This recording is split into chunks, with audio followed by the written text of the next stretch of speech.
Kuo Town. In a quiet classroom of Kuo Academy, the murmur of the lecture barely registered for one particular student.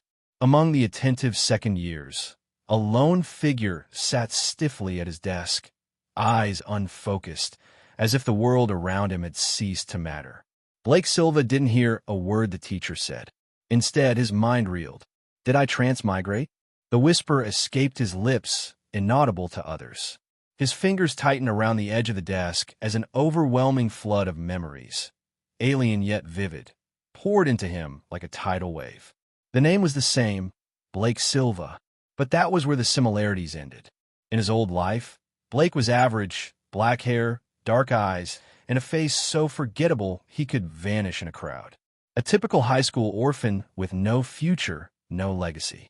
Now, his reflection in the window sent a jolt through his chest. Silver hair that shimmered faintly in the sunlight. Crystal blue eyes sharp enough to pierce steel. His features were elegant, refined, no longer average, but unreal, like a character straight out of a high fantasy story. It wasn't just his appearance that had changed. He was now the eldest son of the Silva family, one of the most revered magician clans in the world. But there was no glory in this title. His silver hair and blue eyes? A mutation, a disgrace. The Silva lineage had always been marked by raven black hair and dark eyes, the signature traits of their powerful, magical bloodline. Blake, with his anomaly of appearance, was branded a stain upon their legacy. Worse, his magical talent was considered unremarkable, mediocre, barely passable. Under the guise of sending him abroad for education, his family had exiled him to Kuo Academy, a place that was little more than a convenient excuse to remove him from sight. Only Leah Silva, his younger sister, had ever shown him kindness. Still, that wasn't what troubled him the most. Kuo Town, Kuo Academy. The names clanged in his head like warning bells. He dug deeper into his new memories. Details rose from the haze, facts, names, places he should not know. And then it hit him like a lightning strike. Kuo Academy. Isn't this where the characters from High School DxD go to school? His breath caught in his throat. The Silva family's archives mentioned supernatural races, devils, fallen angels, dragons, vampires. But even more disturbing were the faces in his memories. Rias Gremory, Akino Himejima, Kaneko Tuju. These weren't just familiar. They were iconic. Characters from a fictional universe. His chest tightened as a wave of disbelief crashed over him. This really is the world of High School DxD. He leaned back, eyes glued to the ceiling, trying to make sense of the cosmic joke fate had played. Of all the worlds to be thrown into, why this one? This wasn't some casual power fantasy. This was a volatile battlefield masked as a high school harem comedy. One misstep, and he could end up as collateral damage between warring gods and devil clans. Should I be excited or terrified? Steadying his breathing, he turned inward. What did he have to work with? Magic arts. While he lacked explosive talent, Blake had rigorous training. He knew countless spells and techniques. He just didn't have the raw aptitude to make them shine. Yet, perceptual distortion. His unique ability allowed him to alter how others perceived his speed. It didn't make him faster, but it made his movements appear impossibly quick. Disorienting. Deceptive. A psychological weapon, similar to Racer from Fairy Tale. Magic swordsmanship. Rather than brute force or finesse, Blake channeled magical energy into his blade. Each swing was infused with power, with the potential to unleash spells mid-strike. This was where he shone best. His affinity for the sword was undeniable. Enough to handle low-class devils, maybe some humans. But against the big players? I'm cannon fodder. He wasn't a devil, not a dragon, not a chosen one with a sacred gear. If he wanted to survive, let alone thrive, he needed something more. And then it happened. Ding. Host has successfully integrated into this world, activating the Luck Plunder System. 1%, 36%, 78%, 99%, 100%. A soft, pleasant voice echoed in his mind. Activation complete. Greetings, Master. I am Sia, spirit of the Luck Plunder System. It's a pleasure to serve you. Blake blinked, stunned. And then, slowly, a wicked grin tugged at his lips. The system? Suddenly, this world didn't seem so cruel. This wasn't just survival anymore. This was opportunity. Without moving his lips, he focused his thoughts, speaking mentally to the voice in his mind. No way was he going to monologue into thin air like some over-the-top anime protagonist. See ya, huh? Tell me everything. What does the system do? His eyes glinted with dangerous clarity. Things had just gone from hard mode to broken, and Blake Silva was ready to play. A calm, composed voice echoed through Blake's mind, soft, clear, and laced with confidence. Master, allow me to explain the primary functions of your system. Sia's voice was smooth, elegant, more like an advanced AI than a mystical entity. But her presence had a weight to it, as if reality itself bent to accommodate her words. Blake's pulse quickened. He sat upright, all thoughts of his old life fading. If this system was anything like the ones from those overpowered light novels, it could redefine his existence. Currently, your system includes several core features: Luck Plunder, Luck Points, Lottery, Dimensional Travel, the Quest System, and additional functions that will unlock as your strength develops. Every word sent a ripple of electricity down his spine. 1. Luck Plunder. Sia's tone remained steady, matter of fact, as she explained. First, Luck Plunder. This function enables you to steal luck from others. Blake's eyes narrowed, the gravity of that statement settling in. By siphoning someone's luck, you can drastically influence their fate. If their luck reaches 0, she paused just long enough to let the tension build. They will suffer an inexplicable death. Blake exhaled slowly, fingers tightening around his chair. So I can literally kill someone just by draining their fortune? It was terrifying. This wasn't just a tool for battle. It was an instrument of destiny, capable of collapsing lives from the inside out. A translucent screen appeared in his mind. Luck Plunder, Level 1. Effect: steals 20 to 50 luck points per use. Cooldown: once every 3 days, plunders can be stored. Target limit: 1 plunder per target per day. Note: higher levels unlock stronger and more precise effects. Luck: abstract and invisible, yet it touched everything. Chance, danger, survival, fate. Blake clenched his fist. This is more than power. It's influence over reality itself. 2. Luck Points and Lottery. Next is the Luck Point System, Sia continued. These are your primary currency, earned through plunder, quests, or events. They can be used in multiple ways: lotteries, upgrades, and skill replication. A new screen appeared. Luck Points usage: low-tier lottery, 30 LP per draw. Mid-tier lottery, 200 LP per draw. High-tier lottery, 2000 LP per draw. Enhance physical abilities, varies per stat. Skill plundering. Basic, 30 LP, 80% success. Intermediate, 200 LP, 50% success. Advanced, 2000 LP, 10% success. Blake's heart thudded in his chest. I can steal or copy skills. His mind raced. Even without talent, I could acquire anything I need. It didn't matter if he wasn't born with sacred gear or a supernatural lineage. He could take what others were born with and make it his own. Forget the lottery. Skill plundering is the true game changer. 3. Dimensional Travel. Sia's tone grew just a shade more reverent. Dimensional travel is now unlocked. Blake's eyes widened. Once a week, you may enter an alternate world. The world's difficulty will reflect your current power level, but with enough luck points, you can choose to challenge stronger ones. Another panel opened. Dimensional Travel. Beginner World, 30 LP. Intermediate World, 100 LP. Advanced World, 500 LP. Bonus: time dilation. Alters time flow in alternate worlds, extra LP required. Time dilation? Blake whispered. That meant training for weeks, months, even years, without losing a single day here. His blood roared with excitement. This system, it's a cheat code written by fate itself. 4. Quest System. The Quest System will activate as your strength increases, Sia explained. It provides challenges and rewards, allowing consistent growth.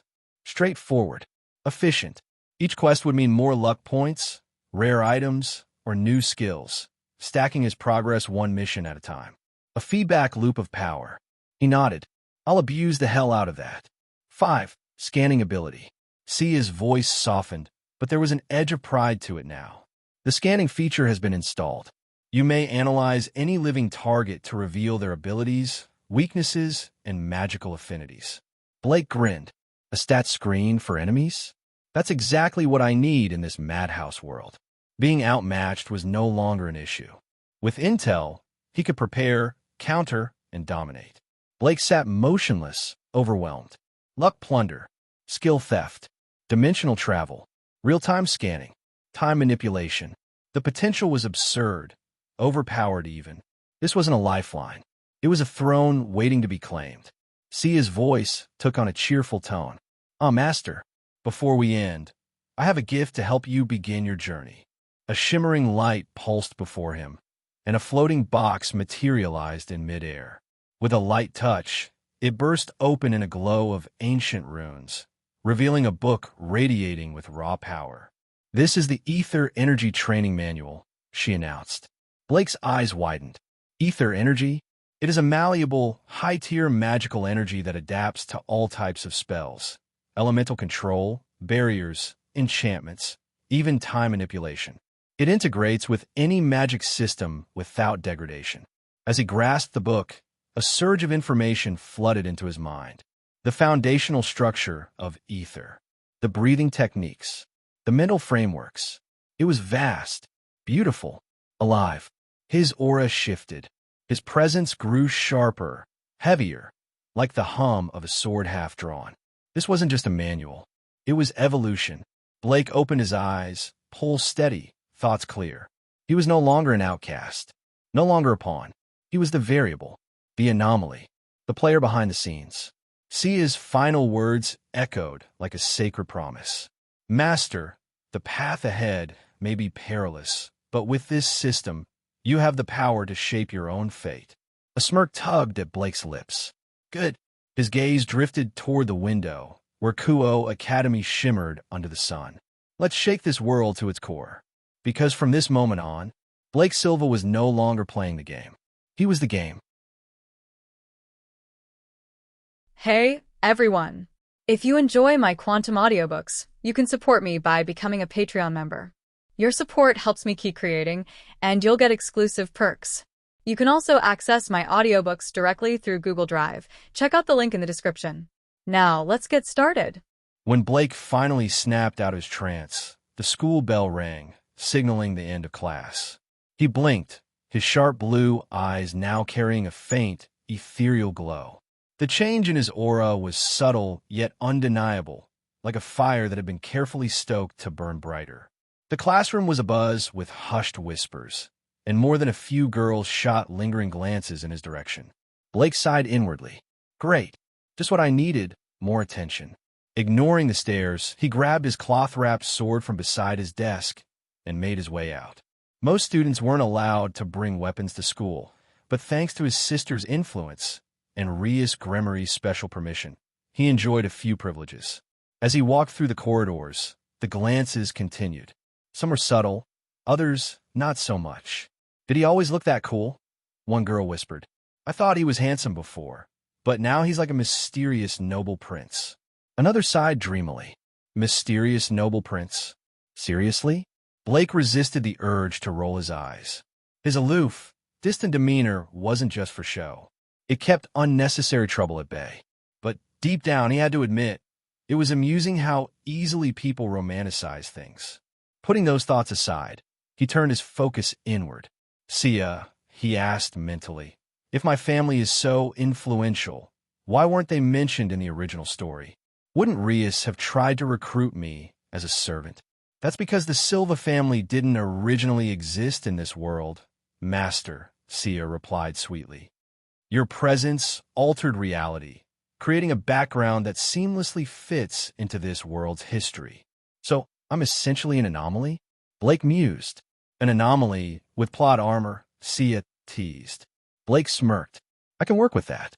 With only 2 months until the main events of the story unfolded, he had no time to waste.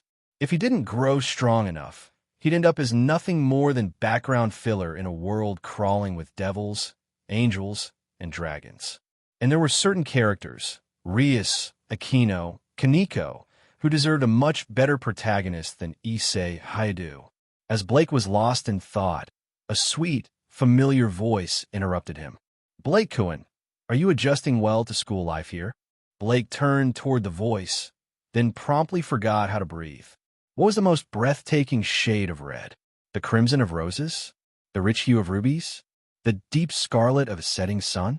No, none of the above. The most captivating red Blake had ever seen was her hair. Whoosh!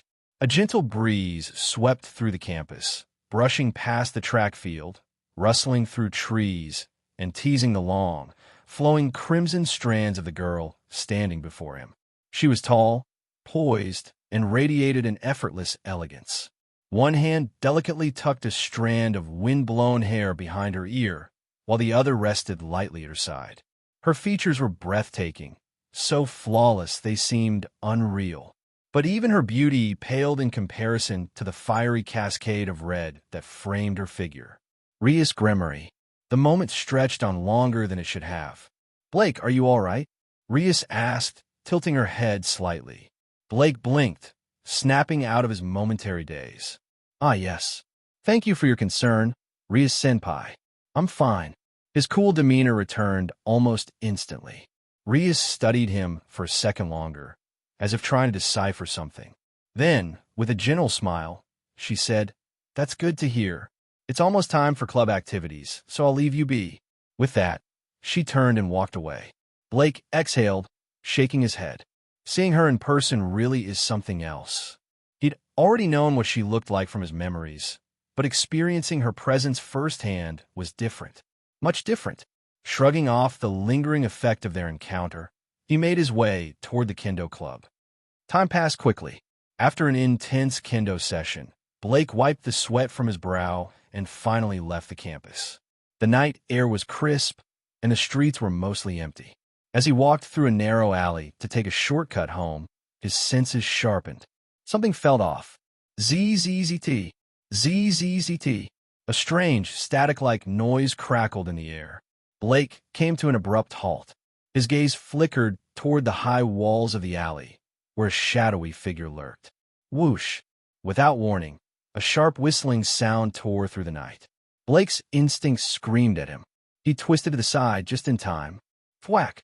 Black, needle-like projectiles embedded themselves into the ground where he had stood mere moments ago, piercing deep into the concrete. Blake narrowed his eyes. Well, that's definitely not normal. A low, inhuman growl echoed from the shadows. Then, stepping into the dim light, a creature emerged, its body twisted and grotesque, a sinister grin stretching across its face. Ah, a fresh human, and one with such strong life force. The creature sneered, licking its lips. "You'll make a fine meal." Blake cracked his knuckles. "I don't know what's uglier, your face or your personality." The stray devil let out a guttural snarl. "Cocky little brat. I'll tear you apart." Blake sighed. "Why do they always say that? It's like you guys have a villain handbook or something." The creature lunged, claws extended. And then Blake moved. "Hee. I didn't expect a mere human like you to dodge my attack. You're making me want to devour you even more." The voice was grating, like nails on a chalkboard, accompanied by an eerie skittering that sent an uncomfortable shiver down Blake's spine. Perched on the alley wall was a grotesque, 3-meter-tall spider, if you could still call it that. Its monstrous body looked like something straight out of a horror movie, complete with thick, bristling hairs and needle-like legs. But the worst part? The face attached to its front. Human, yet twisted. Eyes too large, mouth stretched too wide, thick strands of hair sprouting from its cheeks like some demented werewolf. Green, viscous saliva dripped from its lips, sizzling as it hit the pavement. Blake's expression deadpanned. "Yeah, nope, that's nightmare fuel." The system chimed in. "Ding. Mission issued. Eliminate the lower-class stray devil. Reward, 20 luck points. Blake exhaled. A monster encounter right after transmigrating? Just my luck. A pause. Then, realizing what he just said, he added, wait, actually scratch that. It's literally my luck. I should have seen this coming. But there was no running away. If he couldn't handle a low-class stray devil, he had no business surviving in a world filled with gods, devils, and dragons. And besides, he had a new toy to test out. The spider demon chuckled darkly, its grotesque mouth twisting into something that might have been a grin. Oh, you're not running? How foolish. Blake unslung the sword bag from his back, undoing the straps with practiced ease. Are you stupid? He asked, casually drawing his blade. The sound of steel rang through the alley. This terrain works in my favor. He pulled Frost Whisper free from its sheath. The slender, midnight black blade gleamed under the dim streetlights, silver patterns dancing along its surface. The spider demon screeched and lunged, its 8 muscular legs propelling it forward with terrifying speed. Half a meter away, it raised one spiked front leg, aiming to skewer Blake on the spot. Crunch! Blake was already gone. He sidestepped effortlessly, watching as the demon's leg smashed into the ground, cracking the pavement. Too slow. With one smooth motion, he slashed downward at the creature's face. Splurt! A deep gash tore across its grotesque features. Green blood sprayed through the air. Arrghhhh, the spider howled. Its fury only made it sloppier. The demon lunged again, its disgusting mouth wide open, rows of jagged teeth glistening with toxic saliva. Blake tilted his head slightly. Yeah, no thanks. Thwack! Another sidestep. Another clean strike, this time straight through its eye. The spider let out a guttural shriek, thrashing wildly. Then suddenly, its hairs bristled. Blake's instincts screamed at him. Perceptual distortion activated. Time slowed. He saw it black, needle-like projectiles exploding outward like bullets, tearing through the alley walls and pavement. Had he reacted a second later, he would have been Swiss cheese. Instead, he landed gracefully a few meters away, perfectly unscathed. The demon? Still thrashing, still bleeding, still too dumb to realize it was completely outclassed. Dodging the frenzied spider's attacks was, well, almost too easy. Blake barely had to try. He weaved through its wild swings like he was taking a casual evening stroll, his blade slicing at the creature's joints and weak points. But, even with Frost Whisper's sharpness, he couldn't land a killing blow. His strikes either bounced off its tough exoskeleton or got snagged on bone. Blake clicked his tongue. TCH, annoying. This confirms it, he muttered. While Frost Whisper is a good blade, it's still just a normal sword. If I had a high-class weapon, this thing would already be dead. The spider demon, now on its last nerve, screeched. Why won't you just die? Blake smirked. Funny, I was just about to ask you the same thing. Let's try luck plundering, shall we? See ya, Blake called mentally. Analyze its stats. Right away, Master. A translucent status screen popped up. Name, Andrew, Stray Devil. Level, Lower Class Devil. Age, 40. Luck value, 15, base, 20. Blake rubbed his chin. 15 luck, huh? No wonder this thing's cannon fodder. Then, an idea struck him. See, he grinned. Initiate a basic luck plundering on Andrew. As you wish, Master. The moment the command was issued, Blake felt it. Something shifted, like an invisible hand grasping the threads of fate and twisting them ever so slightly. Ding! Luck siphoning successful.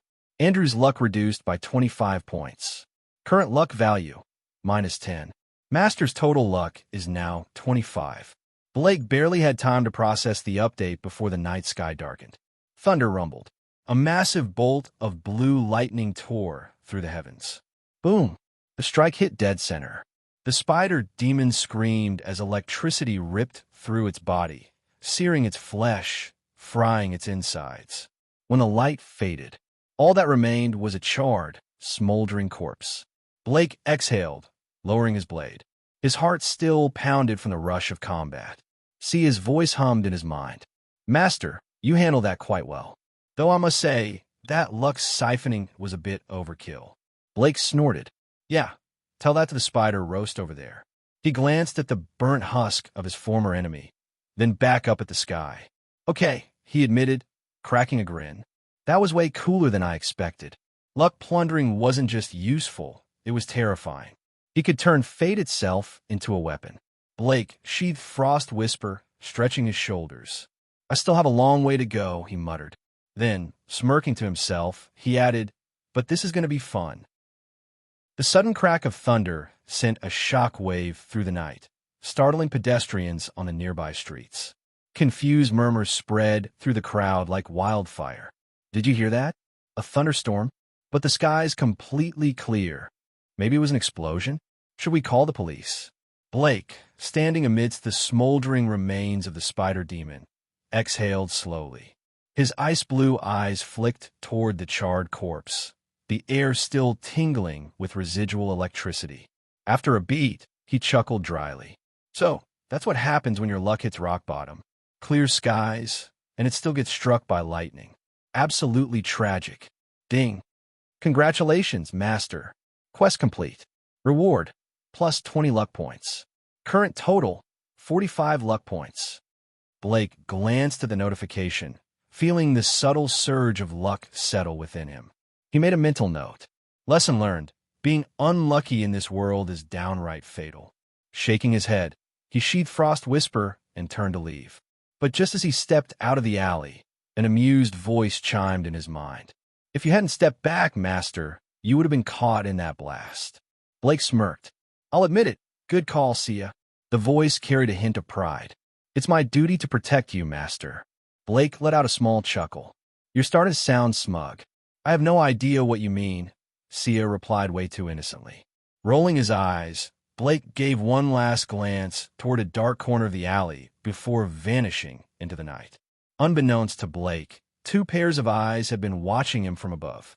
Perched atop a rooftop, a blond-haired young man adjusted his stance, his Kuo Academy uniform barely rustling in the night breeze.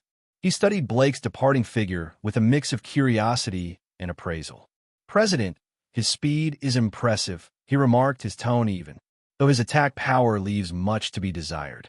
Rias Gremory stood beside him, her long, crimson locks cascading down her back like a river of fire. Arms crossed, she observed Blake with an intrigued expression. Indeed, Yudo. His speed might even surpass yours, she mused. But his offensive strength is lacking. That's to be expected, though. He's just an ordinary human skilled in swordsmanship. Nothing more. Yet her tone wavered at the last part, as if she didn't fully believe her own words. Yudo Kiba, the knight of her peerage, studied his master's expression. You seem regretful, President. Rias hesitated. It's just a shame, despite his heritage. She trailed off, her gaze momentarily distant. Yudo didn't press further. If Rias wasn't ready to say more, there was no point prying. Instead, he simply nodded. Shall we go then? Yes. With a flick of her wrist, a glowing red teleportation circle materialized beneath them. But before stepping through, Rias cast one last glance at the alleyway. Her curiosity about Blake Silva had only deepened. Back in his small rented apartment, Blake wasted no time. First, a quick shower to wash off the blood and grime. Second, a simple meal, stir-fried noodles, because he was too exhausted to make anything fancy. Third, collapsing on his bed, still damp-haired, staring at the ceiling. The battle against Andrew had been a wake-up call. Sure, his speed was solid. His perceptual distortion had given him a clear edge. Against humanoid enemies of similar strength, he could probably win without much effort. But against beasts like Andrew, that was a different story. He clenched his fist. I was helpless against its natural defenses. If it weren't for my luck manipulation, that fight would have dragged out. And if it were a mid-class devil instead? He exhaled. Yeah, I'd be dead. In a world crawling with gods, devils, and supernatural monsters, mid-class threats were everywhere. If I want to survive, I can't just rely on dodging. I need power. Real power. And more importantly, Leah. His younger sister had sacrificed too much for him. He refused to be weak in a world where strength dictated survival. And then there was the Silva family. Blake's jaw tightened. They'll get what's coming to them. Just as the air in the room started to feel dangerously heavy, a familiar, cheerful voice snapped him out of it. "Master, if you want to grow stronger, I have a suggestion." Blake rubbed his temples. "You always have a suggestion." Sia ignored his dry remark. "Use the system's dimension-hopping feature. Exploring alternate worlds increases your chances of triggering quests." Blake raised an eyebrow. "The one that resets weekly? Meaning I either use it or lose it." "Exactly. It would be such a waste to let it sit there." Blake considered it. It was true. Dimension hopping meant exposure to new enemies, new opportunities, and new rewards. But at the same time, "I'm exhausted," he admitted. "Diving into an unknown world while half asleep sounds like a great way to die." Sia huffed.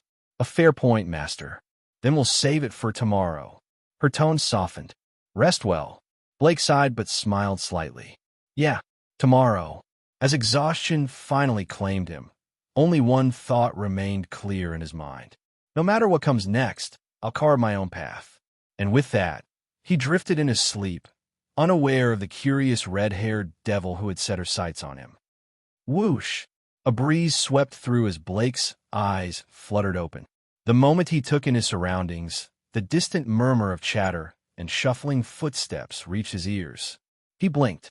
Ahead, young men and women in uniforms walked past in pairs, chatting animatedly as they headed toward a massive school building.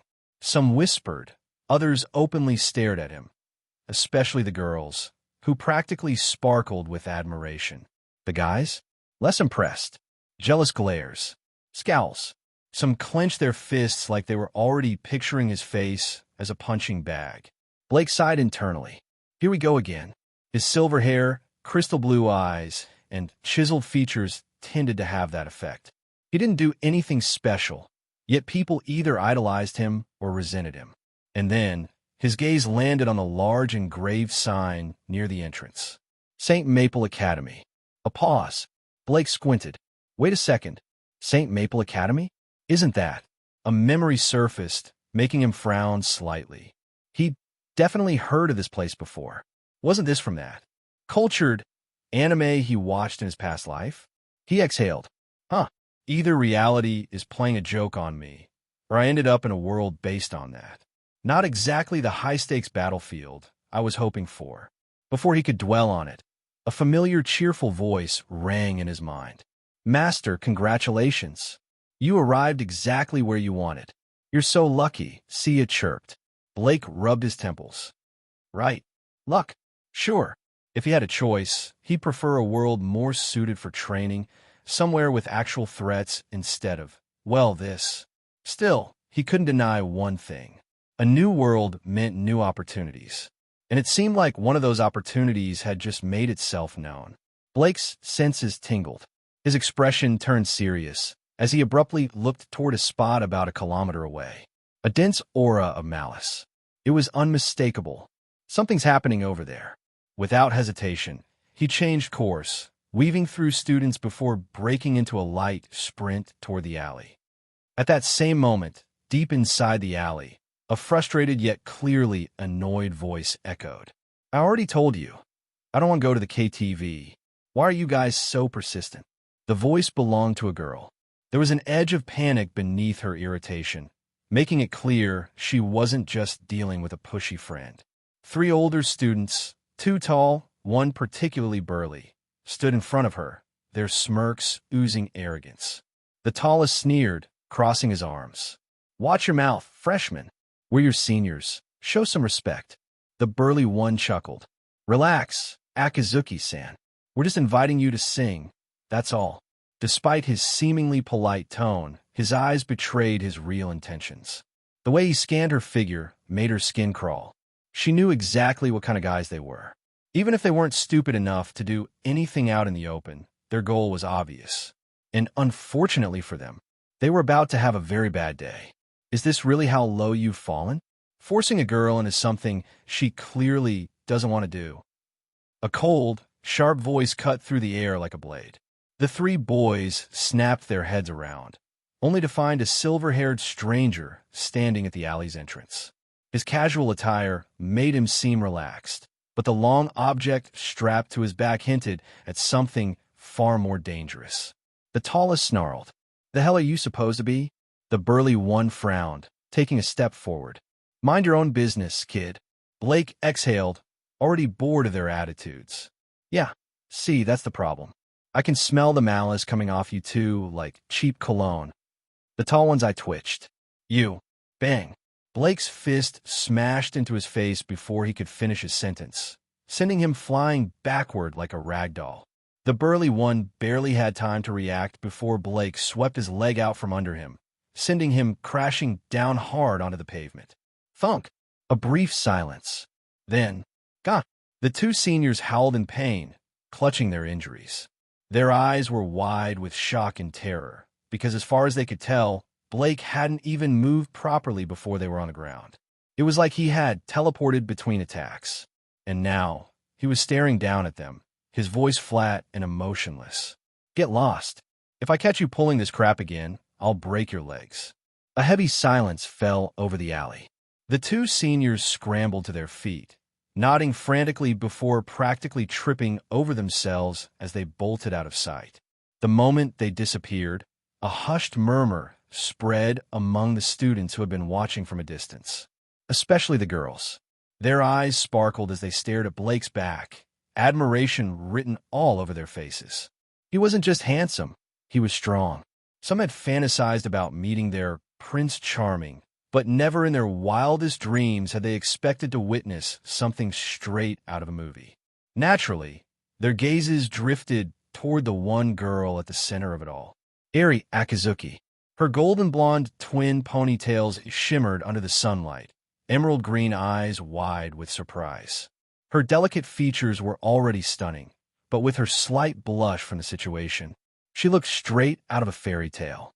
And yet, unlike the other girls, her expression wasn't admiration. It was pure curiosity. Blake turned back toward her, ignoring the onlookers. He met her gaze and smiled slightly, his previous cold demeanor softening. "You all right?" Eri blinked, still processing what just happened. Then, realizing he was waiting for an answer, she quickly straightened up, her usual confidence returning. "I'm fine," she said, brushing off imaginary dust. "Thanks to you." Blake nodded, satisfied. He hadn't expected much from his random world, but fate had a way of throwing him into interesting situations. And today, it had led him straight to Eri Akazuki.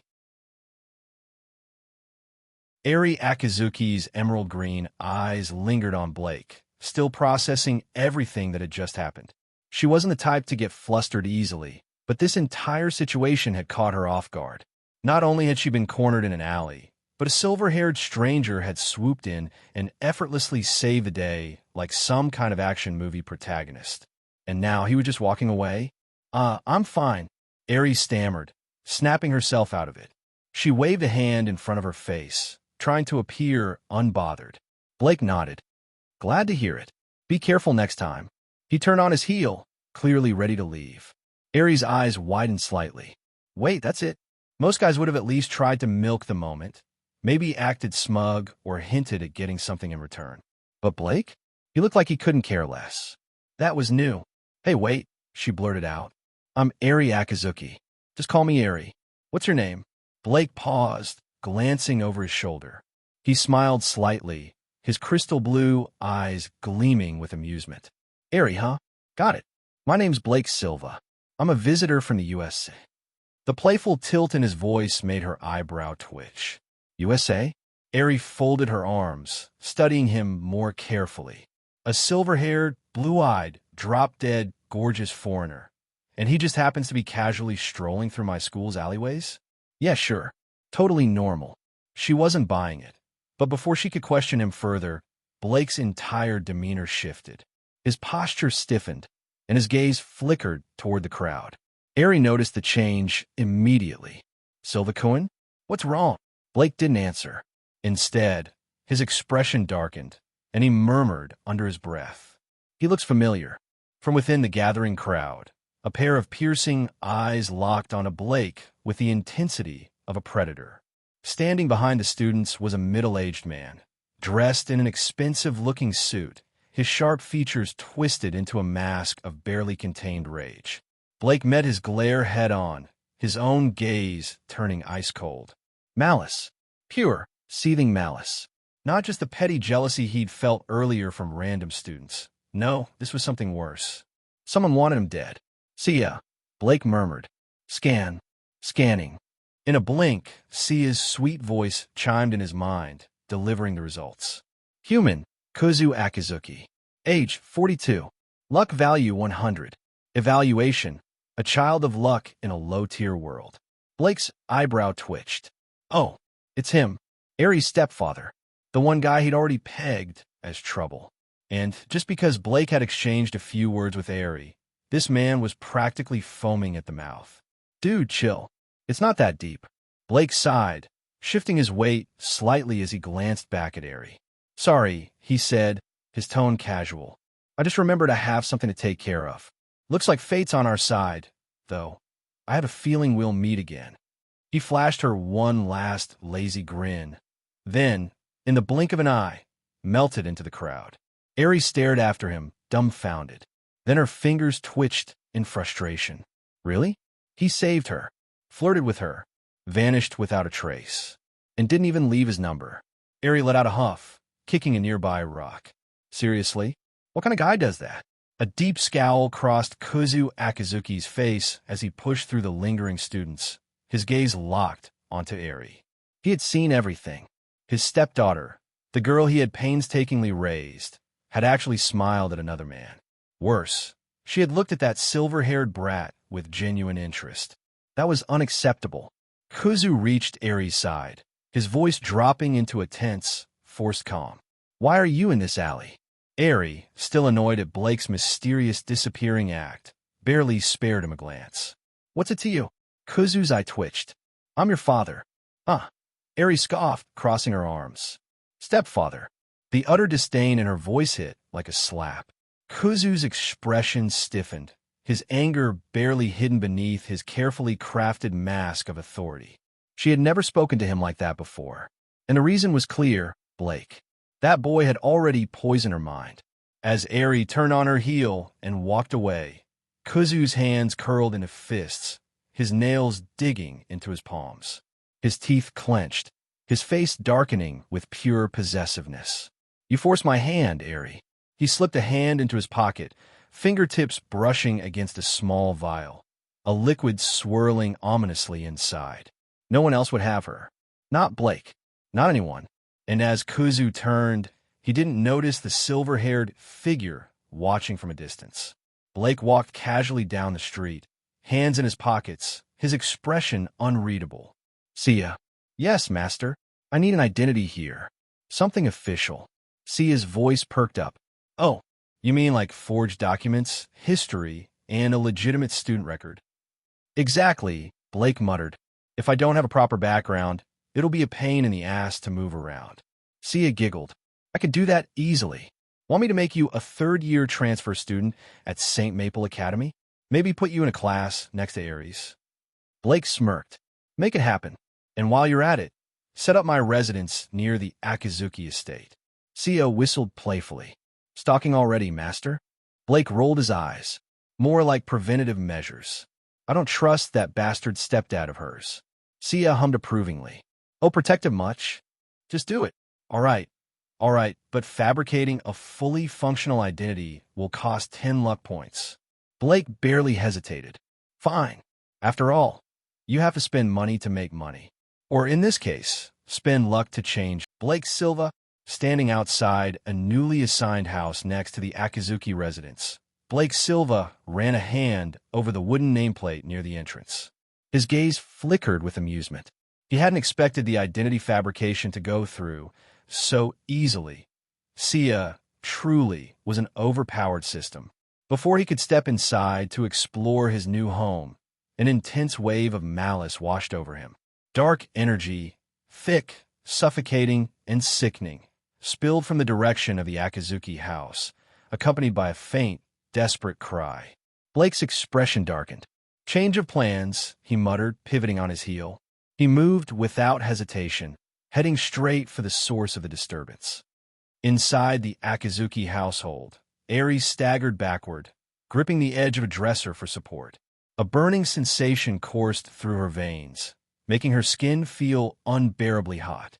Her breath came in sharp, uneven gasps. She wasn't naive. She had always known that Kuzu Akizuki was a vile man. But drugging her? That was a level of depravity she hadn't accounted for. You only have yourself to blame, Eri.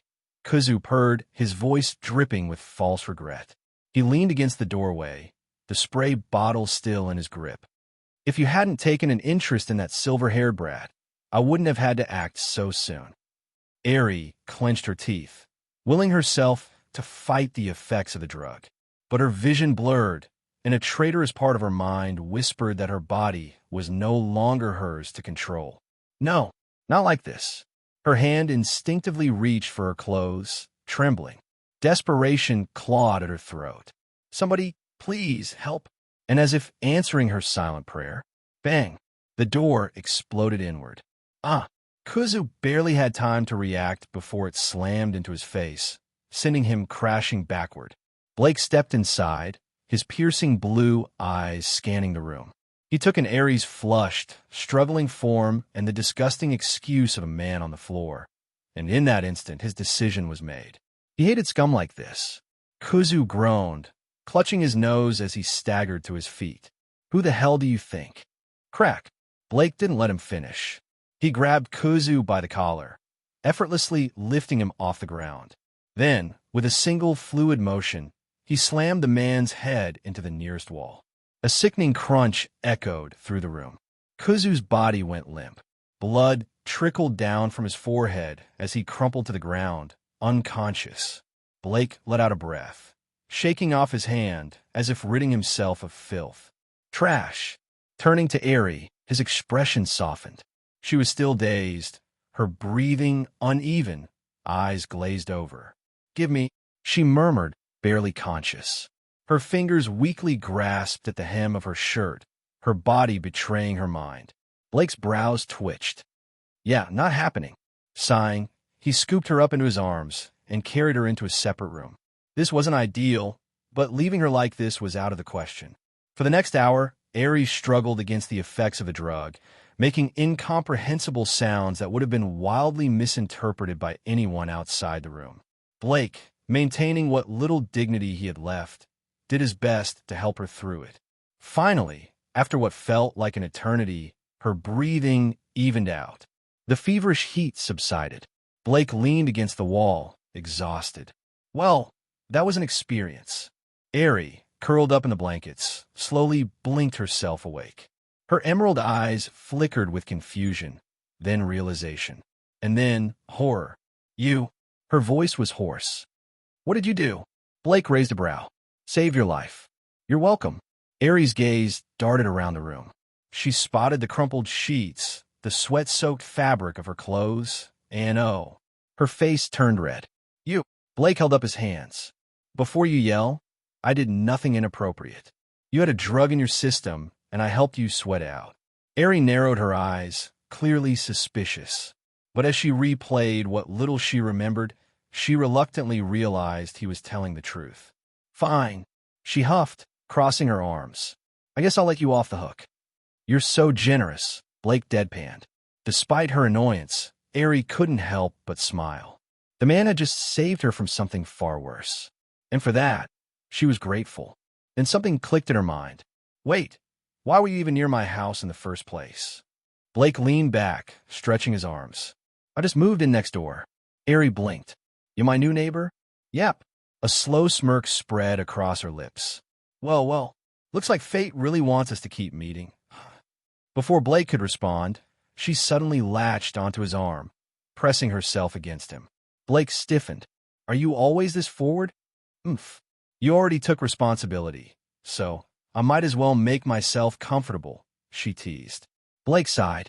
This girl is going to be trouble, isn't she? Few moments later, outside, the distant sound of footsteps approached. Aries' body tensed. Oh no. What? Blake glanced toward the door. My sister is back. Blake didn't hesitate. I'm out. Before Eri could react, he had already grabbed his coat, and walked straight out the front door. Ari gawked. Why didn't he hide? At the entrance, a beautiful young woman with dark brown hair and striking violet eyes stood with a perplexed expression. Marina Akizuki, Ari's older sister, had just stepped onto the porch, clutching her school bag. As she approached, she saw a silver-haired man casually strolling past her, as if he owned the place. Their eyes met. Blake gave her a polite nod. "Good evening."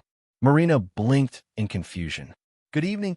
Before she could question him further, he was gone. Marina frowned. Who the hell was that? Pushing the thought aside, she entered the house. "Ari, I'm home." She froze. The smell, the messy sheets, the undeniable evidence of what had just transpired. And Ari, lying there, looking utterly disheveled. Silence. Then, aha!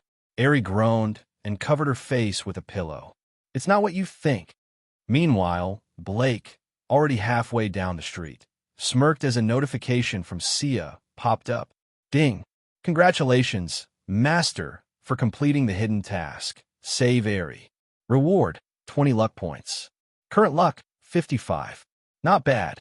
Then another thought struck him. "Sia, let's use my luck-stealing ability on Kuzu Akizuki." A beat of silence. Then, ding, luck-stealing successful. 30 luck points stolen from Kuzu Akizuki. Master's current luck, 85. Blake chuckled. That bastard still has 70 left. I'll take my time bleeding him dry. With that, he strolled toward his new home, humming to himself. Quick, quick, I need to call the police. I need to call the police. Marina Akizuki's hands trembled as she fumbled with her phone, ready to dial. A home invasion, assault, and, even worse, her sister being violated by their own father? This was beyond outrageous. It was the kind of horror story you saw on crime documentaries, not something that actually happened in real life. "Sis, no, you're mistaken." Ari Akizuki, still sprawled out on the bed, flailed her arms weakly in protest. "Mistaken?" Marina froze mid-dial, blinking in confusion. "Sis, come here. Let me explain." Ari sighed, rubbing her temples. She motioned for Marina to come closer, feeling exhausted in more ways than one. Despite this being her first time, it wasn't technically her first time, considering she had been with Blake Silva several times now. Either way, her legs felt like jelly. With a deep breath, she carefully recounted everything that had happened. "So, you're telling me that Dad," she practically gagged at the word, "sprayed you with some kind of aphrodisiac and tried to assault you? And just when things were about to get worse, your boyfriend showed up, beat him senseless, and saved you." Marina stared at her sister as if she had just read the most ridiculous soap opera script of all time. "Pretty much," Ari confirmed, sighing. Marina was silent for a moment, processing the absurdity of it all. "I told you Kuzu Akizuki was a scumbag." Ari huffed, scowling. "But you didn't believe me. Stay away from him. If he did this to me, what makes you think he won't try it with you next time?" I understand," Marina mumbled, suddenly feeling like an idiot. She had ignored Ari's warnings before, assuming she was just exaggerating. But now, faced with the grim reality, guilt gnawed at her insides. "Good." Ari nodded firmly. With Marina's help, Ari hobbled to the bathroom for a much-needed shower. They ended up having an awkward but oddly sweet sisterly moment, with Marina shyly asking about certain adult matters while Ari, despite her exhaustion, tried her best to answer without dying of embarrassment. By the time they returned, changed into comfortable nightwear, the ambulance had arrived to haul away Kuzu Akizuki, who was still bleeding from the head and blissfully unconscious. Meanwhile, finally finished cleaning. Blake Silva collapsed onto his new living room couch, looking like he had just run a marathon. "This place was a mess," he groaned. He had been expecting a move-in-ready house, but instead, it looked like the previous tenants had abandoned it weeks ago. Dust was everywhere, and the air had that musty, no-one's-lived-in-ages smell. So, naturally, he had spent the past few hours doing some heavy-duty cleaning. "Master, this is a result of altering the world," Sia explained sweetly in his head. Blake sighed. "Right, because in the original timeline, people were still living here, but now, thanks to my request, They conveniently moved out a couple of weeks ago. Exactly. Sia chirped. Ding dong. The doorbell rang. Blake, sensing a familiar presence with his spiritual awareness, smirked. As he opened the door, Aries stood there with her hands on her hips, looking much livelier than before. Hello, Blake. I came to see you. You should be thanking me, you know, she teased. Blake raised an eyebrow. Oh, and why is that? Because I went through a lot today, and yet, here I am, gracing you with my presence. Uh-huh, he chuckled. Beside her, Marina shifted nervously before bowing politely. Silva-san, hello. Thank you for saving my sister. I'm Marina Akizuki, Aries' older sister. Nice to meet you, Marina. Marina, come in. I was just about to make some tea, Blake said casually, stepping aside. Marina's face turned red at hearing her first name used so casually. In Japan, that was considered pretty forward, especially from someone you just met. She opened her mouth to say something, but Blake had already turned and walked inside. Seeing her sister's flustered expression, Aries smirked. Don't overthink it, sis. Blake's American. In America, calling someone by their first name is totally normal. Marina hesitated, but then nodded, her expression softening. However, she was still a little surprised at how fluent Blake's Japanese was despite being from the U.S. Blake made them tea, and soon, the three of them were chatting comfortably. With his extensive knowledge from 2 lifetimes, Blake had a way of making people laugh, and he effortlessly bridged the gap between himself and Marina. Even the initial awkwardness faded, and Marina found herself actually enjoying his company. However, when she learned that Aries and Blake had only known each other for a day, she nearly spit out her tea. Wait, hold on, she coughed. You two met yesterday, and you're already dating? Yep, Aries said proudly. And you've already? Marina trailed off, looking between them. Aries turned red but nodded. Marina's brain short-circuited for a second. One day. Who does that? She wanted to lecture her sister, but Aries looked happy. And Blake, despite the crazy circumstances, actually seemed reliable. Still, Marina couldn't shake off a nagging thought. Deep down, she felt a tiny pang of envy. Not that she'd ever admit it. After all, she had a boyfriend, Uno-san. Even so, Blake was undeniably better than Uno-san in every possible way. Marina shook her head. Nope, not going there. Anyway, we should get going, Marina announced, clearing her throat. Our door is still broken, and it needs fixing. Blake scratched the back of his head. All right, that was my fault. Tell you what, let me fix it for you. It's the least I can do. Marina blinked.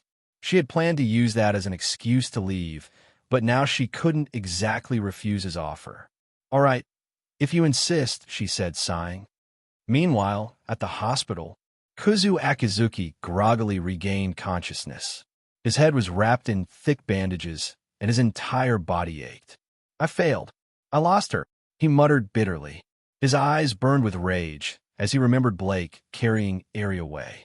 But then, a sinister smirk formed on his lips. If I can't have Aries, I'll take Marina instead.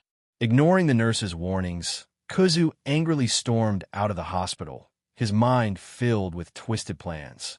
And then, thunk! Ah!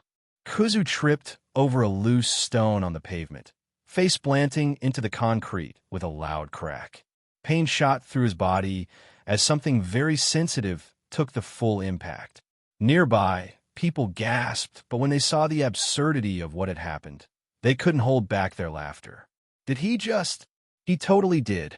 A kind passerby helped call for a nurse while chuckling under their breath. And just like that, Kuzu was wheeled back into the hospital, only this time for a completely different injury. Back at Aries and Marina's house, Blake finished fixing the door, feeling oddly satisfied. Little did he know, Kuzu's ridiculous streak of bad luck was far from over, and his own fate was already Maple Academy, Class 3A. The classroom was buzzing with morning chatter when the teacher cleared his throat and stepped forward. All right, everyone settle down. We have a new transfer student joining us today. The door creaked open, and a tall, silver-haired young man stepped in. His piercing blue eyes swept across the room, carrying an effortless air of confidence. His features were striking, his presence commanding, and before he even spoke, half the class had already decided how they felt about him. The girls? Smitten. The guys? Not so much. Hello, everyone. I'm Blake Silva, a transfer student from America. Looking forward to studying with you all. As soon as he finished speaking, the room erupted. He's so handsome. Oh my God. Is he a model? Damn it, another pretty boy. The boys clenched their fists, their jaws tightening as their girlfriends openly ogled the new arrival. Some had already accepted their fate, while others held onto the delusional hope that this foreigner wouldn't be a threat. A certain someone, however, was beyond livid. At one of the desks, Masato Uno sat frozen, his eye twitching as he watched Marina Akizuki, his girlfriend, stare at Blake with what could only be described as thinly veiled admiration. His hands curled into fists. So this is why you always refuse to let me hold your hand, Marina? Turns out you were saving yourself for some foreign pretty boy? Unforgivable. Meanwhile, the teacher, ignoring the chaos, gestured toward the back of the class. Silva-kun, you can take a seat there. Got it. As Blake walked past Marina, he flashed her a casual smile. A friendly smile. Marina, to her credit, managed to keep her composure, aside from the slight blush that betrayed her. Masato, however, saw everything. His fingers dug into his desk.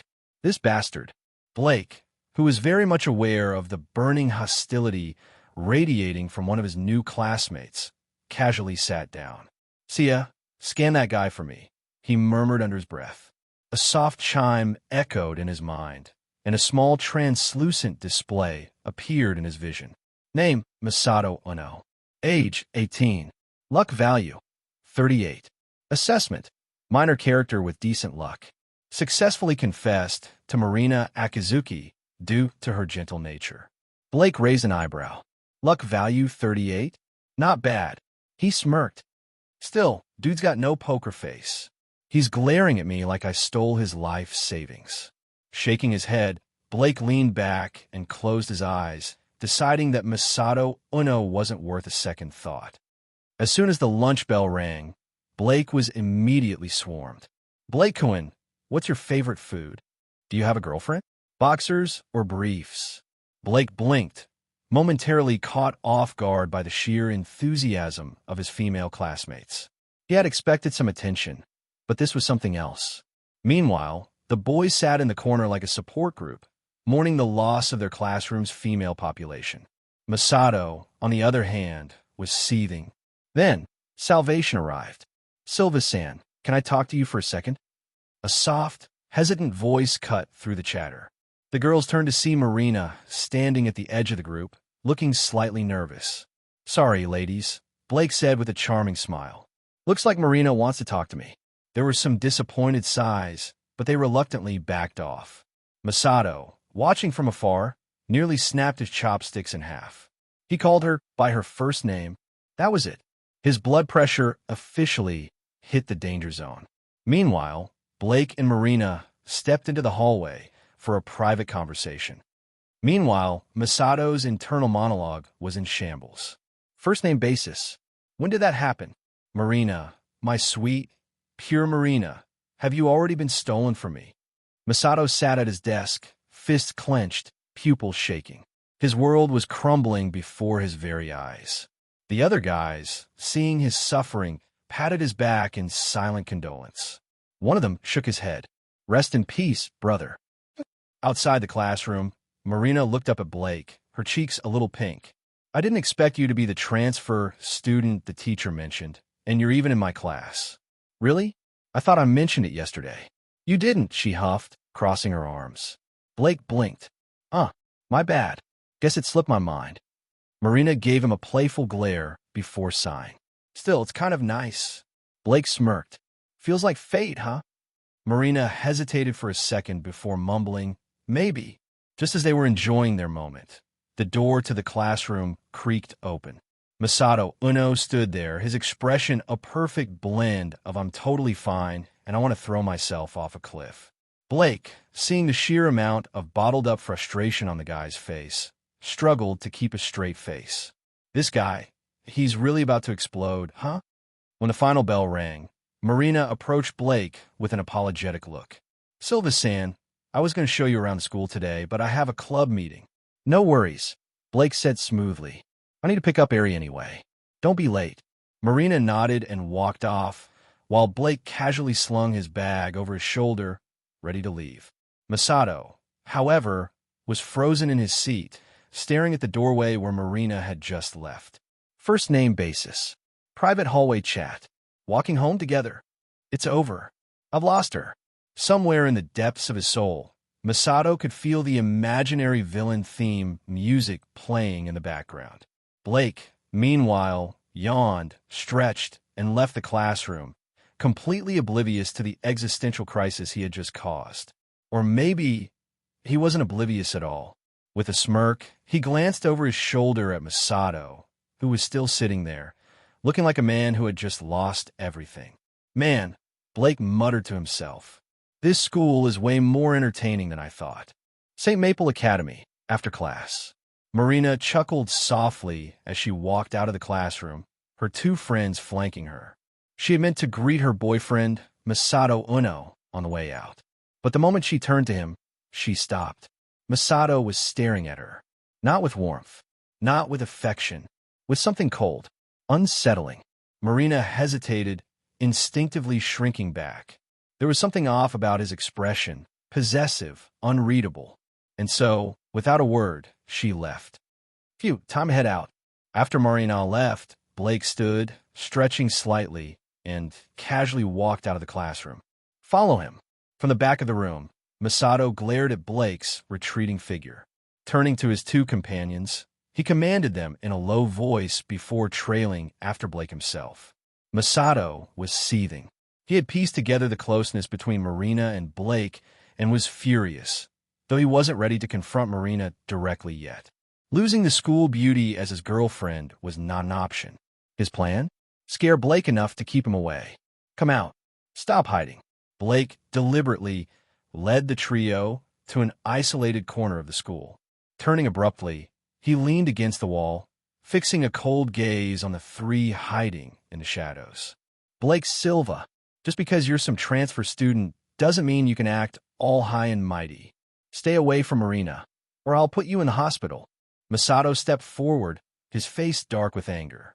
Gesturing to his two lackeys, he barked orders to surround Blake, blocking any chance of escape. "If you're that eager for a fight, I won't hold back." Surrounded by three, Blake's eyes glinted with sharp confidence, a faint smirk curling his lips. "Get him!" Enraged by Blake's arrogance, Masato lunged forward, throwing a fist aimed directly at Blake's face. Too slow and too weak. Crack! Before Masato could react, Blake caught his punch effortlessly, twisting his wrist. A loud snap echoed in the alley. It hurts!" Masato cried out, his face twisting in agony from the sharp pain shooting up his arm. "Let him go." The other two lackeys rushed forward, fists and feet flying.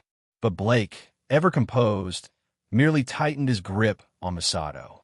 With a swift pivot, he used the writhing Masato as a shield, letting the two lackeys' attacks land squarely on their friend.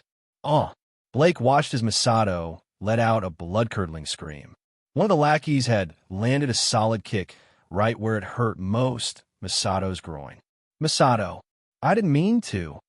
The guilty lackey froze, staring at his foot and the growing bloodstain on Masato's trousers. Panicked, he stammered an apology.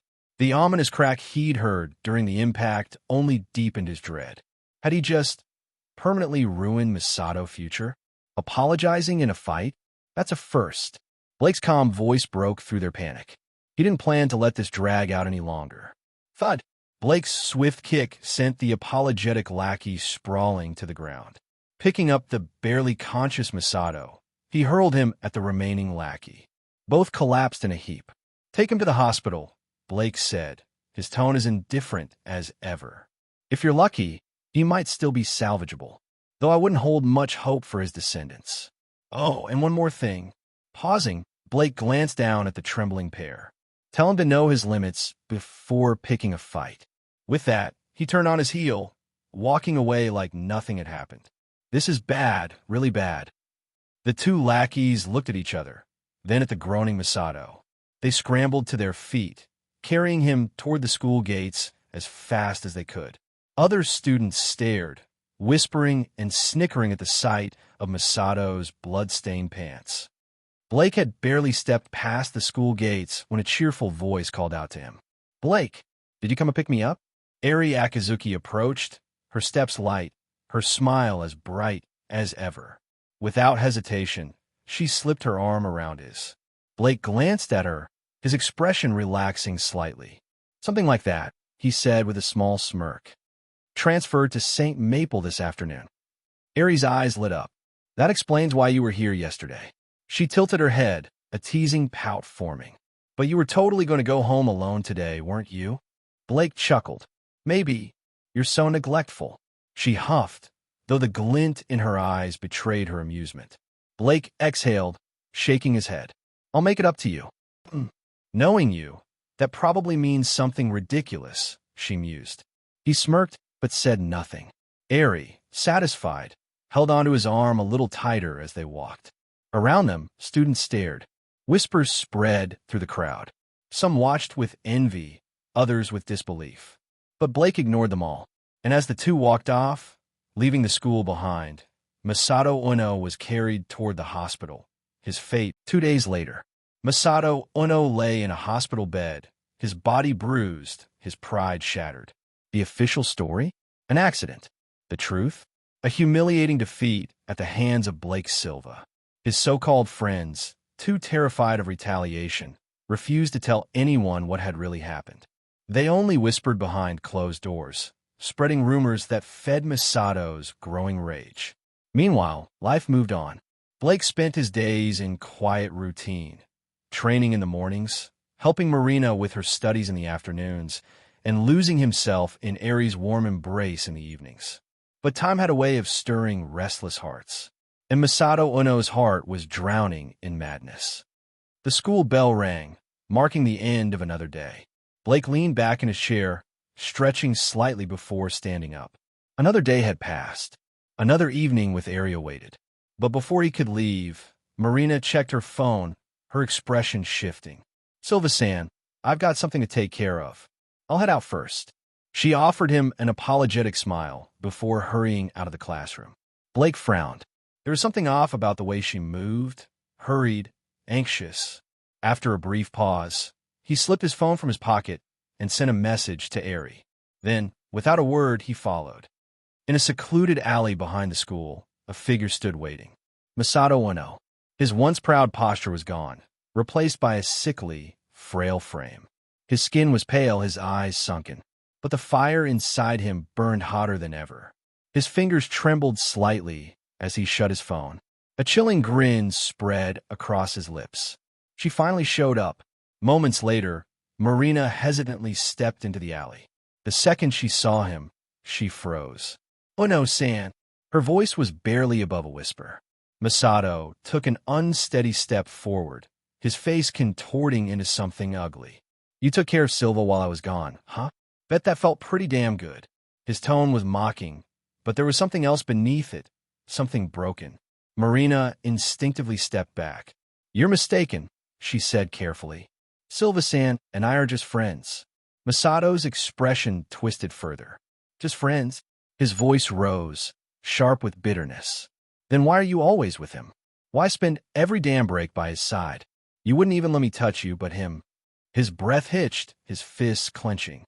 "I was lying in a hospital bed, and you were running around with that pretty boy. Do you think I'm blind? Do you think I don't see it?" His voice cracked. Marina swallowed, her heart pounding. "It's not what you think," she tried again. "He's been helping me study for the college entrance exams." Masato let out a sharp, humorless laugh. "Study? With him?" His eyes darkened. "Don't make me laugh." Something shifted in his stance. Something dangerous. "You think I don't know what's really going on? You've been lying to me this whole time." His hand slid into his pocket, and when it emerged, a glint of steel, a small fruit knife. Marina's breath caught in her throat. "What were you doing?" Masato took another step forward, backing her against the cold brick wall. "What do you think?" His smile widened, his grip tightening on the knife. "I'll give you 3 seconds. Take off your clothes, or I'll start carving you up. The world seemed to slow. Marina's pulse pounded in her ears. The alley was empty. There was nowhere to run, no one to call for help. She was trapped, and Masato knew it. He took another step forward, savoring her fear. Then, "You never learn, do you?" A calm voice shattered the moment. Masato's body stiffened. Marina's wide eyes darted to the source. Blake Silva stood at the alley's entrance, his silver hair catching the fading light, his sharp blue eyes colder than ice.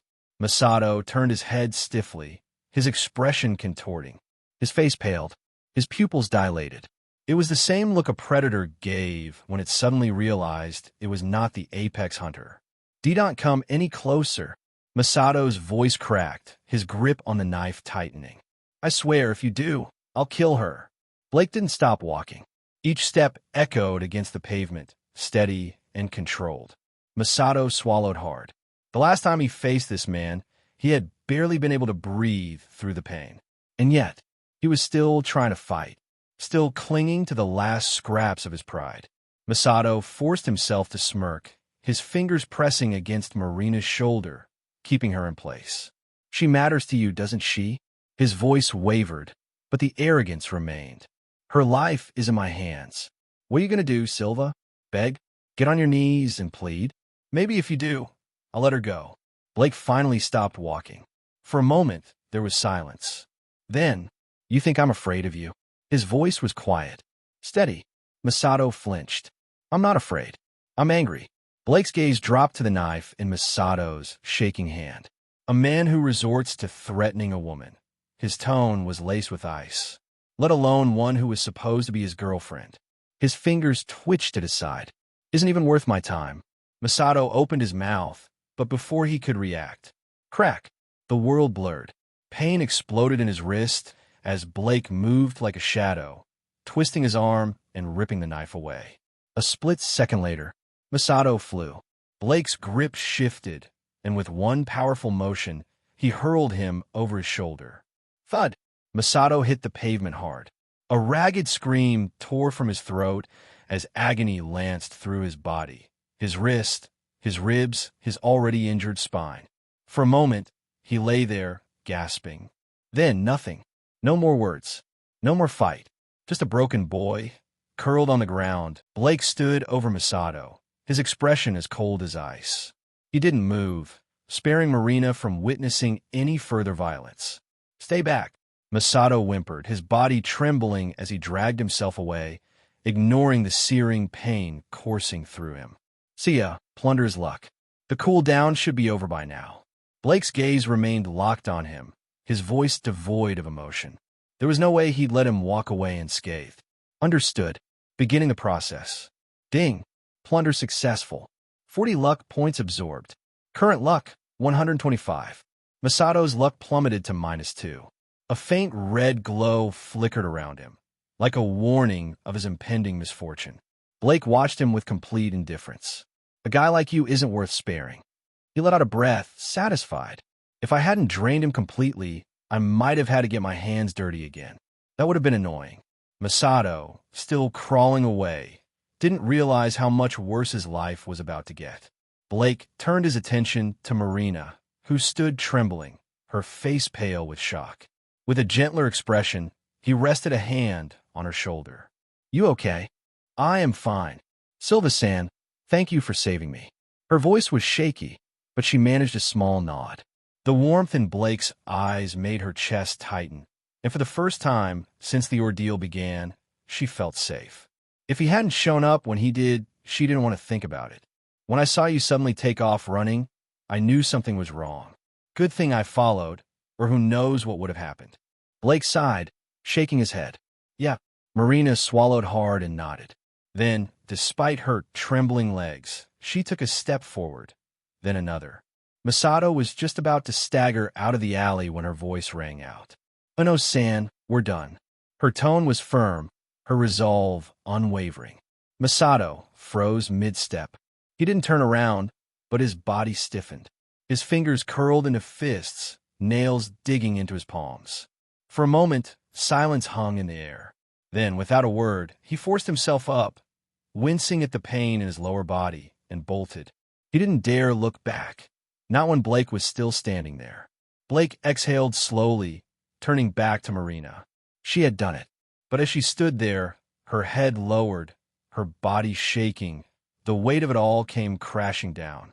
Her shoulders slumped, her breath hitched, and tears welled up in her eyes. Blake stepped forward and placed a comforting hand on her back. "It's over now." And with those words, those simple, reassuring words, Marina's composure shattered. "Wah!" She threw herself against him, burying her face in his chest, sobbing uncontrollably. Blake held her close, one hand gently rubbing her back, the other resting on her head. He let her cry, let her release everything she'd been holding in. It took more than 10 minutes before her sobs quieted.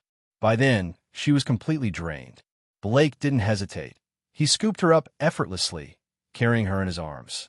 As he walked through the quiet streets, Marina rested her head against his shoulder. Her fingers clutched at his shirt, her breathing soft and steady. Before long, she had fallen asleep. When Blake reached the Akizuki household, the door swung open before he even knocked. Eri Akizuki, Marina's younger sister, stood there, eyes widening at the sight of him carrying her sister. "Blake, you and my sister." "Chill." Blake quickly motioned for her to lower her voice. The last thing Marina needed was to be woken up. Eri narrowed her eyes, but obeyed, stepping aside so he could enter. Once inside, Blake carried Marina to her room, laying her down gently on the bed.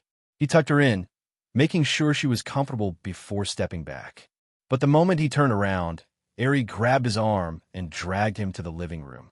She didn't stop until he was seated on the couch.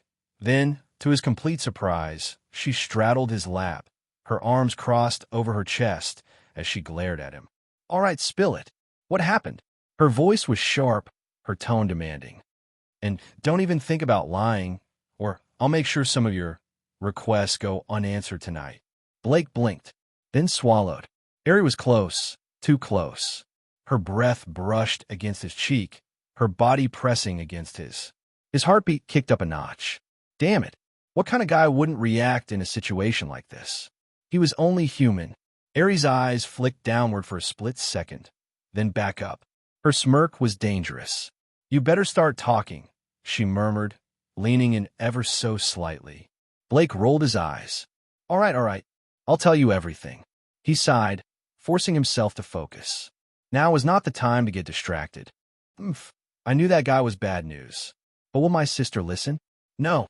If you hadn't chased after her, she could have been in serious danger. Eri huffed, arms crossed, pacing back and forth in front of Blake. The frustration in her voice was unmistakable, but beneath it was a layer of deep concern. She had never liked Masato. From the moment Marina had accepted his confession, Eri had been wary. It wasn't love. Marina had barely even spoken to him before that. But her soft-hearted nature made it impossible for her to refuse. She had agreed out of politeness, too scared of hurting his feelings. And now, just as Eri had feared, it had ended in disaster. Now that she's broken up with him, there's no point dwelling on it, Blake said, his voice calm.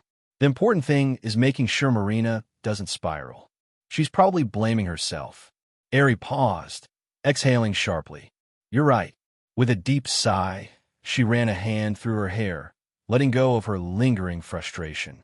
Then, her expression shifted, her usual fiery spark returning. A slow, mischievous smile spread across her lips.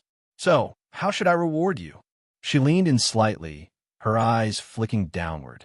She could feel the heat radiating from Blake's body, and her smirk deepened. Blake's blue eyes gleamed with amusement. He leaned closer, whispering something into her ear. Eri's face immediately turned crimson.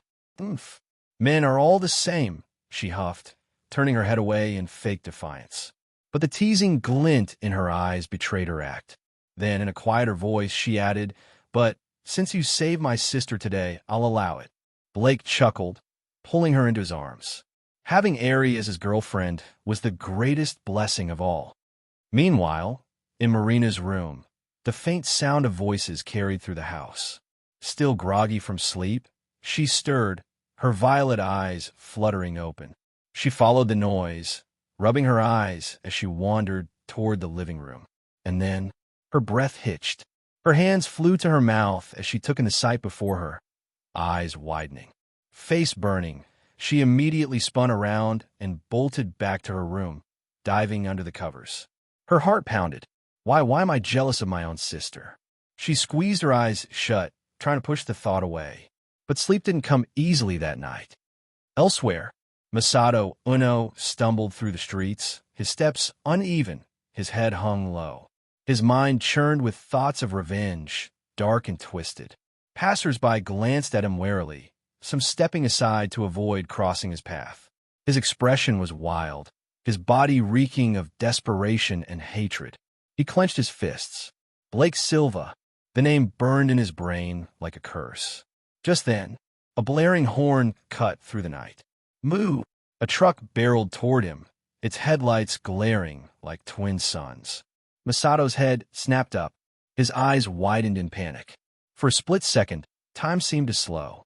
The world blurred at the edges. Then, bang! The impact sent him flying. His body twisted through the air before slamming onto the cold pavement. Blood pooled beneath him, staining the cracked asphalt. His vision blurred, the streetlights above flickering like dying stars. Why did this happen? Pain unlike anything he had ever known surged through his body. Agony, regret, a cruel cocktail of emotions as his consciousness faded. His lips parted as if to curse the world one final time. But the words never came. Sirens wailed in the distance. Someone had called for an ambulance, but it was too late. By the time they reached him, Masato Uno was gone. Meanwhile, oblivious to the chaos unfolding elsewhere, Blake stretched his arms, finally feeling satisfied. Eri lay beside him, her body limp with exhaustion. She barely mustered the energy to glare at him. "You're such a beast," she mumbled, her voice hoarse. Blake smirked. "Can't help it. You started it." Eri groaned, dragging herself toward the bathroom. Every muscle in her body ached, and she swore that next time she'd make him suffer a little instead. After soaking in the tub for a while, she finally felt some relief. Her body relaxed, her mind drifting. Then, the bathroom door creaked open. Eri turned her head, and her eyes widened in shock. Standing there, wrapped in only a pink towel, was Marina. Her cheeks were flushed, her violet eyes downcast. "Eri," her voice was barely above a whisper. Eri blinked, and then realization hit. This night wasn't over yet. Eri sank deeper into the warm bathwater, letting out a contented sigh as the steam curled around her. Just as she was about to close her eyes, the bathroom door creaked open. Marina stepped inside, her violet eyes downcast, cheeks slightly flushed.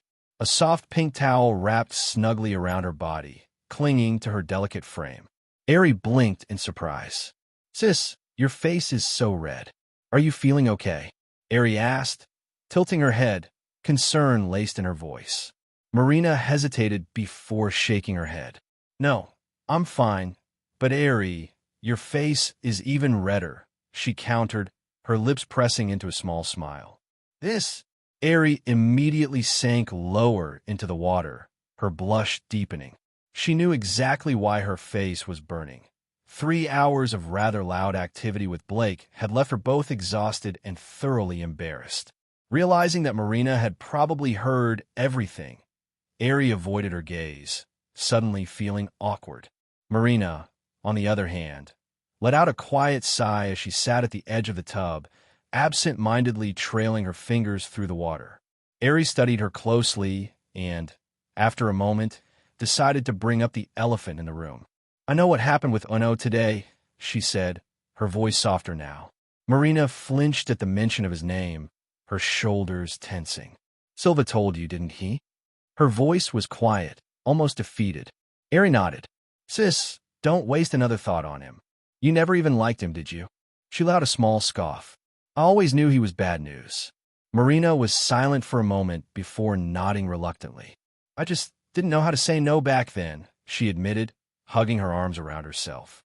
He confessed so suddenly, and I didn't want to hurt his feelings, so I agreed. Ari rolled her eyes.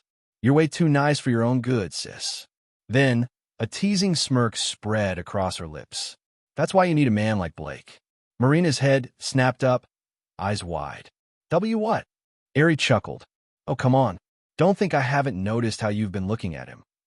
She leaned closer, her voice dropping to a playful whisper. You like him, don't you? Marina's whole face turned crimson. And no, I mean, he's your boyfriend. How could I? Sure. Ari drawled, clearly unconvinced. But it's okay, sis. I get it.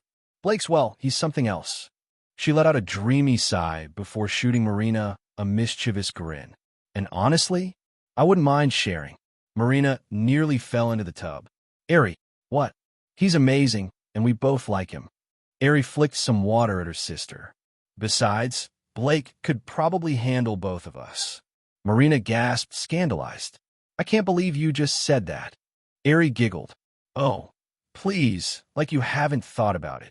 She leaned in closer, her teasing tone turning sultry. Just imagine it, sis. Enough. Marina clamped her hands over her ears, refusing to listen any further. But despite her protests, a small, traitorous part of her mind entertained the thought for a second too long. Ari burst into laughter, thoroughly enjoying her sister's flustered state. All right, I'll stop. For now, she relented, raising her hands in surrender. Marina huffed, still red-faced, but a small smile tugged at her lips. The tension that had clouded her heart all evening began to fade, replaced by a newfound warmth. Ari tilted her head, watching her sister carefully before speaking again, this time more sincerely. Look, all I'm saying is you deserve someone who makes you happy, sis. Whether it's Blake or someone else, don't settle for less. Marina blinked at her, then slowly nodded. Thanks, Ari. Of course. Ari grinned, reaching out to pull Marina into a warm hug. Now, enough sulking. Let's just enjoy a nice, relaxing bath together, okay? Marina chuckled softly, finally feeling at ease. All right. Ari suddenly moved again, pinning Marina down. Shockingly, her fingers slipped on her chest. Ari, stop it. Feeling a tingling sensation, Marina let out a startled cry. The book says doing it more than twice a day is bad for your health. Oh, what does that mean? You'll have to explain it to me thoroughly. And just like that, the sisters spent the rest of the night laughing and teasing each other, their bond stronger than ever. The next morning, at exactly 10 o'clock, Blake exhaled deeply, his crystalline blue eyes flickering with satisfaction. The divine energy within him had grown significantly, about half the strength of a low-class devil. In less than 4 days, he had achieved what would take others weeks, a testament to just how extraordinary his unique technique was. 10 already? That means it's the weekend, he muttered, glancing at the clock. Might as well take Ari and Marina out shopping. Marina's been through a lot. She could use the distraction. With that, Blake hopped out of bed, ran through his morning routine, and got dressed before heading straight to the Akizuki household. Standing at their doorstep, he knocked lightly. Through his heightened senses, he could tell both sisters were in the same room, their heartbeats slow and steady. A small smile tugged at his lips. Still sleeping, huh? Lazy little kittens, he murmured, amused. He decided to wait rather than knock again, enjoying the quiet morning. But then, a sharp, oppressive presence hit him from the distance. A wave of malice, thick and suffocating. Blake's gaze sharpened. Just as he tensed, footsteps echoed down the street, and a familiar voice, one dripping with venom, cut through the air. Well, if it isn't the silver-haired brat standing at my doorstep. How convenient. Kuzu Akizuki stepped into view, his once commanding presence now a shadow of itself. His face was gaunt, his expression twisted, and his voice off. There was a high-pitched, hollow quality to it. Behind him stood 3 men dressed in sharp black suits and dark sunglasses. Their very presence reeked of blood and violence. They weren't ordinary thugs, they were predators. Each carried a gleaming machete at their side. He's the guy you needed backup for. One of them scoffed. Kuzu, you really are pathetic. Takahashi, don't underestimate him. Kuzu snapped, panic flashing in his eyes. Last time, he kicked my door down with one hit. The man named Takahashi, clearly the leader of the trio, snorted. Kicking a door? That's it. You're wasting my damn time. Blake crossed his arms, his icy gaze scanning the group before landing on Kuzu. If you're done with your little villain monologue, I'd appreciate it if you took this outside, he said coolly. I don't want you waking up my girlfriend. Otherwise, I'll make sure you're the ones crawling out of here. The street fell silent. The gangsters stiffened, their faces darkening at the sheer confidence in Blake's voice. You've got a death wish, kid, Takahashi sneered, lifting his machete. You really think you can stand up to the Blackblade gang? The name sent a ripple of unease through the nearby onlookers. The Blackblade gang was no small-time crew.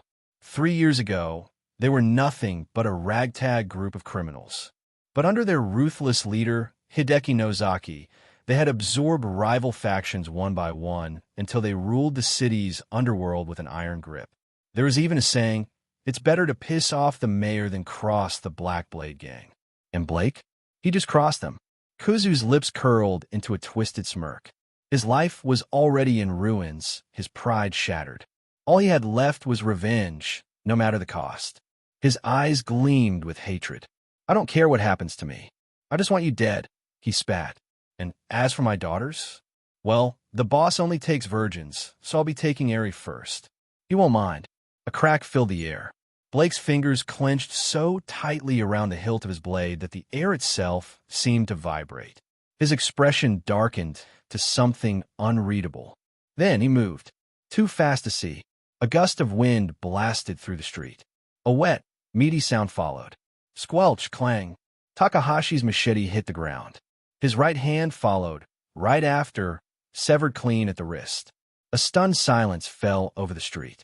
Blake stood just inches away, his ice whisper, sword gleaming, freshly painted red. For a moment, Takahashi didn't react. His brain refused to process what had just happened. Then, aha! A blood-curdling scream tore from his throat as he clutched the stump where his hand used to be. Bastard! The remaining 2 gangsters snapped out of their daze, rushing Blake in blind fury, their machetes flashing in the morning light. Blake barely even acknowledged them. Squelch. 2 clean, precise strikes. The blades clattered to the ground, followed by 2 more severed hands. The gangsters staggered back, their faces contorted in agony, clutching their bleeding stumps. Their earlier bravado was long gone, replaced by sheer, unfiltered terror. They had underestimated the wrong man. Shut up, or I'll take your heads next, Blake muttered, his voice carrying the weight of a death sentence. The 2 gangsters bit down on their screams, sweat pouring down their faces as they fought to stay conscious. Takahashi, despite his injury, gritted his teeth and forced himself to speak. Icha, if you kill us, 100 of our brothers will come down on you. You and those 2 women will be chopped to pieces by morning. It was a desperate threat, a final attempt to scare Blake into letting them go. Blake sighed, shaking his head. Are you really that stupid? He asked. Then, without hesitation, squelch. He drove his sword straight through Takahashi's chest. The gang leader gasped, his eyes going wide. He stared at Blake, his lips moving soundlessly. This guy is a demon. Then, the light faded from his eyes, and his body slumped to the ground. The remaining 2 gangsters watched in silent horror. They had killed before, many times. But even for them, taking a life had always been accompanied by adrenaline, fear, excitement, something. Blake, though, he had just killed a man as easily as someone swatting a fly. No hesitation, no emotion. It was the first time in their lives they had looked into a person's eyes and seen absolutely nothing. And that was more terrifying than anything they had ever known. Blake slowly turned to them, tilting his head. Well, do you still want to test your luck? Both men dropped to their knees, their bodies trembling. They didn't dare answer. Blake scoffed. Smart choice. Sheathing his sword, he finally turned his attention back to the Akizuki household, exhaling slowly. Guess that ruined the peaceful morning I had planned. Blake had always lived by one simple rule. leave no threats alive, especially not the kind that dared to insult or threaten the people he cared about. To him, trash like that didn't even deserve to breathe. His piercing blue eyes locked onto Kuzu, who was frozen in place, his face drained of all color. The sheer brutality of what he had just witnessed had shattered any remaining bravado. He had wanted Blake dead, but seeing the bloodbath firsthand was something else entirely. Kuzu's mouth opened, but no words came out. His legs trembled violently, and with a strangled whimper, he crumpled to the ground. If not for the fact that he was already a eunuch, he would have soiled himself in terror. Blake didn't spare him a second glance. Instead, he flicked the blood off his ice whisper sword with a casual motion before sheathing it. His voice was as cold as steel when he spoke. "Pick up the body. Grab the severed hands and weapons. We're leaving." The two remaining gangsters, both still clutching their bleeding wrists, flinched at his words. But when Blake's eyes flicked toward them, they scrambled to obey. Even Kuzu, shaking like a leaf, didn't dare hesitate. They were dead men walking if they disobeyed. A short while later, a black van peeled out of the alley, leaving behind a blood-soaked crime scene and a growing crowd of horrified bystanders. Inside the van, Blake leaned back against the seat, one hand on the hilt of his sword as he processed the situation. The Black Blade Gang, the biggest underworld force in the city. A pack of ruthless thugs that had been running unchecked for far too long. Blake had no illusions about what would happen if he left this matter unresolved. If he let them live, they'd keep coming for him. And worse, they'd set their sights on Aerie and Marina again. That wasn't going to happen. Looks like I need to clean up the trash. A sharp glint flashed in Blake's eyes. His gaze shifted to one of the injured gangsters. "Give me your phone. Call your boss." The man hesitated, his face drenched in sweat. Blake tilted his head slightly, expression unreadable. "Don't make me repeat myself." The gangster jolted and hurriedly pulled out his phone, dialing a number with shaking fingers. Blake snatched at the moment the call connected. A deep, menacing voice came through the receiver. "Hello, Takahashi? How's the job?" Blake cut him off. "You must be Hideki Nozaki, leader of the Black Blade Gang." His voice was calm, steady, completely unfazed. "I'm Blake, your target." Silence. Then a low chuckle. "Oh, you're alive? That's unfortunate. I could say the same for your men. Takahashi is dead. The others are missing their hands. Now listen carefully." Blake's tone remained emotionless. "I'll be waiting at the abandoned factory district on East Street. Come pick up what's left of your men." Click. He ended the call. The air in the van was suffocating. Even the two gangsters in the back were staring at him like he was the devil himself. "Kuzu, drive faster," Blake ordered. Kuzu hesitated, but seeing the look in Blake's eyes, he swallowed hard and slammed his foot on the gas. He prayed, that the Black Blade Gang would tear Blake apart when they arrived. It was his only chance at survival. Meanwhile, inside the Black Blade Gang's headquarters, Hideki Nozaki sat in his luxurious suite, his scarred face twisted with rage. With a sudden roar, he grabbed the nearest glass bottle and hurled it at the wall, sending shattered glass flying across the room. That little bastard! The gang members standing nearby flinched at the sound of his fury. Hideki didn't give a damn about Takahashi and the others. They were disposable. But the sheer audacity of that kid, a no-name high schooler, had not only slaughtered his men, but had the nerve to challenge him directly? If he let this slide, his reputation in the underworld would be ruined. And that was unacceptable. Within minutes, Hideki had gathered over 100 of his men. Armed to the teeth with machetes, baseball bats, and even a few firearms, they piled into a fleet of blacked-out vans, engines roaring to life. The hunt was on. But what Hideki didn't realize was that he wasn't walking into a trap set for Blake. He was walking into Blake's slaughterhouse. And by the time the night was over, the Black Blade Gang would never be the same again. Across the city, police radios crackled to life. Reports of gang activity, bloodied bodies, and a potential massive showdown had reached their ears. Patrol cars began mobilizing, sirens wailing in the night. Unknown to everyone, forces were converging on the abandoned factory district. The storm was about to break. And when it did, Only one side would be left standing. The abandoned industrial district of East Street was eerily silent, save for the distant hum of the city beyond. Blake sat atop a rusted van, one leg dangling over the edge, the other propped up lazily. He looked utterly at ease, as if he were simply waiting for a late-night rendezvous rather than an impending bloodbath. At his feet, the two surviving Black Blade members knelt, their hands bound with makeshift cloth restraints.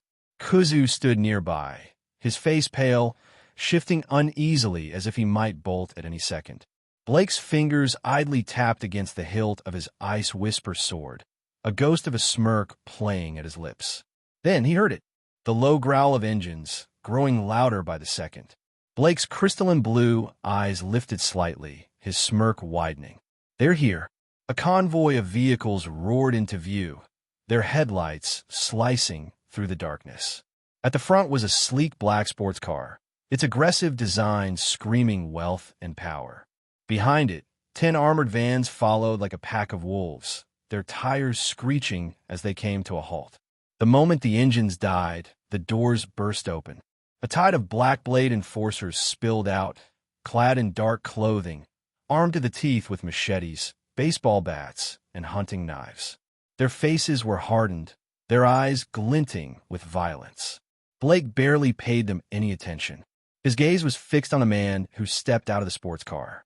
Hideki Nozaki, the Black Blade's kingpin, a man whose name carried weight in the city's underworld. His face was lined with old scars, a testament to battles fought and survived. Dressed in a tailored black suit, he radiated menace, a predator in his domain. 2 towering bodyguards flanked him, each wielding machetes nearly as long as a man's arm. Their sheer size made them look more like walking tanks than men. Then, without warning, ding! A system notification flashed across Blake's vision. Mission issued. Destroy the Black Blade gang. Reward, 100 fortune points. Blake blinked once, then dismissed it, like I needed more reason to wipe these bastards out. Hideki strode forward, his gaze locked on the young man, standing defiantly before him. "Kid," he growled, his voice low and dangerous, "you've got some nerve." Blake didn't respond, watching him with an unreadable expression. Hideki continued, stepping closer until only 10 feet separated them. "You think kidnapping my men was a smart move? I'll give you one chance. Hand them over, kneel, and beg for mercy. If you do that, I might let you live." The Black Blade members behind him grinned, expecting to see Blake crumble. Instead, Blake let out a quiet chuckle. Arrogant, he tilted his head slightly. "No, you're overestimating yourself." With a single, fluid motion, he leaped down from the van, landing with cat-like grace. His Ice Whisper sword gleamed under the flickering streetlights. "To me, you're nothing but ants," Blake said coldly, "and I brought you here to crush you." Before anyone could react. Slash, slash, slash. The blade flashed. A heartbeat later, the 2 bound men and Kuzu collapsed, their heads rolling across the concrete. 3 kills. Instant. Precise. Merciless. The air was thick with the scent of blood. The severed necks gushed crimson, staining the ground beneath them. For a moment, the 100 gangsters stood in stunned silence. Even Hideki's face darkened. He had ordered Blake to release his men, not slaughter them like cattle. The blatant disrespect, the utter disregard for his authority. This was an open challenge. Then, ha ha ha! Hideki's laughter echoed through the lot, rough and unhinged. He wiped a hand across his scarred jaw, eyes burning with fury. "Good. Very good." He exhaled, his nostrils flaring. "It's been a long time since anyone dared pull something like this in front of me." The grin vanished from his face. "Kill him. Tear that bastard to pieces." The moment the words left his mouth, the Black Blade gang surged forward like a tidal wave. Blades gleamed. Boots thundered. Murder filled the air. But Blake? He simply exhaled. Pathetic. Then he moved. Slash. Slash. Slash. A single step forward. 1, 2, 3, and the first 3 men fell, clutching their throats as blood poured from deep, precise cuts. The fourth barely had time to scream before Blake twisted around him, sword carving through his ribs like a hot knife through butter. He didn't stop. Blake darted between them, a phantom among men. His movements were flawless, fluid, an artist painting death with every stroke. 1 man, 10 men, 20 men. The ground became slick with blood and bodies. They outnumbered him 100 to 1, yet not a single blade touched him. To Blake, these thugs moved in slow motion. His perceptual distortion ability, his enhanced ether energy, his unnatural stamina, they made him untouchable. And the gangsters realized it too late. Their numbers didn't matter. Their weapons didn't matter. They were sheep in a slaughterhouse. From the sidelines, Hideki watched, his fingers twitching. The men he'd spent years training, his most loyal killers, were being butchered like they were nothing. And Blake? He wasn't even breathing hard. The blood on his sword wasn't a hindrance. The corpses piling up around him weren't slowing him down. If anything, he was enjoying it. For the first time in years, a cold chill ran down Hideki's spine. What the hell is this kid? As if sensing his fear, Blake turned his head slightly, locking eyes with him across the battlefield. The night air was thick with the stench of blood and fear. The abandoned factory, once filled with the thunderous roars of men ready for battle, had turned into a graveyard of the fallen. Blake stood at the center of it all, his frost whisper dripping crimson, its once pristine blade now bathed in blood. His expression remained eerily calm, unbothered, as if the slaughter around him was nothing more than an inevitability. The Black Blade Gang, once proud, once confident, now trembled like cornered animals. Their weapons shook in their hands. Their breath came in ragged, terrified gasps. This guy, he's not human. The same thought ran through their minds, over and over, clawing at what little sanity they had left. Even Hideki, their ruthless boss, felt the weight of it. These were his best men, hardened killers who had earned their reputations through blood and brutality. And yet, not one had even grazed Blake. How could a single man stand against 100 and emerge untouched? Blake took a slow step forward, his boots squelching in the pooling blood beneath him. His icy blue eyes scanned the remaining gangsters, sending chills through their spines. "Weren't you going to destroy me?" His voice was mocking, laced with an eerie calm. "Why stop now?" The few still standing flinched, some instinctively stepping back. But there was nowhere left to run. The air thickened, heavy with an aura so oppressive it crushed the last shreds of their will to fight. Some dropped their weapons entirely, their knees threatening to buckle. Hideki's face twisted, pale 1 second, livid the next. He had finally realized the ugly truth. They had kicked an iron wall, and now that wall was coming down on them. A click, then another. Blake's ears picked up the subtle sound of safeties being flicked off. His eyes narrowed. 16 of them have guns. The first volley of gunfire tore through the night. But Blake was already gone. Ducking, weaving. He moved like a specter, each bullet missing him by a breath. Then, swish, swish, swish, swish, swish. A blur of silver. 5 men dropped, heads rolling, their lifeless bodies slumping to the ground, still clutching their weapons. The surviving gunmen froze, their hands trembling on the triggers. What? It was impossible. They had him surrounded, aimed, and yet before they could even pull the trigger a second time, he had already killed 5 of them. The next second, he vanished again, a flicker in the darkness. Then, the wet sound of steel piercing flesh. One after another, the remaining gunmen fell, their choked gasps the only sounds before their bodies hit the blood-soaked ground. To the rest of the gang, it was as if death itself was walking among them, cutting down lives with each silent step. And suddenly, the panic set in. "Our run," one of them screamed, his voice cracking. Like a broken dam, the last of the Black Blade members turned and bolted, their weapons clattering to the ground. Their only thought now was escape. And Hideki Nozaki? He was already gone. The moment he realized the truth, he had spun on his heels and fled into the night. The great underworld boss, the feared kingpin of Black Blade, was running like a scared dog. All his power, all his men, useless. A sword that moved faster than bullets? That wasn't something Hideki could fight. That wasn't something anyone could fight. No, this was beyond human. And so, his one and only thought was simple: survive. He would leave the city, go into hiding, disappear completely. Living in the same city as this creature was too terrifying. But the moment that thought crossed his mind, a voice whispered behind him, "Where do you think you're going?" Hideki's blood ran cold. His eyes went wide, his breath catching in his throat. And then, slash! A blinding arc of silver cut through the night. For a split second, Hideki felt nothing. Then, the pain hit. His legs gone. His body hit the ground, skidding across the concrete, blood pouring from the severed stumps where his legs had once been. The agony was unbearable. And then he screamed, a sound so raw, so filled with pain, it echoed through the empty factory, mingling with the silence left in Blake's wake. Blake stood over him, expression blank, watching as Hideki writhed in his own blood. A kingpin reduced to nothing. He slowly crouched down, tilting his head slightly. "You should have known," Blake murmured, voice low and calm. "Some things in this world you just shouldn't provoke."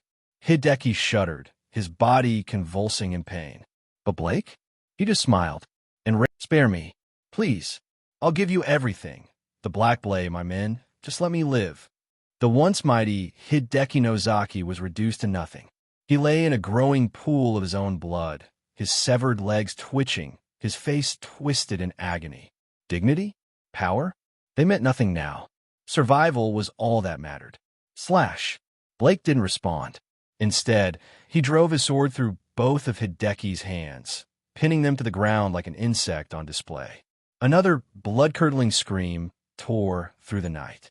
Hideki's body convulsed, the pain unbearable. His once proud hands, the hands that had orchestrated countless murders, betrayals, and power plays, were now utterly useless. Escape was no longer an option. Blake pulled his blade free, the crimson-streaked steel gleaming under the factory lights. He turned away, his work not yet finished. More screams rang out in the distance, raw, desperate wails that echoed through the industrial district. One by one, Blake hunted them down, his movements silent, merciless, efficient. Minutes later, the last straggler lay at his feet, his lifeless body still warm. Blake spun his sword once, flinging the excess blood off the blade, painting crimson arcs on the concrete. Then, with a practiced motion, he sheathed it, turning back toward the carnage he had left behind. The black blade was finished. Standing over Hideki's trembling form, Blake's icy gaze bore into him. "Make a call," he ordered. "Summon every last Black Blade member to the main hall. I might consider letting you live." Hideki's eyes lit up with sudden hope. "You'll really let me go?" His voice was weak, desperate.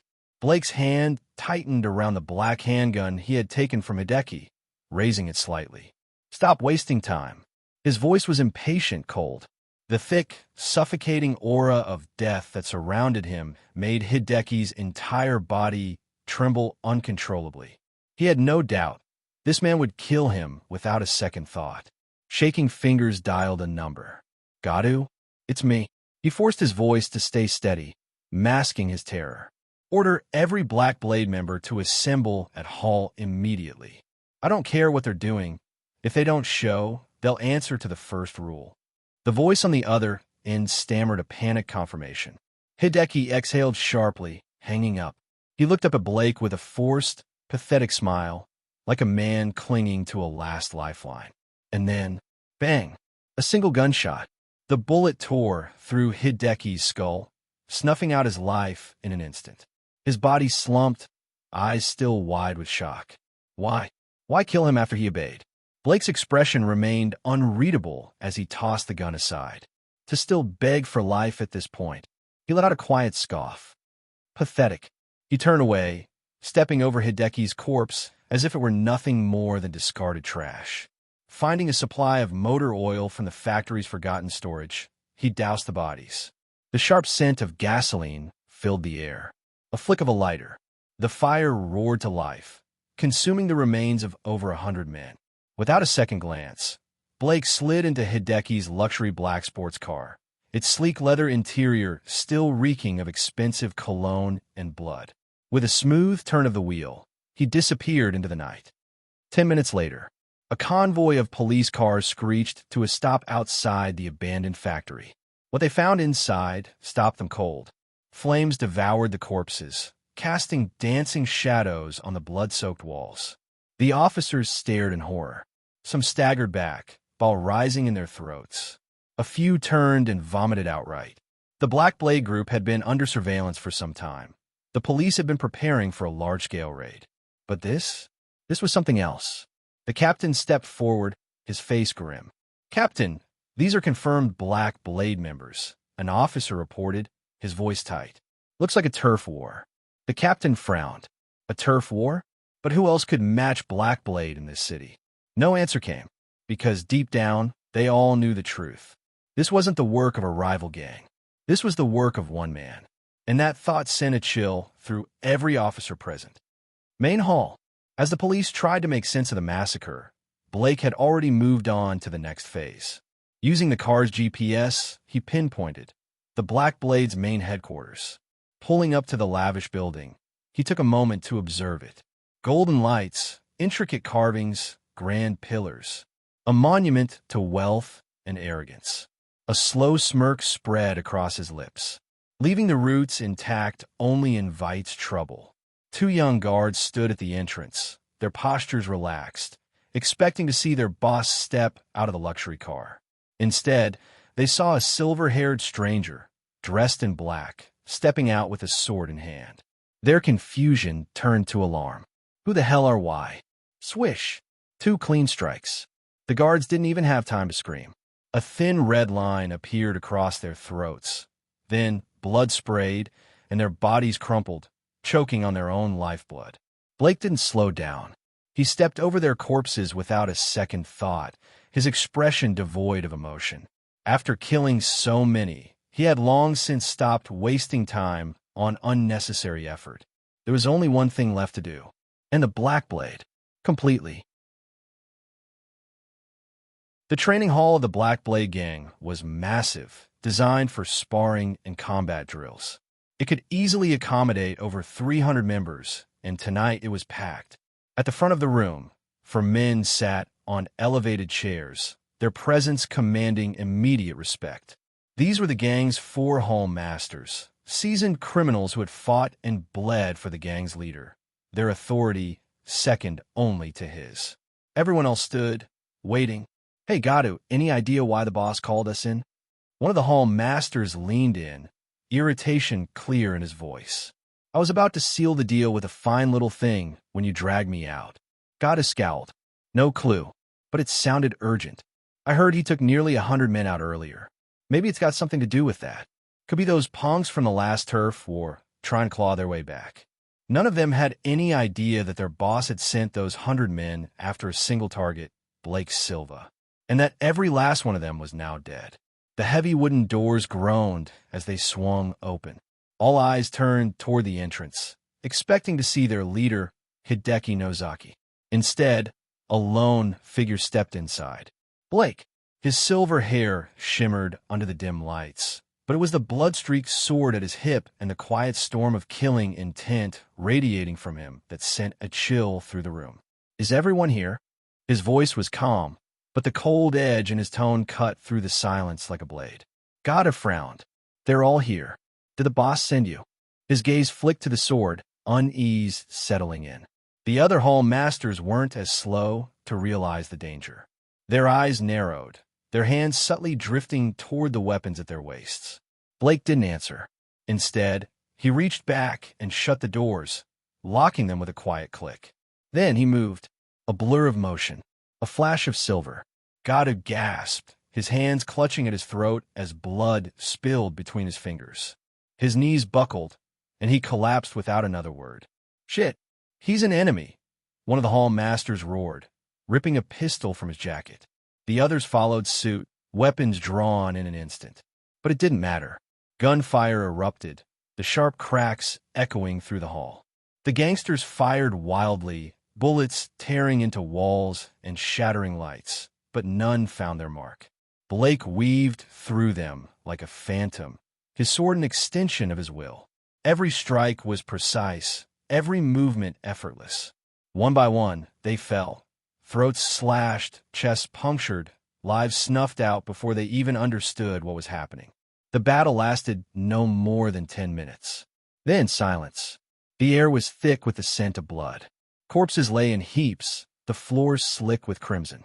In less than 2 hours, including travel time, Blake had wiped out one of the city's most dominant gangs. If it weren't for the trip, he could have done it in 30 minutes. Ding. Mission complete. Reward: 100 luck points. Current luck points: 225. The system's notification echoed in his mind, but Blake barely reacted. He exhaled sharply and dropped into a chair, finally allowing himself to rest. His muscles ached, his strength nearly spent. Between the relentless combat and the continuous use of his sensory-dampening ability, exhaustion had begun to creep in. Still, he felt no remorse, no guilt. Killing this many in a single night might have shaken most men. But to him, it was just another step forward. These scumbags had chosen their fate the moment they crossed him. More importantly, they had dared to threaten Ari. That alone had sealed their doom. A sudden vibration cut through the silence. A phone. Blake glanced down and spotted it lying beside one of the corpses. He reached over and picked it up. An unread email. Sender: Udom Mickey. Recipient: Silver-haired Lord. Subject: a humble request. White-haired Lord. We are members of the Tiger Gang, former enemies of the Black Blade Gang. We humbly request your protection and acceptance. Blake's lips curled slightly. Well, he muttered, nudging the corpse of a home master with his boot. Looks like this guy was playing both sides, or maybe the Tiger Gang set him up. Either way, it wasn't his problem. He tapped the screen and dialed the sender's number. The call was answered almost instantly. "Hello." A nervous voice stammered on the other end. Blake leaned back, his tone unreadable. "It's me." A sharp inhale. Lord, will you accept us? I'm calling for one reason. Handle the police for me, and I'll give you the Black Blade Gang's territory. Dead silence. Then, what? Are you serious? Believe it or don't, Blake said flatly. I can always give it to another gang. No, we'll handle it. You won't hear a peep from the cops. Good. Blake hung up without another word. Becoming a gang boss in this mundane world, that held no appeal. But using gangs to clean up his messes? Now that was useful. Through surveillance, the Tiger Gang had witnessed the carnage at the assembly hall. The sight of a single silver-haired youth slaughtering over 300 armed men had almost made them wet themselves in fear.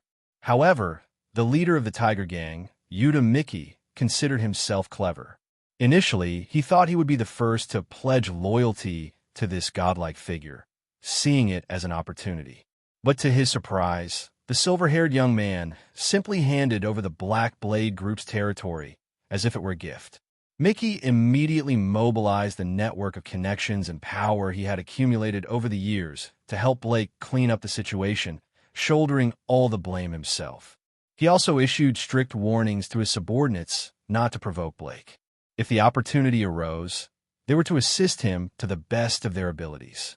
Soon after, the police had no choice but to withdraw, labeling the incident as a violent gang conflict. As for Akizuki Kuzu, who was found dead during the investigation, the police merely classified him as an unlucky bystander caught in the chaos. Blake, however, had no interest in the aftermath. After leaving the place, he went home, showered to wash away the scent of blood, and calmed himself to suppress the killing intent that had built up from his earlier actions. He soon returned to his usual self, gentle but with a faint air of mischief. His deep blue eyes, more captivating than ever, exuded a unique charm. After sending Ari a quick message, Blake enjoyed a restful sleep, only waking as dusk fell. Ding! Task issued. Went over the Akizuki sisters. Reward: 30 fortune points. Blake, just finishing washing his face, nearly spat out water, looking utterly bewildered. "See ya. Does the system seriously issue tasks like this?" System task issuance is random. Tasks like this also happen sometimes. Sia's usually sweet voice had a hint of embarrassment, suggesting she too was taken aback by the nature of the task. So, the system is encouraging me to start a harem? How considerate. Blake muttered sarcastically as he hung up his towel. He then left for Ari's house. After ringing the Akazuki household doorbell, he heard footsteps approaching. Moments later, the door opened, and Ari immediately pulled him inside and shut the door. Blake, what happened this morning? Why did you tell us to stay hidden? Sitting on the couch, Ari clung to Blake's right arm, looking at him with curiosity. Marina, sitting to his left, also fixed her purple eyes on him. The sisters had been startled by Blake's early morning call, especially given its urgency, disrupting their sleep after a late-night conversation. It was chaotic outside today, Blake said simply, keeping his response brief. He didn't want to trouble them with the bloody details of what had transpired. Chaotic? Ari frowned, pouting slightly at his vague answer. But seeing his serious expression, she didn't press further. Both sisters were secretly pleased. It was clear he was worried about their safety. I'm going to take a shower. You two chat for a bit, Ari said suddenly, her brows relaxing as a mysterious smile spread across her face. She winked at Blake before darting off. Blake watched her leave, confused. Ari rarely bathed this early in the evening. Usually, she preferred to do so late at night. What was she up to? Why is Ari sneaking glances from the corner after saying she was going to shower? Blake muttered to himself, noticing her gaze from the shadows. He couldn't figure out her game. Silva? Marina's soft voice broke the silence, her tone shy and hesitant. Yes, Blake replied, turning to her with a smile. He was surprised to see her blushing, her delicate face flushed with embarrassment. I, Marina stammered, struggling to find the right words as her hands balled into fists. She seemed to be summoning her courage, but couldn't get her thoughts out, her voice barely audible. Thank you for saving me yesterday, she finally blurted out, her face a mix of gratitude and frustration. Blake couldn't quite understand her conflicted emotions. It's no problem. We're friends, aren't we? He replied warmly, smiling at her. Honestly, what is wrong with those two? Ari groaned from her hiding spot, burying her face in her hands in frustration. My sister is just too shy. Looks like I'll have to step in and use the final measure. With that, she sighed, pulling a small spray canister from her pocket, the same one Akazuki Kuzu had used against her. In the Akazuki household living room, Marina sat stiffly on the sofa, her fingers nervously gripping the hem of her dress. Her violet eyes darted toward Blake, the very image of calm and confidence. She tried to speak, tried to force words out, but nothing came out the way she wanted. Why was she so timid? Ari had spent all night hyping her up, even making sacrifices to help her gain the courage to confess. And yet, every time she opened her mouth, the words came out wrong. Blake, noticing her discomfort, frowned slightly and reached out. Marina, are you feeling okay? Before she could react, his warm hand pressed against her forehead. No fever. The unexpected touch sent a shock wave through her body. Her face burned crimson, her purple eyes flickering with panic. Too close, too close, too close. She could barely breathe. This was the first time she had ever been this close to a man. A sudden exasperated sigh shattered the moment. That's it. I can't stand this anymore. Blake barely had time to turn before Ari stormed over, hands on her hips, looking like she was about to start a fight. Ari? What are you doing? He asked, confused by her outburst. His gaze flickered between her annoyed expression and Marina's panicked one. It didn't take a genius to realize that whatever was going on with Marina had something to do with Ari. Big sis, I'm sorry. But for your sake, I have no choice. Ari ignored Blake completely and turned to her sister. Marina's brows furrowed in confusion, but before she could react, Ari pulled a spray bottle from her pocket. And then, PSSHHH. She sprayed it directly into Marina's face. Cough! Cough! Ari, what the hell? Marina waved her hands wildly, trying to disperse the pink mist. She glared at Aerie, her expression a mix of shock and irritation. But then, her pupils suddenly dilated, her breath quickened, and a strange heat spread through her body. Her expression quickly turned from annoyance to something else entirely. Blake, meanwhile, had gone completely still. His crystal blue eyes locked onto the spray bottle in Aerie's hand, his lips twitching slightly. "Is that what I think it is?" Aerie, looking far too smug, gave her sister a pat on the shoulder. "Big sis, this is for your own good. Just relax and enjoy it." Then, she turned to Blake and huffed dramatically. "Blake, this is as far as I can help you. Now it's your turn." Blake blinked. "What?" Aerie crossed her arms and tilted her head. "You heard me. Went over my sister." Blake felt like his brain had just short-circuited. What kind of insane situation was this? Not only was his girlfriend approving of him pursuing another woman, but she was also actively assisting in making it happen. This is amazing. And to think I was actually worried about how to complete that double date mission. I didn't expect Aerie to take matters into her own hands. Realizing this, Blake grinned knowingly and gave Aerie a subtle thumbs up. Aerie rolled her eyes, but there was a faint smile on her lips. Men really are all the same. Still, she had to admit, she appreciated Blake's honesty. If he had hesitated, if he had pretended to be noble, she would have looked down on him. But no, the man she had chosen, he owned his desires without any shame. "All right," Aerie added casually, "just be gentle. It's my sister's first time. She can't handle someone like you going wild." Blake's eyes flickered with amusement. "Got it." Game over for Marina. Just then, a soft, intoxicating voice broke through the tension. "Blake, gimme." Blake turned just in time to see Marina, fully dazed, her violet eyes glazed over with something dangerously close to desire.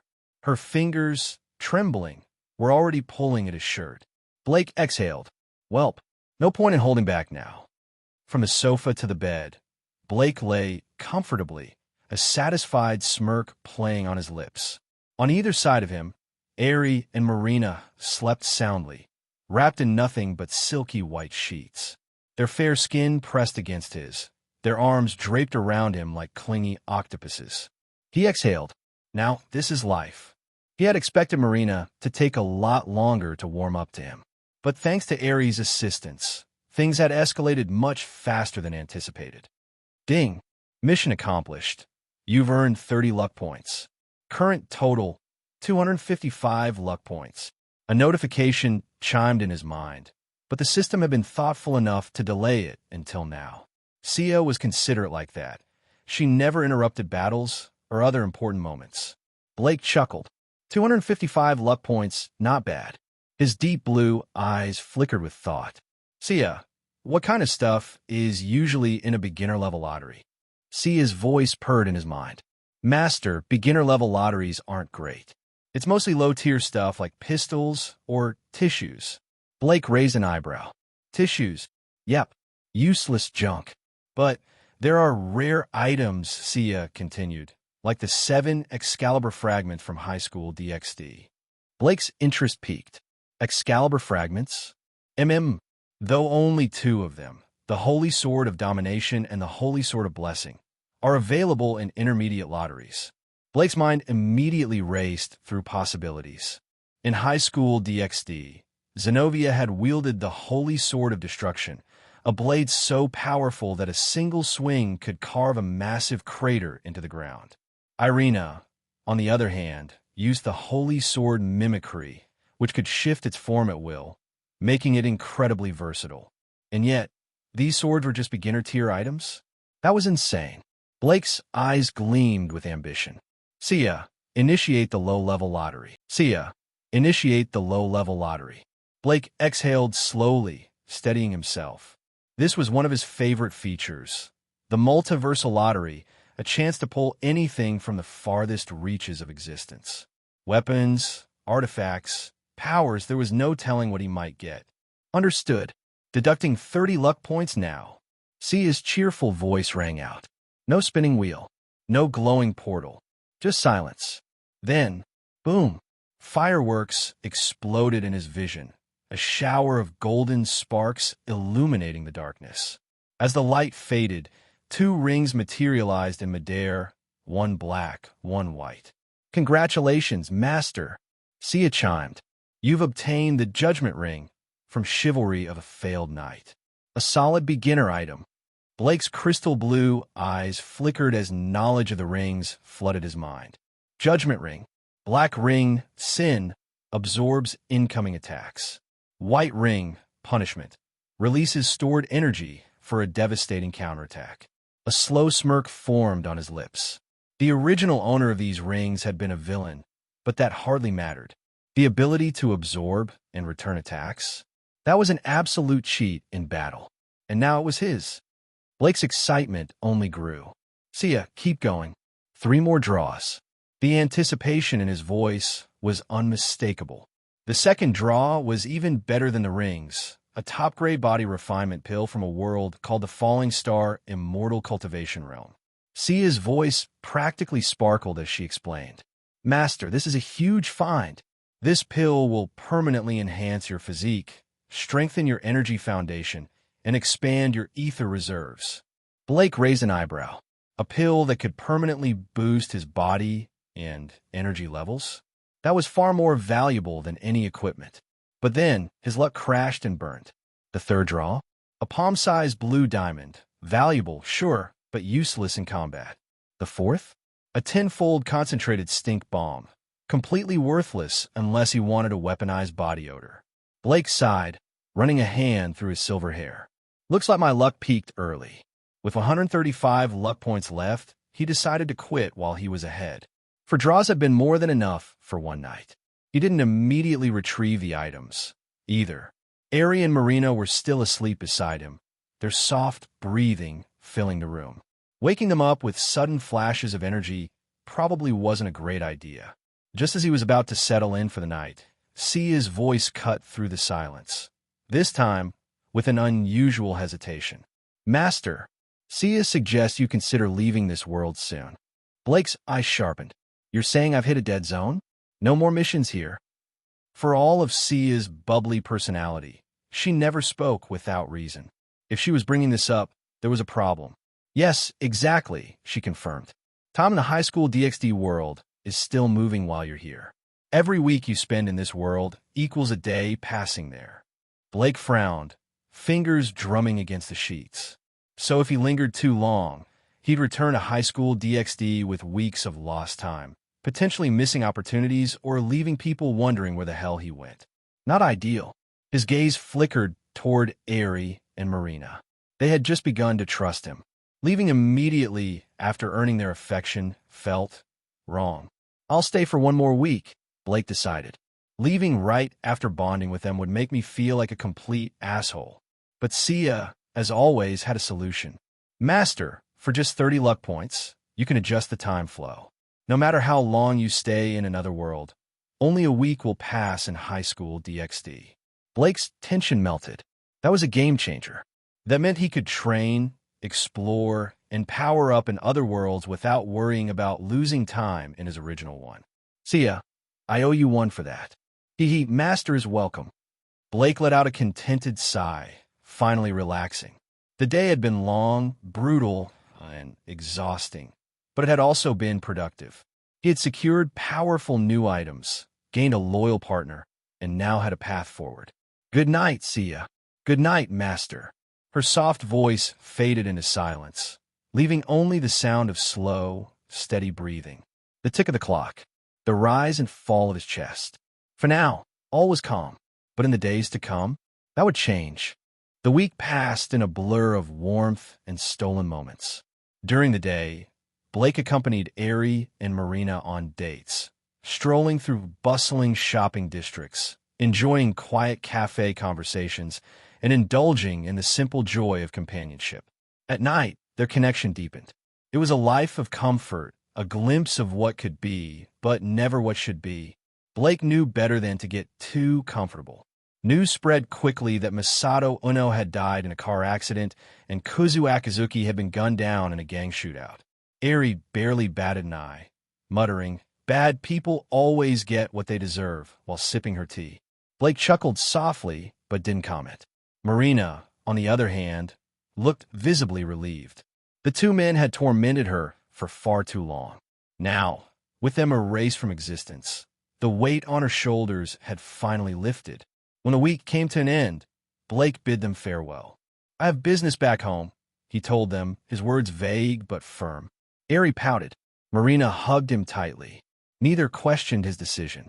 With 30 luck points, he adjusted the time flow between worlds before stepping away from the fleeting comfort of peace. Because no matter how tempting it was to stay, he had unfinished business elsewhere. His sister, Leah, was still out there, suffering under their family's cruelty. And until he tore down the ones who hurt her, he had no right to rest. "Phew, I'm back," Blake exhaled, taking in the familiar sight of his dimly lit bedroom. The transition between worlds always left him feeling a little off balance, like stepping from a dream into reality. His gaze lingered on his surroundings. The bed, the desk, the faint hum of the city outside. It all felt distant. For a brief second, he almost expected Ari or Marina to be beside him. Goodbye for now. Shaking off the sentiment, he focused on the present. "See ya," retrieved the judgment ring and the body refinement pill. A soft chime echoed in his mind. "Understood, master."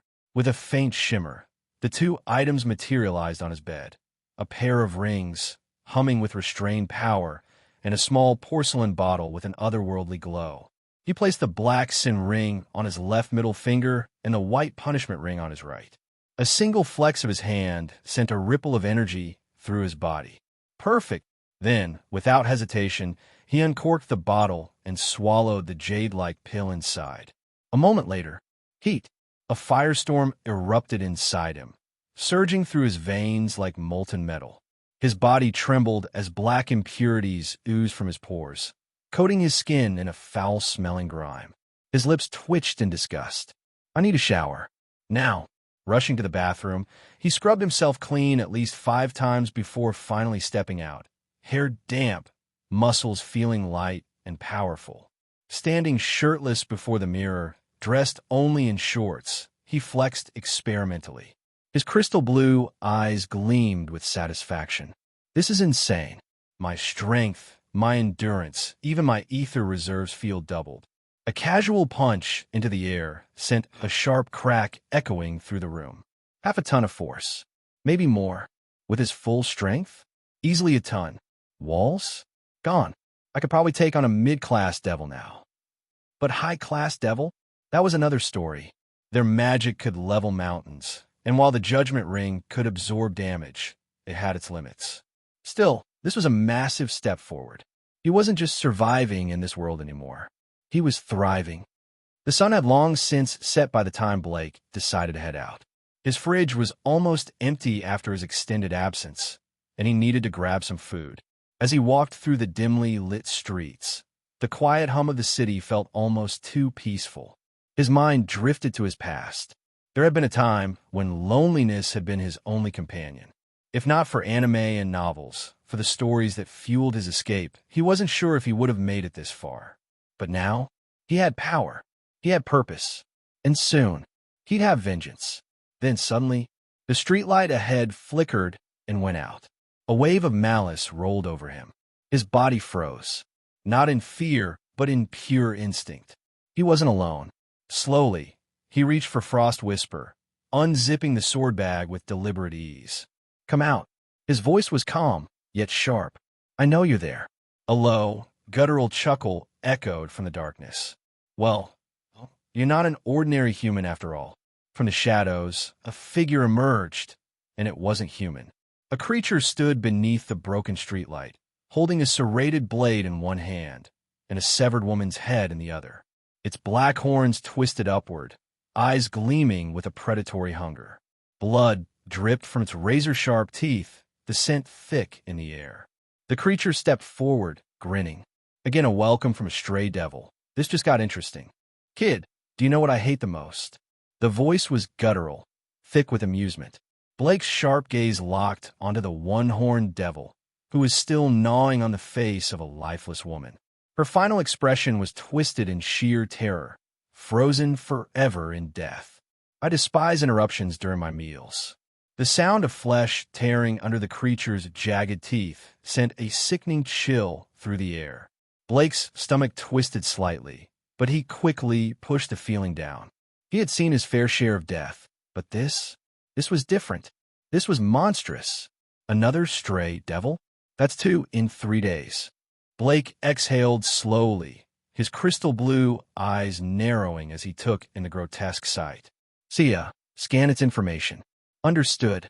A familiar holographic display appeared before his eyes. Stray devil, Buzz. Age, 85. Power level, mid-class devil.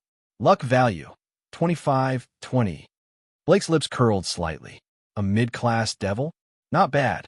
Should make for a good warm-up. Meanwhile, Buzz barely acknowledged him, still more focused on his gruesome feast than on the young man standing calmly in front of him. Blake could feel the barrier around the area, a crude but effective spell designed to keep prying eyes away. Clearly, Buzz wasn't worried about anyone escaping. Unfortunately for him, Blake wasn't planning on running. Ding. Task issued. Defeat your first mid-class devil. Reward, plus 50 luck points. If Luck Plunder is used to kill, the reward drops to 10 luck points.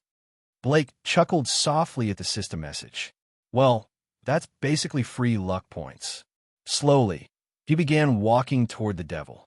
Buzz finally looked up, his yellowed eyes flashing with irritation. The brat wasn't running. He wasn't trembling. Instead, he was looking at him like prey. Buzz's rage boiled over. Arrogant little shit. Die. With a snarl, he hurled the half-eaten head aside, bent low, and launched himself forward like a cannonball. His jagged blade swung down with a whistling force, aiming to split Blake in half. For an ordinary person, this would have been an instant kill. But Blake was far from ordinary. Everything slowed. Perceptual distortion kicked in, twisting Buzz's movements in Blake's mind. To Blake, the devil moved through molasses, each motion sluggish, each attack predictable. With a simple sidestep, he effortlessly evaded the blow. Crack! The force of the missed attack sent a shock wave through the ground, gouging a deep trench in the pavement. Blake's gaze flickered to the damage. Damn, if he had blocked that head-on, even with Frost Whisper, the impact alone might have shattered the blade. Buzz snarled, swinging again, another miss. Then another, and another. Each attack came closer. Each attack carried more rage, but none of them touched Blake. TCH, all you're doing is dodging, coward. Blake let out a low chuckle. Dodge? No, your attacks are just too pathetic to bother blocking.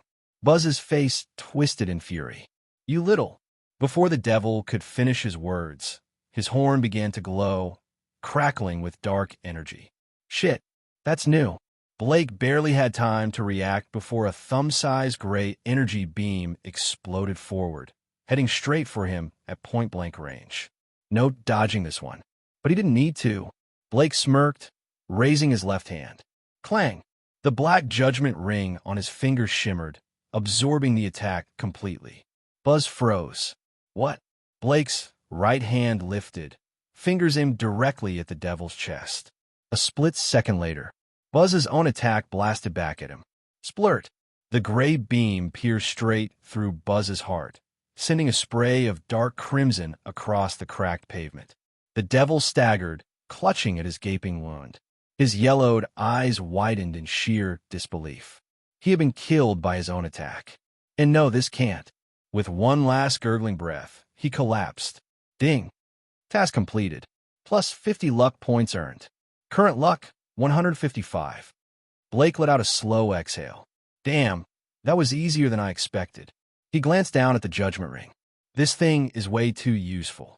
From the start, he had controlled the entire fight, baiting Buzz, manipulating his attacks, and letting his own arrogance seal his fate. It wasn't strength that won this battle. It was strategy.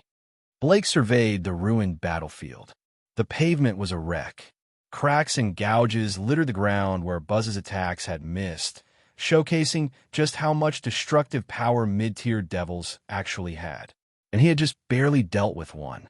In the grand scheme of things, mid-class devils are nothing. but that doesn't mean they aren't dangerous. Blake sighed, rolling his shoulders. I still have a long way to go. His stomach rumbled. Right? Food. Turning on his heel, he walked away. The barrier dissolved into nothing, fading away with Buzz's death. Blake stuffed his hands into his pockets, his mind already shifting gears. He needed to grow stronger, faster, because one day, he wouldn't just be hunting stray devils like Buzz. He'd be facing. Blake exhaled, crossing his arms as he leaned against a nearby wall. So what exactly do you need me for? His voice was calm, detached, as if he was already regretting entertaining this conversation. The three idiots in front of him, Issei, Hayadu, and his equally hopeless friends, exchanged glances before doing something that made even Blake freeze in disbelief. They dropped to their knees, right there in the middle of the street. Master, please teach us the secrets of picking up girls. They shouted in perfect unison, bowing deeply as if seeking enlightenment from some divine guru. Blake's eye twitched. What the actual hell? Passers-by stopped to stare. Some looked disgusted. Others whispered among themselves. A few simply shook their heads and walked away. Blake, on the other hand, had no words. These three had no shame. Ding! New task issued. Mentor Issei Hayudu and introduce him to the new world. Reward, 100 destiny points. Blake stiffened. System, you've got to be joking. He was ready to turn and walk away, completely unwilling to deal with this nonsense. Then the task notification appeared. His lips twitched again. 100 destiny points? For this? Still debating whether it was worth it, he heard a quiet, cautious voice in his head. Master, this task has nothing to do with me. It was Sia, his ever-loyal system assistant. Blake sighed. I know, Sia. You're my smart, sweet little spirit. This is just dumb. MHM, thank you, Master. After a brief internal debate, Blake looked down at the three morons still kneeling on the pavement, their expressions determined. They weren't getting up unless he agreed. Fine, get up. You see that? My ultimate move works. Issei shot a smug grin at his two friends before scrambling to his feet. Blake stared at them for a long moment before finally speaking. Picking up girls mainly depends on looks. Unfortunately, you three don't meet that requirement. The smug grin vanished. Issei's eye twitched as he clenched his fists, glaring at Blake like he was ready to throw hands. You want to fight? Blake ignored him, which is why I have a second method. At those words, the trio immediately straightened, their expressions serious.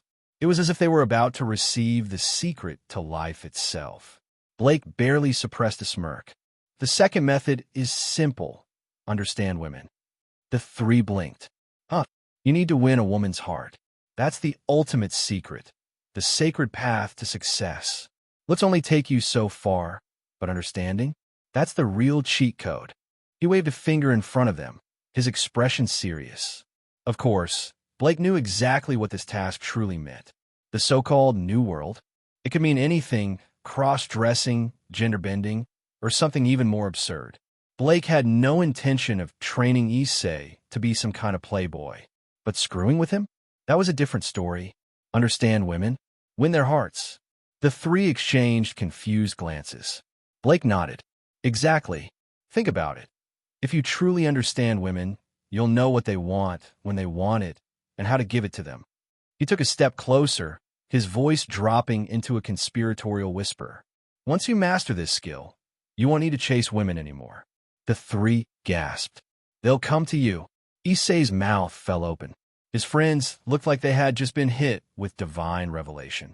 Blake smirked inwardly. Hook, line, sinker. Master, you're a genius. This is it. The secret formula. Issei, you're an idiot for not figuring this out sooner. Their eyes sparkled with pure devotion, their previous jealousy of Blake replaced with sheer admiration. Blake barely held in a laugh. He coughed to cover it up. Ahem. Now let's move on to the next step. How to actually understand women. Master, we're already very familiar with women's bodies. The trio puffed out their chests with pride. After all, they had years of experience with certain types of material. If this was a written exam, they would have aced it. Slap. Blake smacked Issei upside the head. You morons. Issei rubbed his skull, eyes watering. Ow, what the hell, man? That's not the kind of understanding I'm talking about, dumbass. I mean understanding their hearts. There was a long, painful silence. Finally, Issei scratched his cheek awkwardly. Oh, their hearts. Oh, their hearts. Issei blinked, rubbing the fresh slap mark on his head. He gritted his teeth, but his excitement didn't wane. If this was what it took to unlock the sacred art of picking up girls, then so be it. Blake, meanwhile, kept a straight face, but barely. If they actually bought this, he was going to lose it. A foolproof plan. All right, listen up. Blake continued, his tone grave. Your next step is to immerse yourselves in the ultimate training regimen. The three leaned in. You need to play dating sims, specifically reverse harem and cross-dressing academy. Issei's eyes widened. Wait, what? Blake nodded solemnly. You must roleplay as the heroine in these games. Only by fully stepping into a woman's shoes, thinking like her, feeling like her, living like her, can you hope to understand the true essence of a woman's heart. There was silence. A long silence. Issei and his friends stared at Blake, their brains struggling to process this revelation. We have to play as the girl? Blake nodded. Exactly. Play at least 100 of these games. Immerse yourselves. Become the heroine. Once you master this path, you'll understand women on a level no ordinary man can. The trio gulped. Blake almost lost it right there. With this knowledge, he pressed on, keeping his voice serious. You won't just date women. You'll make them chase after you. Wealthy, beautiful women will come running at the mere crook of your finger. Issei's hand shook. His friends' faces were filled with overwhelming awe. Blake could see it, the moment of epiphany. The moment stupidity triumphed over reason. The awakening. Master, you're a genius. Issei's eyes burned with newfound enlightenment. His lips quivered, his soul shaking with emotion.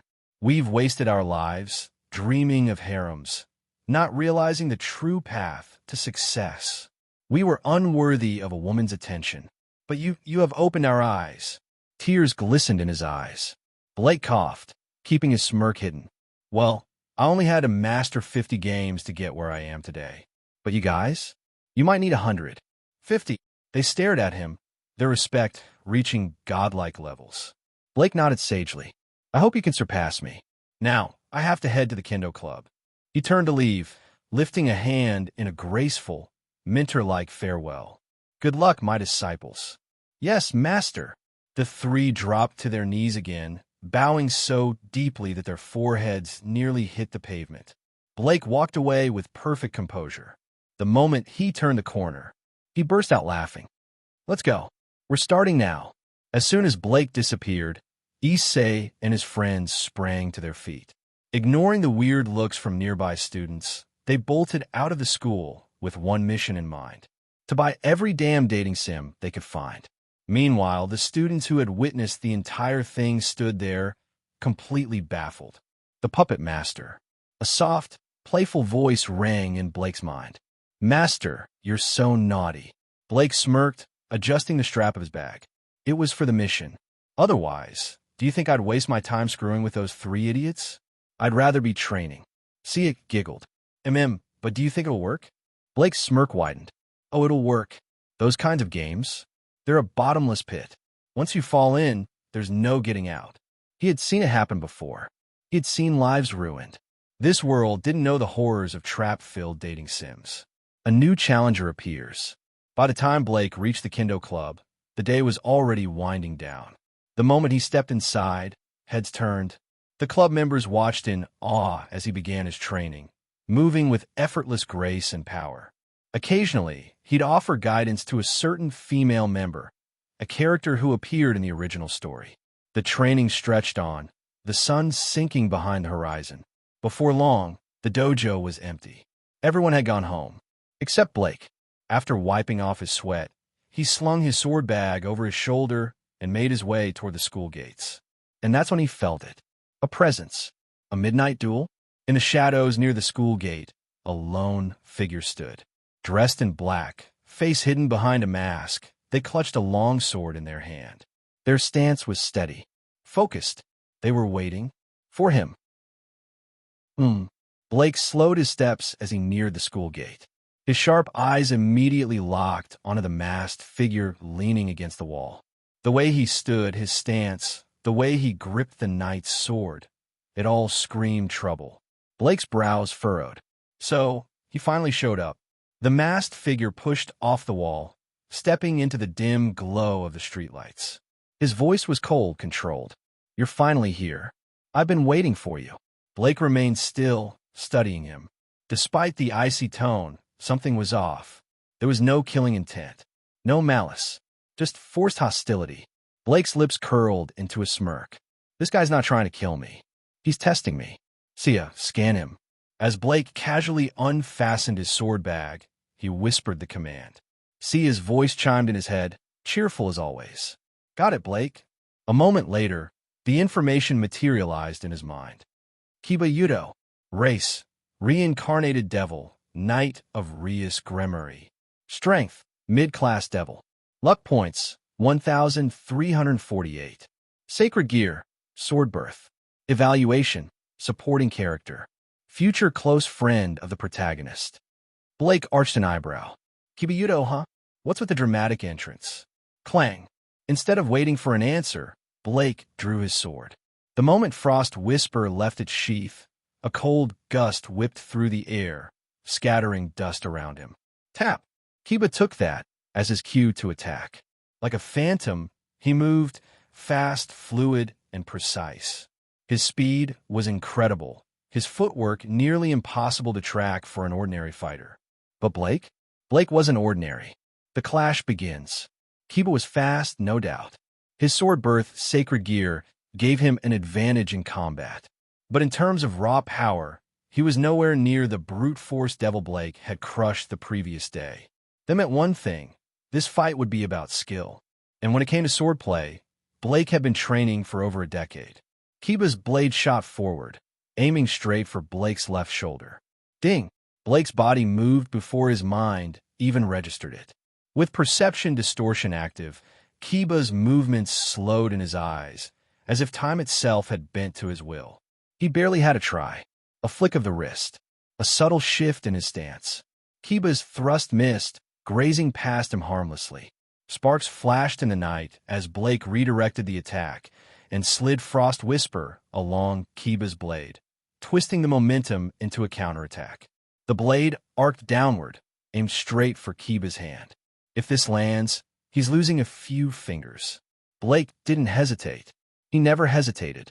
The desperation block. Kiba's eyes widened. In a split second, a black dagger materialized in his left hand, forged by his sacred gear. Ding! The two blades collided, metal shrieking as Kiba managed to parry, but not without cost. The impact sent him skidding backward, his footing unstable. Blake didn't give him time to recover. With a calm, almost lazy motion, he reached into his pocket and pulled out a pitch-black sphere about the size of his palm. Without a word, he hurled it straight at Kiba. Whoosh! A miscalculation. Kiba's instincts screamed danger. His speed was his greatest asset, but Blake's relentless assault had thrown him off rhythm. He had no time to dodge. His mind raced. What the hell is that? A bomb? He gritted his teeth. Screw it. I'm not taking any chances. With a flick of his wrist, he launched his dagger at the sphere. Puffed. The dagger struck true, piercing the black orb in midair. Boom. Bang. A pop. A harmless, almost comical pop. Kiba blinked. Wait, what?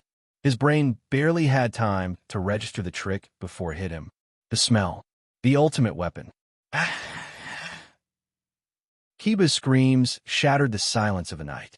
A foul, ungodly stench exploded from the broken sphere, flooding the air around him like a biohazard. His body froze, his lungs refused to breathe, and his vision blurred from sheer disgust. He collapsed onto the ground, eyes rolling back, foaming at the mouth. A tactical mastermind. Blake, who had already retreated to a safe distance, watched the spectacle with a satisfied smirk. Umph. You thought you could test me without consequences. He crossed his arms, looking down at the fallen knight. Killing you is too much. But this is a punishment you'll never forget. The black sphere was something Blake had won in a lottery for 30 luck points. At the time, he had scoffed at it. A 10x concentrated stench bomb? What kind of joke draw is this? But now, watching Kiba twitch on the ground like a dying fish, completely incapacitated by the sheer horror of the smell, Blake believed in the system more than ever. Blake let out a quiet sigh as he scanned Kiba Yudo's unconscious body. He didn't feel much satisfaction. It had been a one-sided fight, after all, but at least it sent a clear message. He turned his attention toward a particular spot to his right. His voice was calm, but carried an unmistakable sharpness. "You can come out now, Ria-senpai. Senjutsu makes it impossible to hide, no matter how well you mask your presence with barriers or controlled breathing." A brief silence followed before three figures emerged from the shadows. At the forefront stood Rias Gremory, her long crimson hair swaying gracefully as she stepped forward. Beside her, Akino Himejima, the raven-haired beauty with a teasing smile, watched him with clear amusement. Their presence was imposing, yet neither carried hostility. "So you noticed us, after all," Rias admitted, a wry smile playing on her lips. "Senjutsu truly is troublesome." Era, Blaken, you really are sharp," Akino chimed in, her voice dripping with playful intrigue. Blake's gaze didn't soften. "Ria-senpai, Akino-senpai, care to explain why you've been stalking me? And why Kiba Yudo just attacked me?" His tone was cold, cutting straight to the point. Rias sighed, brushing a strand of hair behind her ear. "You're misunderstanding. The stray devils you encountered before were our targets. You just happened to be there." Blake's expression didn't change. And this time, she hesitated, her confidence faltering slightly. "That was our mistake," Akino admitted, stepping in with a disarming smile. "We were curious about your strength, so we let Kiba-kun test you. But I suppose it was unnecessary." Blake remained silent, waiting, seeing that he wasn't going to let it go so easily. Rias exhaled softly and lowered her head. "I apologize. It was unfair of us." An apology from Rias Gremory herself. For a moment, Blake considered dragging it out, but he wasn't the petty type. He'd already made his point. "Fine, I'll let it slide. I've already vented my frustration, anyway." His gaze flickered toward Kiba's unmoving form, and Rias and Akino followed his line of sight. The two girls exchanged glances, half sympathy, half amusement. The usually composed Kiba had been utterly humiliated, taken out not by strength or skill, but by a stench bomb. "I didn't expect you to fight like that," Rias murmured, shaking her head. "It wasn't a real fight," Blake replied simply. "If I'd gone all out, he wouldn't be standing at all." Akino chuckled. "I think Kiba-kun would have preferred an actual injury to this. Anyway, I'm heading home." Blake adjusted the strap of his sword bag. "See you tomorrow, Ria-senpai." "Himejima-senpai." He turned to leave, but Rias called out, "Blake-kun, are you interested in joining the Occult Research Club?" He paused for a second. "I'll think about it." And with that, he walked off, disappearing beyond the school gates. Rias let out a thoughtful sigh, watching him go. "He really is an enigma," she mused. "And that's what makes him so interesting," Akino added, her eyes glinting. Rias crossed her arms, a small smile tugging at her lips. "The more I see him, the more I want him." Akino raised an eyebrow. "Is that so?" But before Rias could reply, Kiba stirred on the ground, his face twitching in discomfort. "Time to wake him up," Akino said, conjuring a small magic circle. A moment later, splash! A wave of cold water hit Kiba's face. It reeks." Kiba shot up like a bolt of lightning, his expression twisting in horror. Without another word, he vanished in a blur, his knightly composure thrown out the window as he bolted to find a way to get rid of the stench. Both girls burst into laughter. Whatever image they'd had of Blake as an emotionless fighter had been completely shattered. He had a mischievous side, and they liked it. A distant peak, far from Kuo Academy, atop a towering mountain bathed in the golden hues of the setting sun, a young girl stood at the edge of a rocky cliff. Her silver dress, adorned with delicate floral embroidery, fluttered in the crisp evening breeze. She was breathtakingly beautiful, porcelain skin, soft black hair cascading down her back, and luminous moonlit eyes that carried both wisdom and quiet melancholy. As the sea of clouds below shifted, reflecting the crimson and amber glow of the sun, a deep, confident voice broke the silence. "Leah, admiring the sunset again?" A man in a dark green robe strode forward, his presence commanding. Leah Sleva didn't turn to face him. Her serene expression hardened. "Chow chow. I told you not to approach me. And don't use my name. We're not friends." A smirk tugged at the man's lips, but there was no warmth behind it. So cold as always. But you can't deny it. Your family's decisions aren't something you can resist alone. His words lingered in the air like an unspoken threat. Leah remained silent, but the slight tremor in her hands betrayed her true feelings. Chow Chow chuckled softly. "One day, you'll see things differently." With one last glance at her delicate, untouchable figure, he turned and walked away. Leah exhaled slowly, as if trying to rid herself of his presence. Her hands clenched at the fabric of her dress. Her thoughts drifted elsewhere, to someone far away. "Brother," she whispered, her voice barely audible over the wind. A single name echoed in her mind. Blake. Her delicate cheeks flushed the faintest shade of pink, her normally icy gaze softening. She had a vow to keep, no matter what it took. She would make sure he lived a peaceful and happy life, no matter what. And under the fading golden sky, she stood unmoving, a lone figure against the vast horizon, determined, unwavering. Blake walked home alone, the quiet of the house pressing in around him.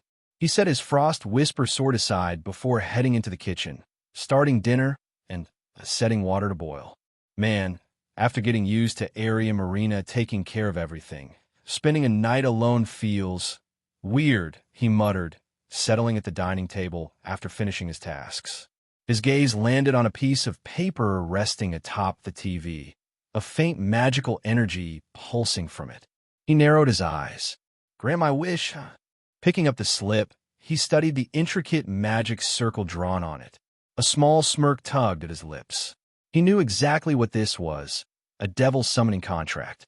He'd received it ages ago and tossed it on the TV, never giving it much thought. Tonight, though, he was feeling a little reckless. With a shrug, he activated the summoning circle. A flash of crimson light erupted, and intricate patterns illuminated the floor. The air thrummed with energy, and then a girl appeared, petite, barely reaching his chest, with a slender frame and silver shoulder-length hair. A small black cat-shaped hairpin nestled near her temple, adding to her almost doll-like appearance. But what stood out the most were her golden eyes, striking against her delicate features. Emotionless, unreadable, yet oddly captivating. "Kaneko, huh?" Blake murmured, raising an eyebrow. "Honestly, I thought it'd be Rias." The girl blinked, her blank expression barely shifting as she studied him. "Blake senpai." Her voice was soft, almost hesitant. Blake leaned back, crossing his arms. "Yeah, I found this thing lying around and figured, why not?" He chuckled, the casual tone surprising her. To most, Blake was cold, distant, someone with a past too heavy to carry lightly. Seeing him laugh so naturally was unexpected. Kaneko tilted her head slightly before speaking. "Do you have a wish you'd like granted, senpai?" "A wish, huh?" He tapped his chin. "Yeah, how about keeping me company? Have dinner, play some games. It's kind of boring being alone." Kaneko blinked again. That was not what she had expected. "All right." Her voice remained flat, but there was something in the way she stepped closer, just a hint of curiosity, maybe even anticipation. 2 hours later, Blake leaned back, stretching his arms after delivering another KO in the fighting game. Across from him, Kaneko sat frozen, her controller gripped tightly in her small hands. "Again," she said, her tone dead serious. Blake smirked. "You sure? That's what, the 5th match in a row." Kaneko's golden eyes narrowed. "I'll win eventually." He chuckled, shaking his head. Who would have thought the usually stoic Kaneko had such a competitive streak? They'd spent the past 2 hours eating and gaming, and despite her usual unreadable expression, Blake could tell she was enjoying herself. "By the way," he said, setting his controller down, "can you pass a message to Rias for me? Tell her I've decided to join the Occult Research Club." Kaneko blinked, tilting her head. "Really? Yeah. Figure it's about time," he said with a shrug. A brief silence. Then Kaneko nodded. "I understand, senpai." Blake raised an eyebrow. "That easy? No questions." She simply looked at him. "Fair enough. Now that my wish is fulfilled, do I owe you anything?" he asked, smirking. Kaneko set her controller down, her small hands tightening into fists. "No need. Dinner and games were compensation enough. But I have a request." Her golden eyes locked onto his, filled with something close to determination. "Summon me again. I will defeat you." Blake blinked before letting out a soft laugh. "You're serious, huh?" "Very." Shaking his head, he leaned back with a grin. "All right, deal." Satisfied, Kaneko activated her magic circle and disappeared in a flash of crimson light. Occult Research Club. The moment Kaneko reappeared in the clubroom, Rias looked up with a warm smile. "Kaneko, good work." Kaneko hesitated for a brief moment before speaking. "President, Blake Senpai, was the one who summoned me." She paused, then added, "He said he's joining the Occult Research Club." Rias's eyes widened slightly before a slow, delighted smile spread across her face. "Oh," he agreed. Kaneko nodded. Then, as if replaying the past 2 hours in her mind, she spoke again. "Bucho, I don't think Blake Senpai is as cold as he seems.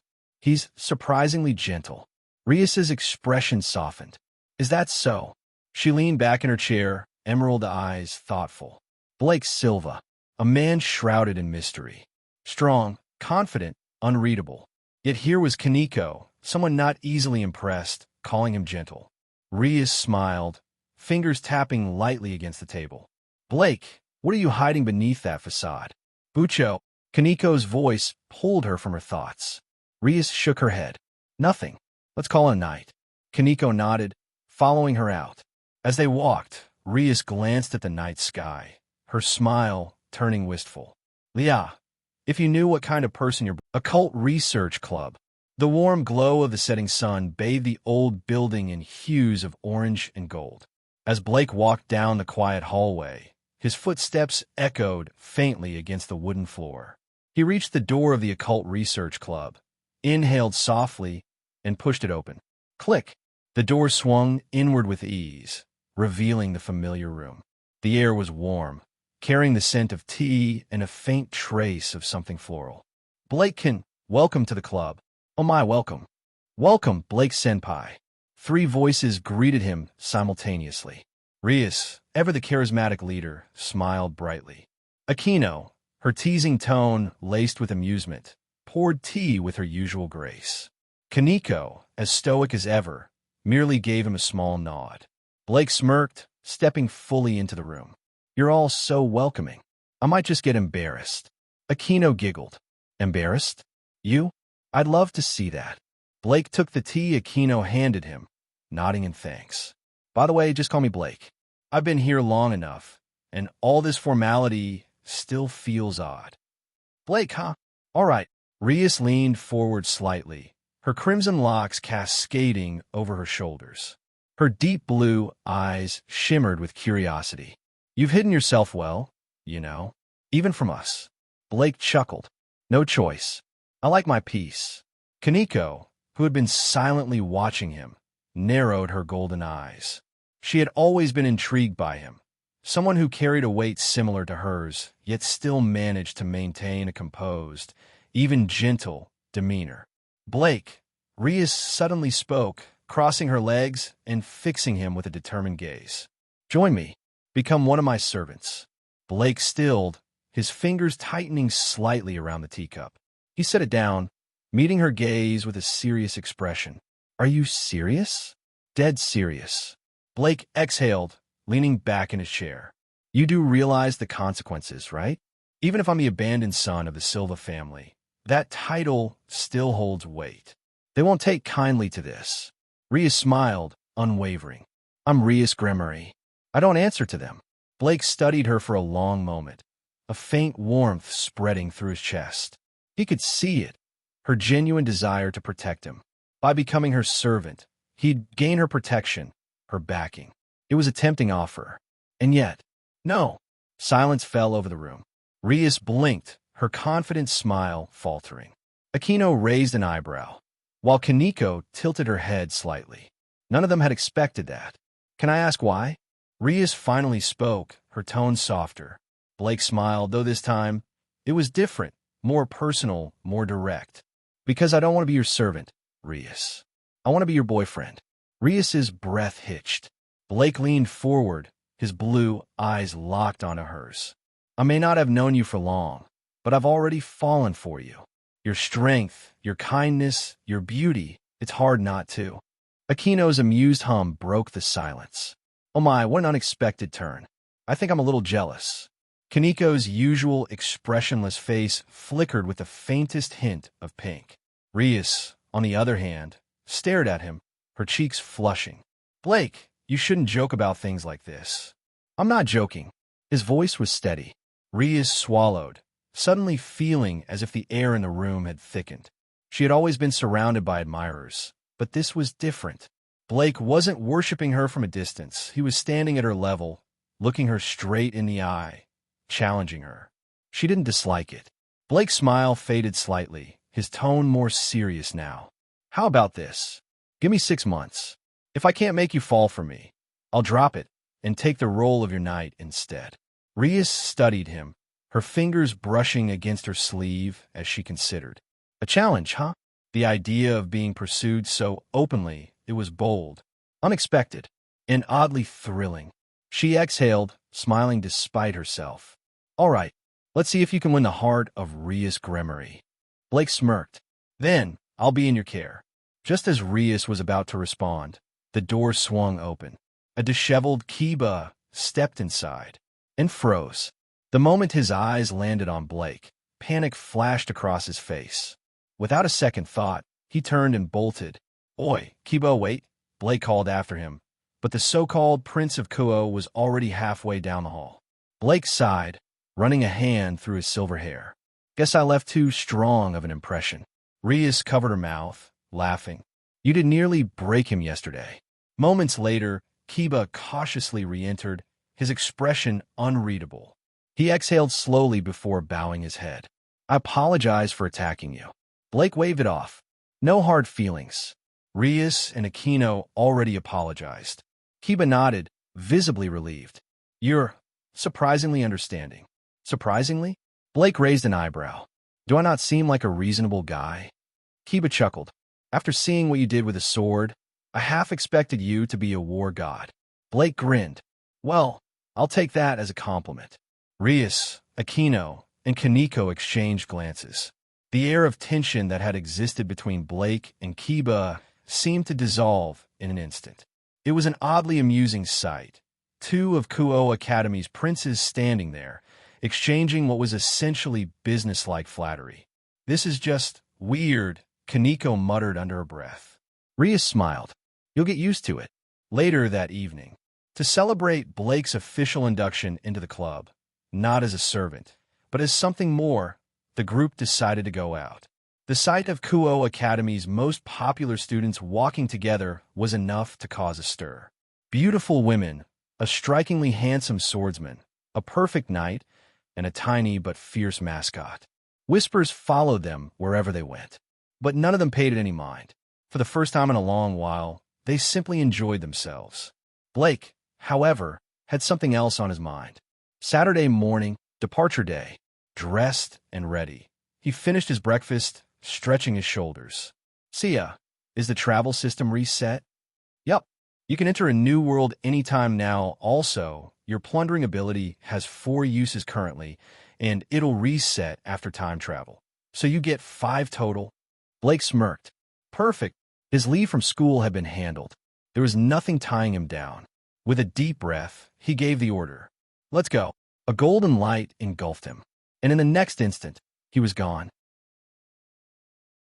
The moment Blake's vision returned, he didn't even have time to process his surroundings before he felt the sensation of weightlessness. Splash! His body plunged into warm water, completely submerged in an instant. But that wasn't all. His sudden fall had landed him directly on top of someone soft and delicate. His right hand, acting on pure instinct, landed on something warm and incredibly plush. Out of reflex, he gave a slight squeeze. A soft, almost melodic hum reached his ears. Blake's brain immediately went into overdrive. The warmth, the texture, the sound. Oh crap. He quickly snapped his head down, his eyes widening in pure horror. Beneath him was a naked girl, her golden, gemstone-like eyes staring at him in eerie silence. Her hair, a beautiful cascade of blonde, framed her face like a porcelain doll's. Her fair skin glowed under the steamy bathhouse lights, looking as smooth as polished jade. And he was on top of her. This was bad. The bath itself was enormous, almost like a luxurious hot spring. Towering stone pillars, massive trees, and perfectly placed boulders made it feel like something straight out of a palace. Everything about the room screamed nobility. High ceilings, steam floating elegantly in the air, and water so clear he could see the bottom. But none of that mattered right now, because the beautiful girl beneath him wasn't just anyone. Blake's breath caught in his throat.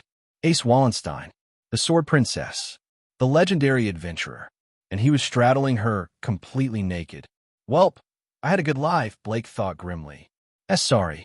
I didn't mean to, he stammered, scrambling to get up. Thankfully, the bath seemed empty. No screaming women, no murderous mobs storming in. Maybe, just maybe, he could get out of this alive. Then he noticed something. The girl wasn't screaming. Oh, that's because she's already trying to kill me. Ace, now covering herself with one arm, clenched her fist. Whoosh! Her punch came fast, so fast that the very air seemed to tremble from a sheer force. If that hit him, he wouldn't just be injured. He'd be a corpse. Blake's instinct screamed at him, and he barely managed to raise his own fist in time. Boom!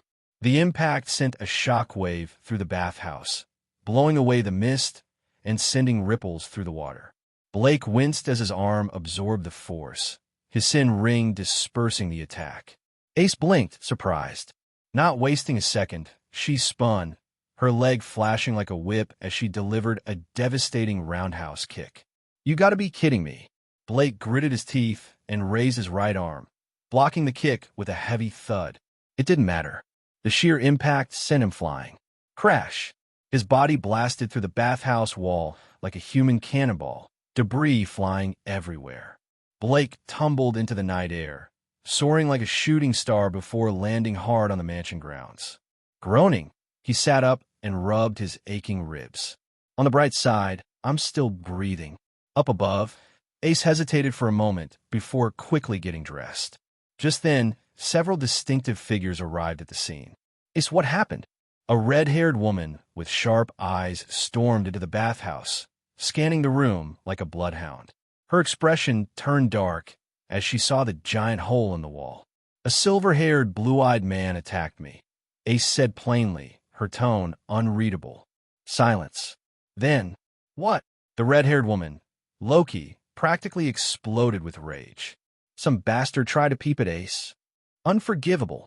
I haven't even managed to do that yet. The room fell silent again. Ace turned her cold gaze to Loki, her golden eyes narrowing dangerously. Loki, if you keep talking, I will cut you down. Loki, now sweating bullets, laughed nervously. H.F. Just kidding. Just kidding. A joke, you know? Ha. Huh. Anyway, let's catch that perverted bastard. Ace, however, wasn't listening. Her mind was elsewhere, replaying the moment her attack had been absorbed. That man, she needed to get stronger. Meanwhile, Blake was running for his life. After being launched out of the bathhouse like a rag doll, he had activated his perceptual distortion and sensing abilities to slip past the mansion guards. Great. Just great. I just got here, and I've already pissed off the heroine, he thought bitterly. And to make matters worse, her patron god was Loki. Loki, who was obsessed with Ace. Loki, who would absolutely hunt him down for this. He could already imagine it.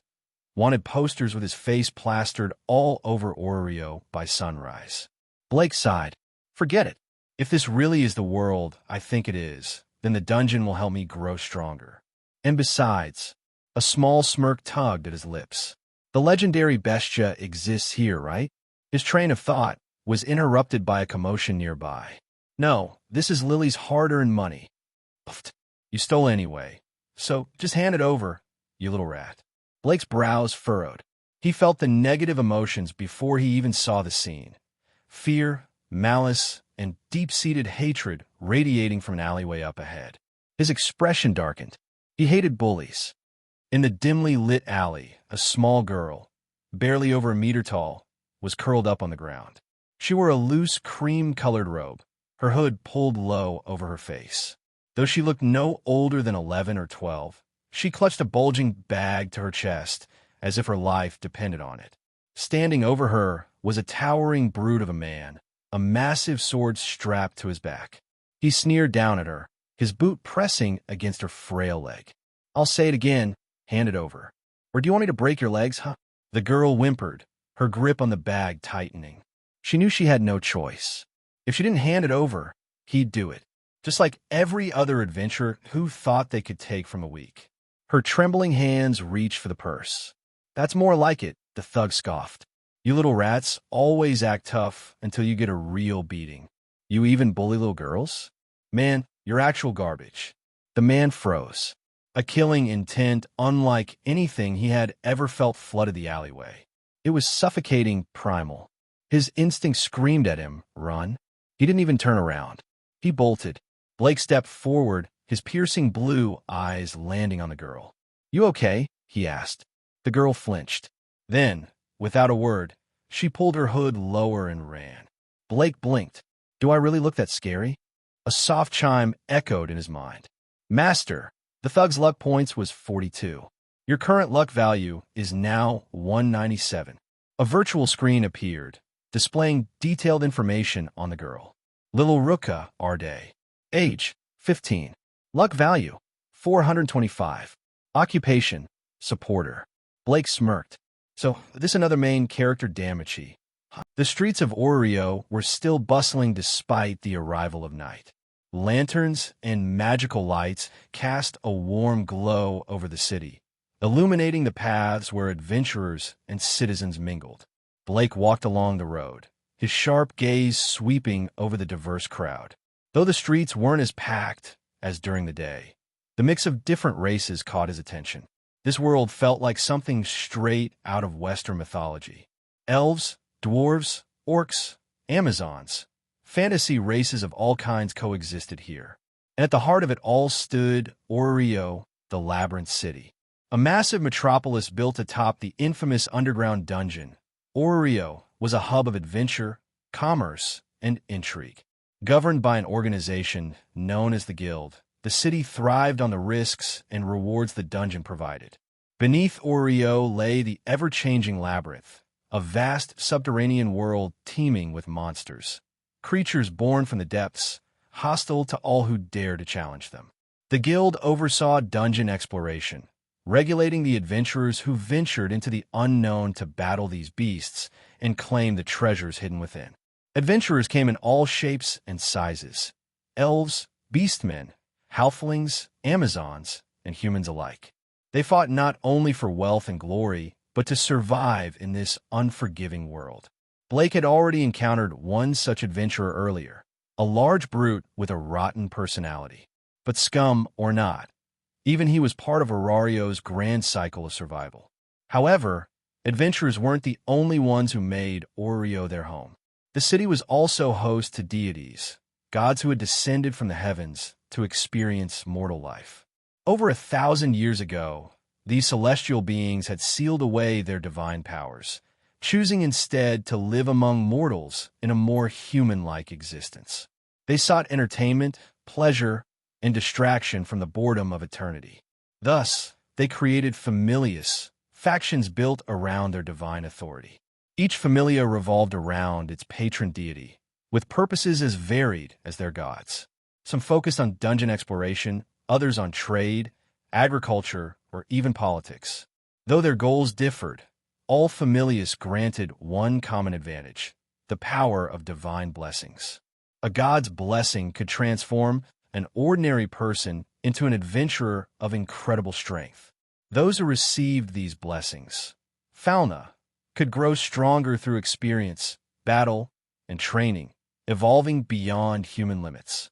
This was the foundation of Arario's world, a place where adventurers, gods, and monsters coexisted in a delicate balance. Blake scoffed as he mulled it over.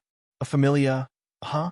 If it weren't for a certain tiny bestia goddess like Hestia, or mature beauty like Hephaestus, I wouldn't even consider joining one, he muttered to himself. With Sia, his plundering system, he had little need for a god's blessing. It might be useful, but he had no intention of becoming some divine being's plaything. Most gods treated life like a grand game, their familias nothing more than entertainment. Still, he had to admit, this world had its charm. His gaze lifted toward Babel Tower, the massive spire at the city's center, a monument to both the gods and the dungeon beneath. Not bad at all. Just as the words left his lips. Ah! A startled cry pierced the night, and before Blake could react, something soft crashed into his chest. He instinctively reached out, grabbing the person's wrist before they could fall. "Are you ALRI?" Thump!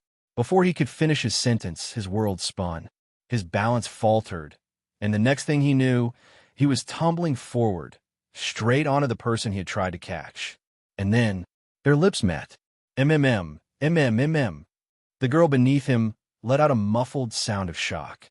Her eyes, wide as the moon, locked onto his, their faces mere inches apart.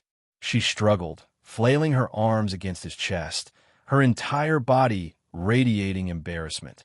The crowd around them had already taken notice.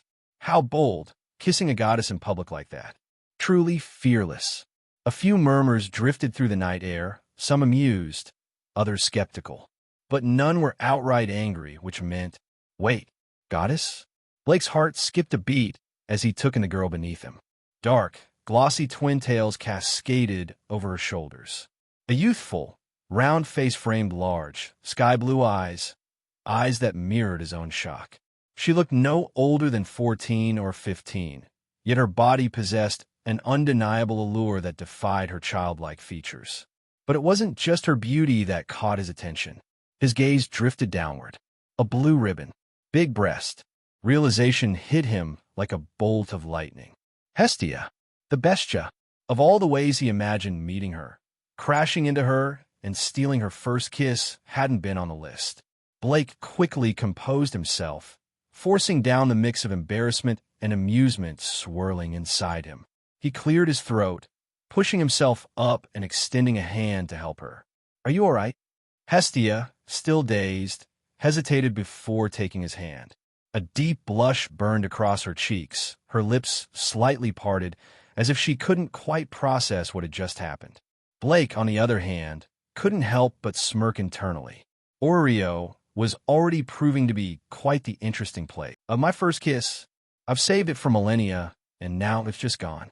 Hestia's enchanting blue eyes shimmered with unshed tears, her expression a mix of shock and devastation. She looked so pitiful that even strangers on the street felt compelled to glare at Blake as if he were the worst kind of scoundrel. The weight of those judgmental stares was almost enough to make him sigh. Almost. Ding. Mission issued. Join the Virgin Goddess Hestia's Familia. Mission reward, plus 30 luck points. Hearing the sudden notification from Sia, Blake's lips twitched slightly. This system really knows how to pick its moments. He exhaled softly and turned to Hestia, his expression sincere. "This was my fault. As an apology, I'll grant you one request." "Name it." Hestia, who had been moments away from a full-blown breakdown, abruptly stopped crying. She blinked at him, her tears forgotten, replaced by a sudden glimmer of hope. "Are you serious?" "Yeah." Without hesitation, she pointed straight at him. "Then join my familia." Her excitement was almost tangible, her tiny frame practically vibrating with energy. Blake arched a brow. Hestia hadn't even considered forming a familia when she first descended to the lower world. She had been perfectly content mooching off a divine friend, enjoying life without responsibilities. But after freeloading for so long, her friend had finally had enough and kicked her out, forcing her to recruit followers or face homelessness. Desperate, she had tried inviting anyone, even old men in their 70s. But without money, influence, or reputation, no one was willing to join her. After all, divine blessings, fauna, weren't unique. Any god could grant them, and they all worked the same way. If an adventurer had the choice, they'd naturally choose a powerful familia with resources and security, rather than a struggling one that left them to fend for themselves. And so, despite her beauty ranking among the top goddesses in Oreo, despite her fairy-like face, childlike cuteness, and undeniably generous curves, not a single person had agreed to follow her, which left her in a hopeless situation. And now, just as she was about to be abandoned by fate, Blake had given her a chance. "I am the goddess Hestia," she declared, looking up at him with newfound determination. "What's your name? Have you joined a familia yet?" "Blake. Just arrived in Oreo. No familia." Hestia brightened immediately. "Blake Cohen, my request is for you to join my familia." The moment she spoke, murmurs rippled through the crowd. Poor thing. Yeah, Hestia's familia has no members. It's literally the weakest familia in Oreo. There's no way he's going to accept. No one would risk their life for that. Hestia's excitement dimmed as she heard their words. Her lips pressed together, and she lowered her gaze. She knew she was in a tough spot. She wouldn't even blame him if he rejected her. Maybe this was just how things were meant to be. But then, familia, huh? If that's your request, then I accept. The world seemed to pause. Hestia's eyes widened. The bystanders froze, blinking as if they had misheard. Wait, what? Did he just agree? No way. Is he crazy? An older adventurer, seeing Blake's sincere expression, stepped forward. "Young man, I get that you're feeling guilty, but you don't have to go that far. You do know that Hestia's familia has nothing, right? You'd be starting at a huge disadvantage." Blake met his gaze evenly. "I said I keep my word. Besides, if you see someone in need, isn't it natural to help them?" The sincerity in his voice caught everyone off guard. Hestia's blue eyes shimmered again, not with sadness this time, but with pure, overwhelming joy. A warmth spread through her chest, filling her with a happiness she hadn't felt since coming to the lower world. Blake couldn't. Before he could react, she launched herself at him, wrapping her arms tightly around his waist. I can't believe it. Blake Cohen, you're amazing." Blake stiffened, because while Hestia was undeniably small and cute, there was also no escaping the softness that was now firmly pressed against him. He fought to keep a straight face. Focus. Focus. Meanwhile, the onlookers had completely lost their composure. What the hell? He really agreed? Just like that? Is he actually just a really nice guy? I take back what I said earlier. He's either noble, insane, or ridiculously lucky. Hestia, of course, was oblivious to all of this. Clinging to Blake, she practically radiated excitement. Come on. We need to get back and give you a fauna right away." As if terrified he might change his mind, she kept her arms locked around him, dragging him off into the night. Blake let himself be pulled along, his thoughts swirling. Yep, this was definitely the right decision. Hestia was the best. Childlike charm, ridiculous curves, and the purest enthusiasm he'd ever seen in a god. And now, she was his goddess. From the crowd, two figures watched as Hestia and Blake disappeared down the street. One of them, a young woman with long, pointed ears and shimmering green eyes, tilted her head, her lips curling into an amused smile. "He's an interesting one." Her brown hair gleamed under the lamplight as she turned and walked away, her steps light and deliberate. In another direction, a gray-haired girl silently slipped into the shadows, her expression unreadable. Neither of them knew it yet, but their paths would cross with Blake's soon enough. "Hestia, where exactly are we going?" Blake finally spoke after getting used to the warmth of her grip. He glanced down at Hestia, who was still clinging tightly to his arm, her her small hands wrapped around his wrist like a lifeline. In the original story, Hestia lived in a run-down temple, practically homeless. The thought made him sigh inwardly. Oomph. Blake Cohen, do you know Hephaestus? She's my best goddess friend, and I live at her place right now. Hestia puffed out her chest with a proud grin, as if bunking at a friend's house was some grand accomplishment. Blake's lips twitched slightly. Just call me Blake. Blake. Hestia beamed, as if she'd just won a prize. Then, as if suddenly remembering something, she gasped. We need to hurry. If I'm late, Hephaestus will lock me out. Without warning, she grabbed Blake's hand and bolted forward, dragging him through the bustling streets of Oreo like a child racing home before curfew. By the time they reached Hephaestus' mansion, Hestia was panting, hands on her knees. Blake, on the other hand, barely looked fazed. Phew! Hestia, one more minute and you'd be spending the night on the streets, came a dry voice from the doorway.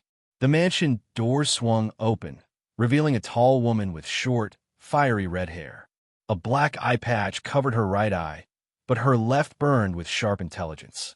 She stood with arms crossed, her presence commanding. Where the hell have you been? Hephaestus asked, her voice half annoyed, half concerned. Hestia flinched. I wasn't messing around. I was finding a follower. She quickly grabbed Blake and shoved him forward like a human shield. This is Blake. He's my first familia member. Isn't he great? Blake took a step forward and gave a polite nod. Goddess Hephaestus, thank you for looking after Hestia. I appreciate your kindness. Hephaestus raised a brow, scanning him. Unlike most people who groveled before gods, his tone carried respect, but no servitude. It was the way one spoke to an equal, not a superior.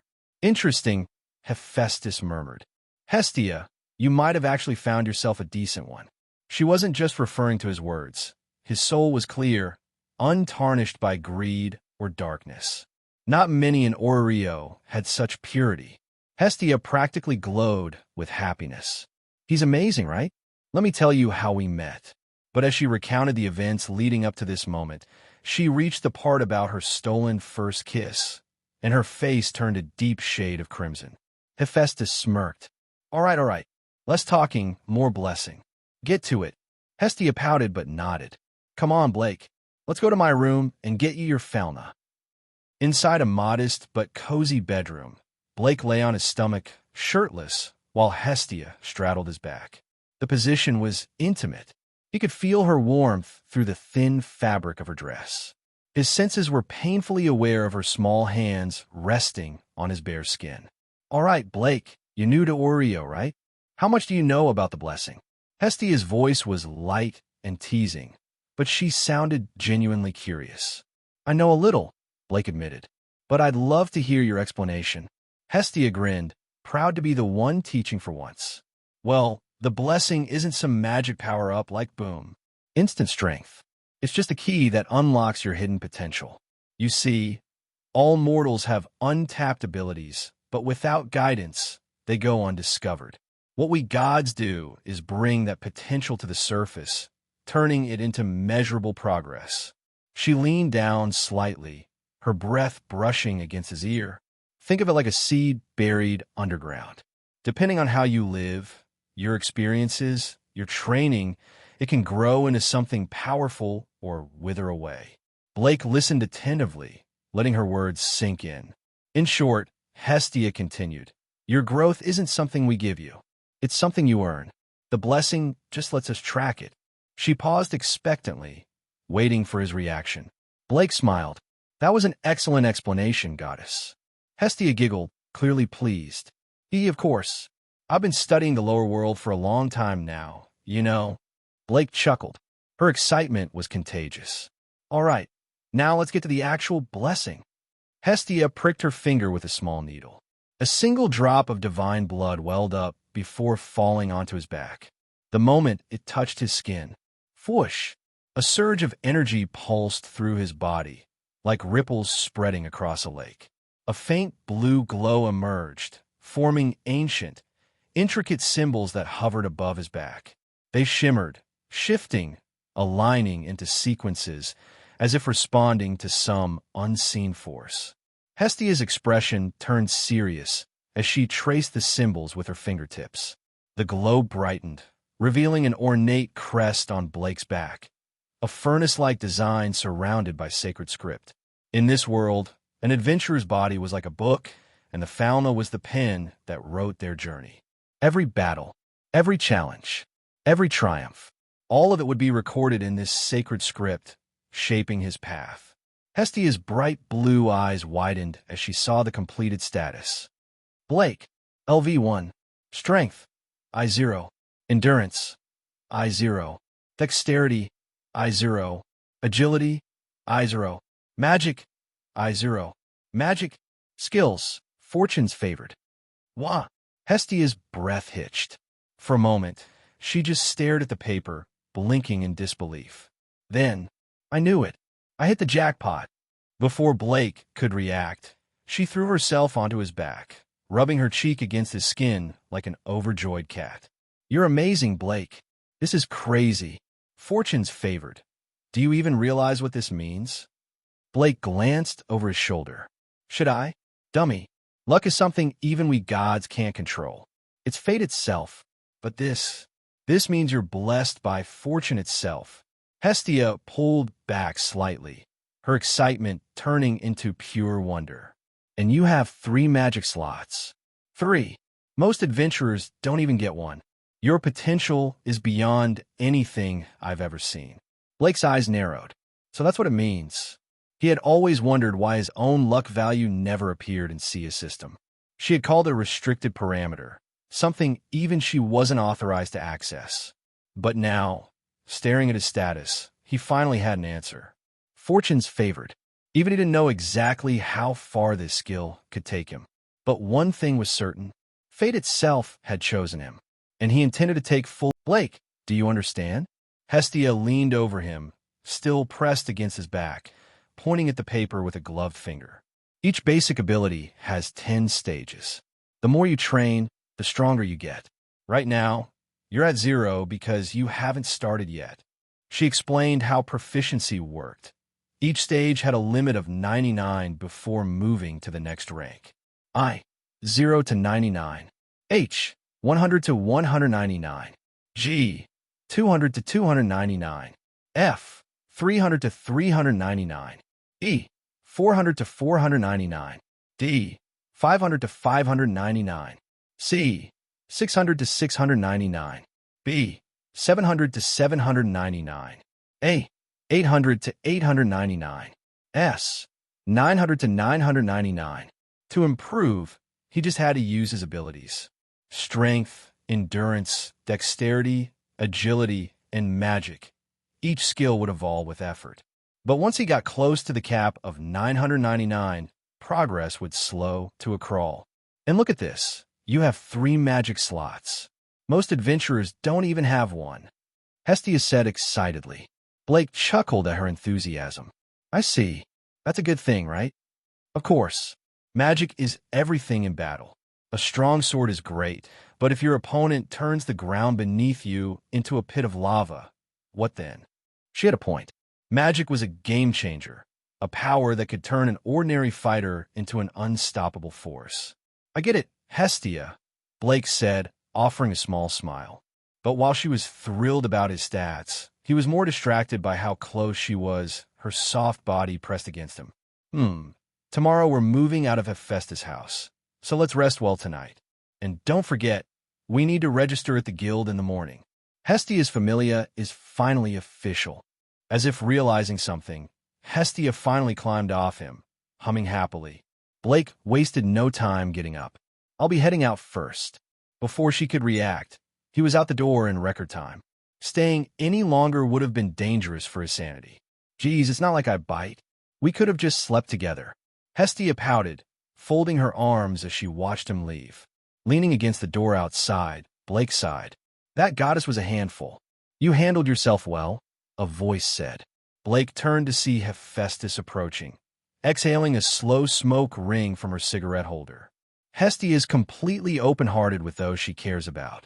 But if you had tried anything stupid, I'd have kicked you out personally, she said bluntly. Then she smirked. Of course, if you two became lovers, that'd be a different story. Blake chuckled. I have no interest in taking advantage of anyone, goddess or not. Hephaestus nodded. Then her gaze fell to the sword at his waist. That weapon of yours, it's interesting. Frost Whisper. Blake glanced at it, a hint of nostalgia flickering in his eyes. My sister gave it to me for my birthday. I see. Hephaestus exhaled another smoke ring. No wonder it has a spirit. Blake raised an eyebrow. A spirit, not a literal one.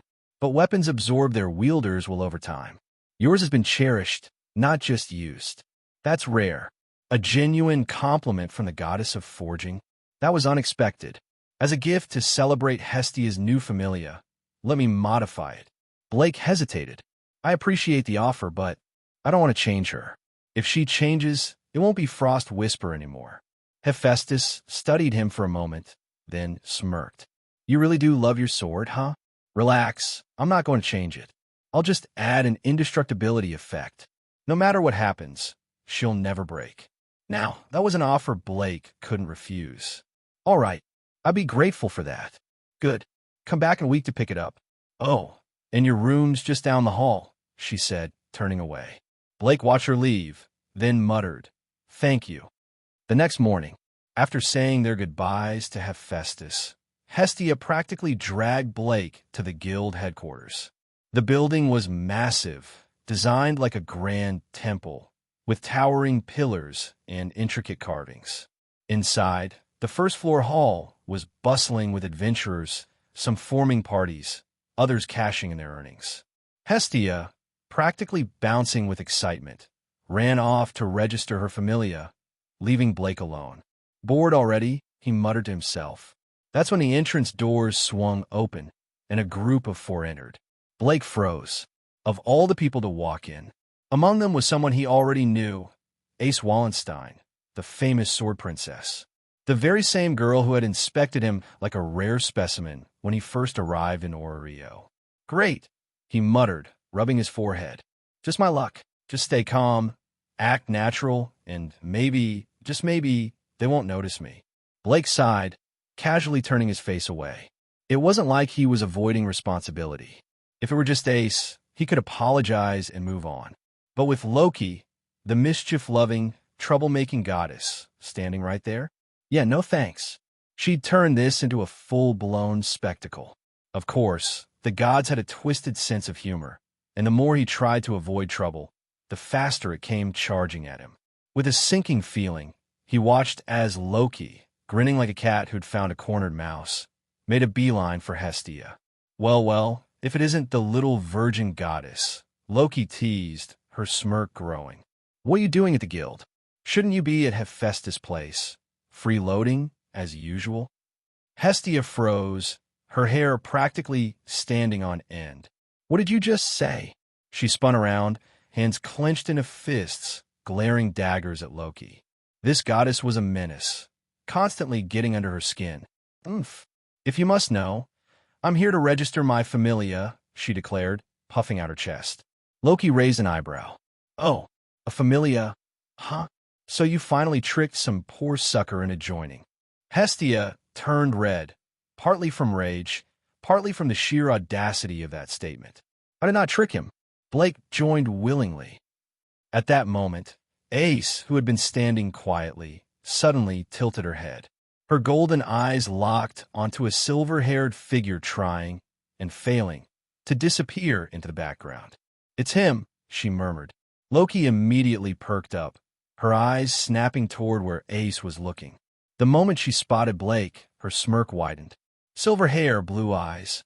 Ace, is this the guy you ran into yesterday? She had come to the guild to issue a bounty, but this was way more interesting. Me my first familia member, Blake? Before Blake could even think about slipping away, Hestia grabbed his arm and yanked him forward, practically bouncing with pride. Loki's grin turned into a glare. Oh, so the guy who spied on my Ace while she was bathing is your familia member? That's really annoying. Blake's eye twitched. Oh, for the love of... Hestia, caught off guard, sputtered for a moment before snapping back. Spying? Don't you dare slander him. Blake was with me all night. There's no way he could have been peeping at Ace. Blake coughed. Maybe rephrase that last part. And even if he was just some ordinary adventurer, do you really think he'd survive after sneaking a peek at Ace? Your familia would have killed him on sight. Loki paused, eyes narrowing. Ordinary adventurer? For the first time, she actually studied Blake instead of just messing with Hestia. Just an adventurer, she muttered, eyes flickering with interest. You seriously expect me to believe that? This guy fought Ace yesterday and walked away without a scratch. You expect me to believe a rookie pulled that off? Ace, meanwhile, was still staring at Blake, tilting her head slightly. She didn't look mad. If anything, she looked curious. The brief exchange they had the night before was still fresh in her mind. If he was truly a beginner, she wanted to know how he did it. Before Blake could respond, another voice cut through the conversation. Hey, little brother, are you really a newbie adventurer? Blake barely had time to react before two hands, one on each arm, grabbed him. On his left, a tanned Amazon girl with a wild grin leaned into him. Her outfit resembled a dancer's attire, thin cloth barely covering her chest and a long skirt wrapped around her waist, exposing her toned legs. On his right, a girl with waist-length hair and a more refined, composed aura mirrored her sister's appearance. They were twins, but their personalities were night and day. Blake gave a strained smile. Well, this escalated quickly. Before he could say anything, an angry ball of divine fury launched at them. What do you two think you're doing? Hestia, burning with jealousy, yanked the Amazon sisters off Blake and wrapped her arms around him protectively. Loki chuckled, watching the scene unfold like it was premium entertainment. Hey, silver-haired kid, you sure you're just a newbie adventurer? Blake exhaled through his nose. I'm not a kid. My name is Blake. Loki's grin stretched. Feisty. I like that. Before the situation could get any worse, another voice rang out from the crowd. I can confirm that Blake is a new adventurer. Blake turned, raising an eyebrow. A young half-elf girl stepped forward, dressed in a guild uniform. She had a calm, collected air about her, and her voice was soft but firm. The second she spoke, the chaotic energy of the room dimmed. Blake studied her, a flicker of recognition sparking in his mind. That voice, it was the same one that had given him that heartfelt warning the night before. Oh, fantastic. Just when I thought this mess couldn't get any crazier. Blake blinked. And you are? The half-elf girl smiled politely. I know.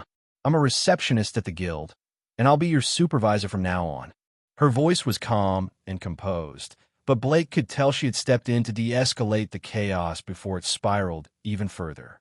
Hestia, sensing an opportunity, crossed her arms with a smug grin.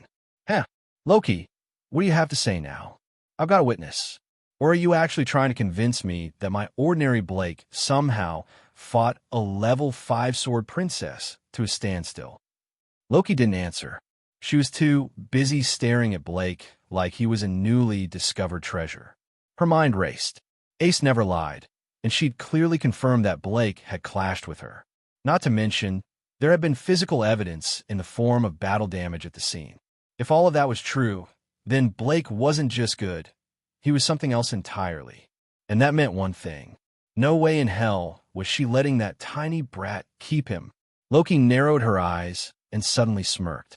Blake, after everything that happened yesterday, don't you think it's time to take responsibility? The entire guild fell silent.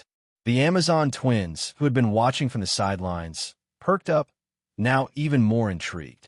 Even Ina was caught off guard. Take responsibility? For what?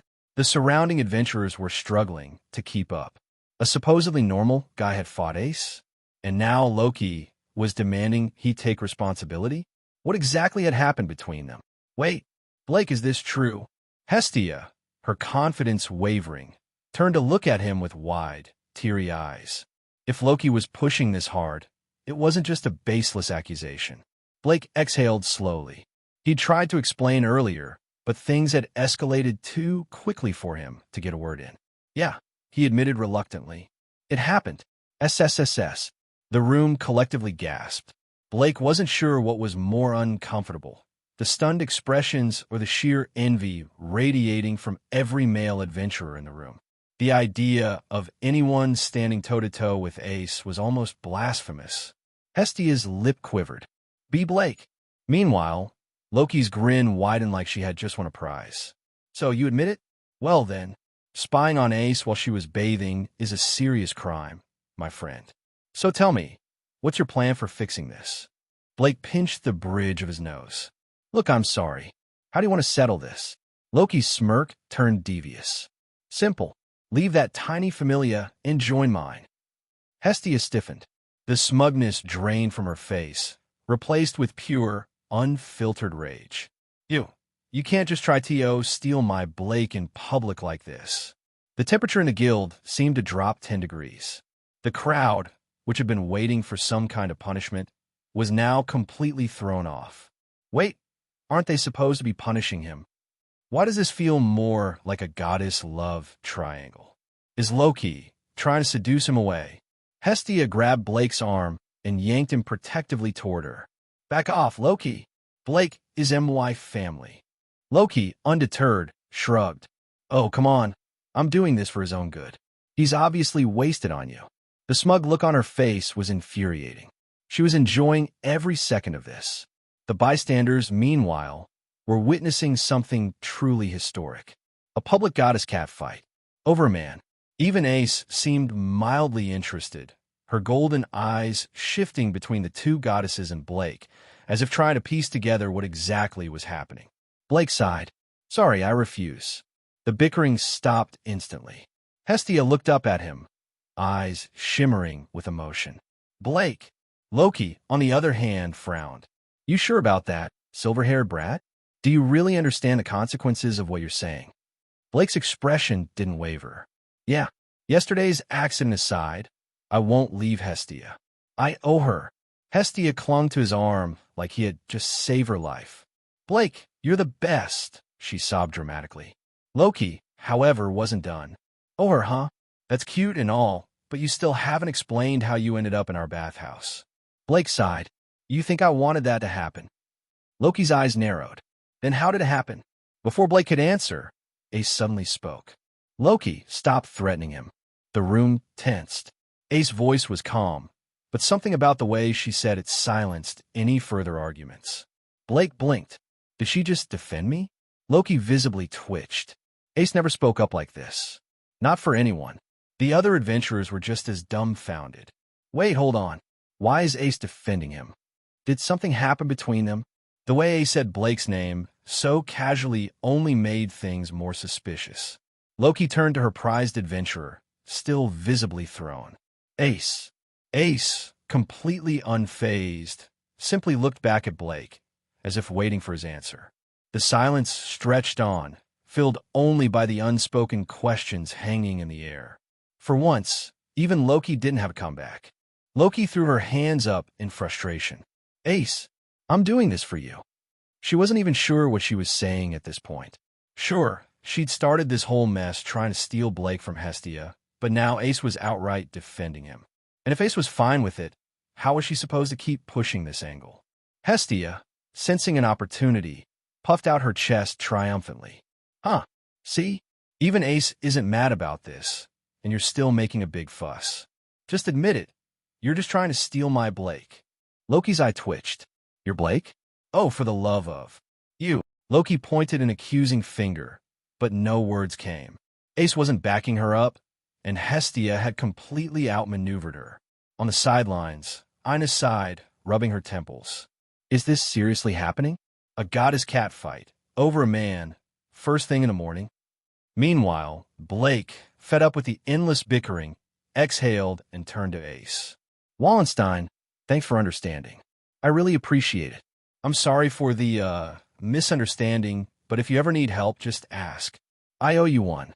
A beat of silence passed. Then, something no one expected happened. Ace nodded and, without hesitation, reached out and took Blake's left hand. "I want you to teach me that power." The guild went dead silent. Adventurers gawked, some nearly dropping their weapons.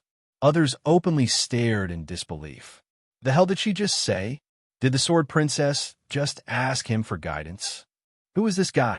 Hestia, who had been basking in her victory a moment ago, nearly choked on air.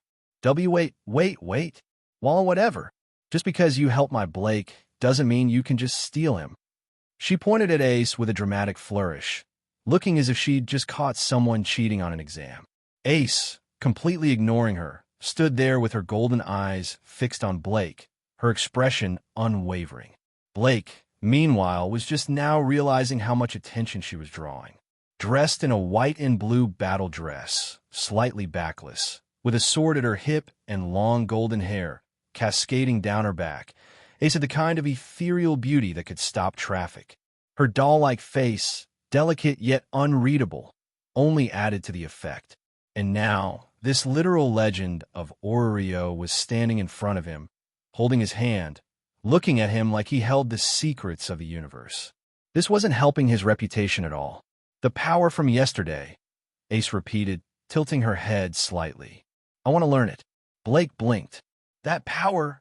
Ace gave a small nod. When I attacked, you absorbed my strike. I need to know how you did that. The guild erupted into chaos. She's serious? She's asking for help. From him. Why is life so unfair? Hestia, having recovered from her initial shock, now looked ready to riot. Blake barely had time to process what was happening before she latched onto his other arm. Blake, don't listen to her. She's obviously just using this as an excuse to snatch you away from me. Ace, as if completely unaware of the scandalized reactions around her, simply continued looking at Blake, her grip on his hand unrelenting. Meanwhile, off to the side, Loki was mumbling something darkly under her breath. The Amazon twins, watching this train wreck unfold, were highly entertained. Blake sighed and decided he needed more information before he made any decisions. See ya. Scanner information. The familiar holographic interface flickered to life. Name, Ace Wallenstein. Age 16. Height 162 centimeters. Luck value, 924. Affiliation, Loki Familia. Race, human. Occupation, adventurer. Title, Sword Princess. Nickname, Battle Princess. Weapon, short sword, Sword of Despair. Level 5. Magic, aerial, surrounds the user with wind, enhancing attack, defense, speed, and allowing short-distance flight. Chant, awaken, strike. Development abilities. Hunter, exceptional resistance. Swordsman, healing. Evaluation, one of Aurario's prodigies. Rose from level 1 to level 2 in just 1 year, the fastest in history. Deeply dedicated to gaining strength, struggling with a plateau since reaching the peak of level 5. Obsessed with defeating the Black Dragon. Blake's gaze flickered as he absorbed the data. A prodigy, huh? She had hit a bottleneck. That explained a lot. It wasn't just about curiosity. She needed something new to break through. The realization made Blake pause, weighing his options. To the onlookers, though, his hesitation looked like something completely different. Is he actually thinking about rejecting her? That's it. I'm done. I'm gonna go live in the mountains. Blake ignored the growing hysteria around him and finally sighed. You're serious about this? Ace nodded once. Blake ran a hand through his silver hair. All right, but just so you know, before he could finish, Hestia practically jumped in front of him. Blake, she's going to steal you away. I just agreed to teach her, not marry her. Blake shot back. Hestia narrowed her eyes suspiciously. Same thing. Ace, still holding his hand, blinked, looking between them. I don't understand. Loki, recovering from her earlier defeat, finally grinned. Well. Looks like someone's little familia just got a whole lot more interesting. Blake groaned. Great. Now he had both a furious goddess and a famous swordswoman attached to him. This was definitely not what he signed up for. This isn't the best place to talk. Let's go somewhere more private.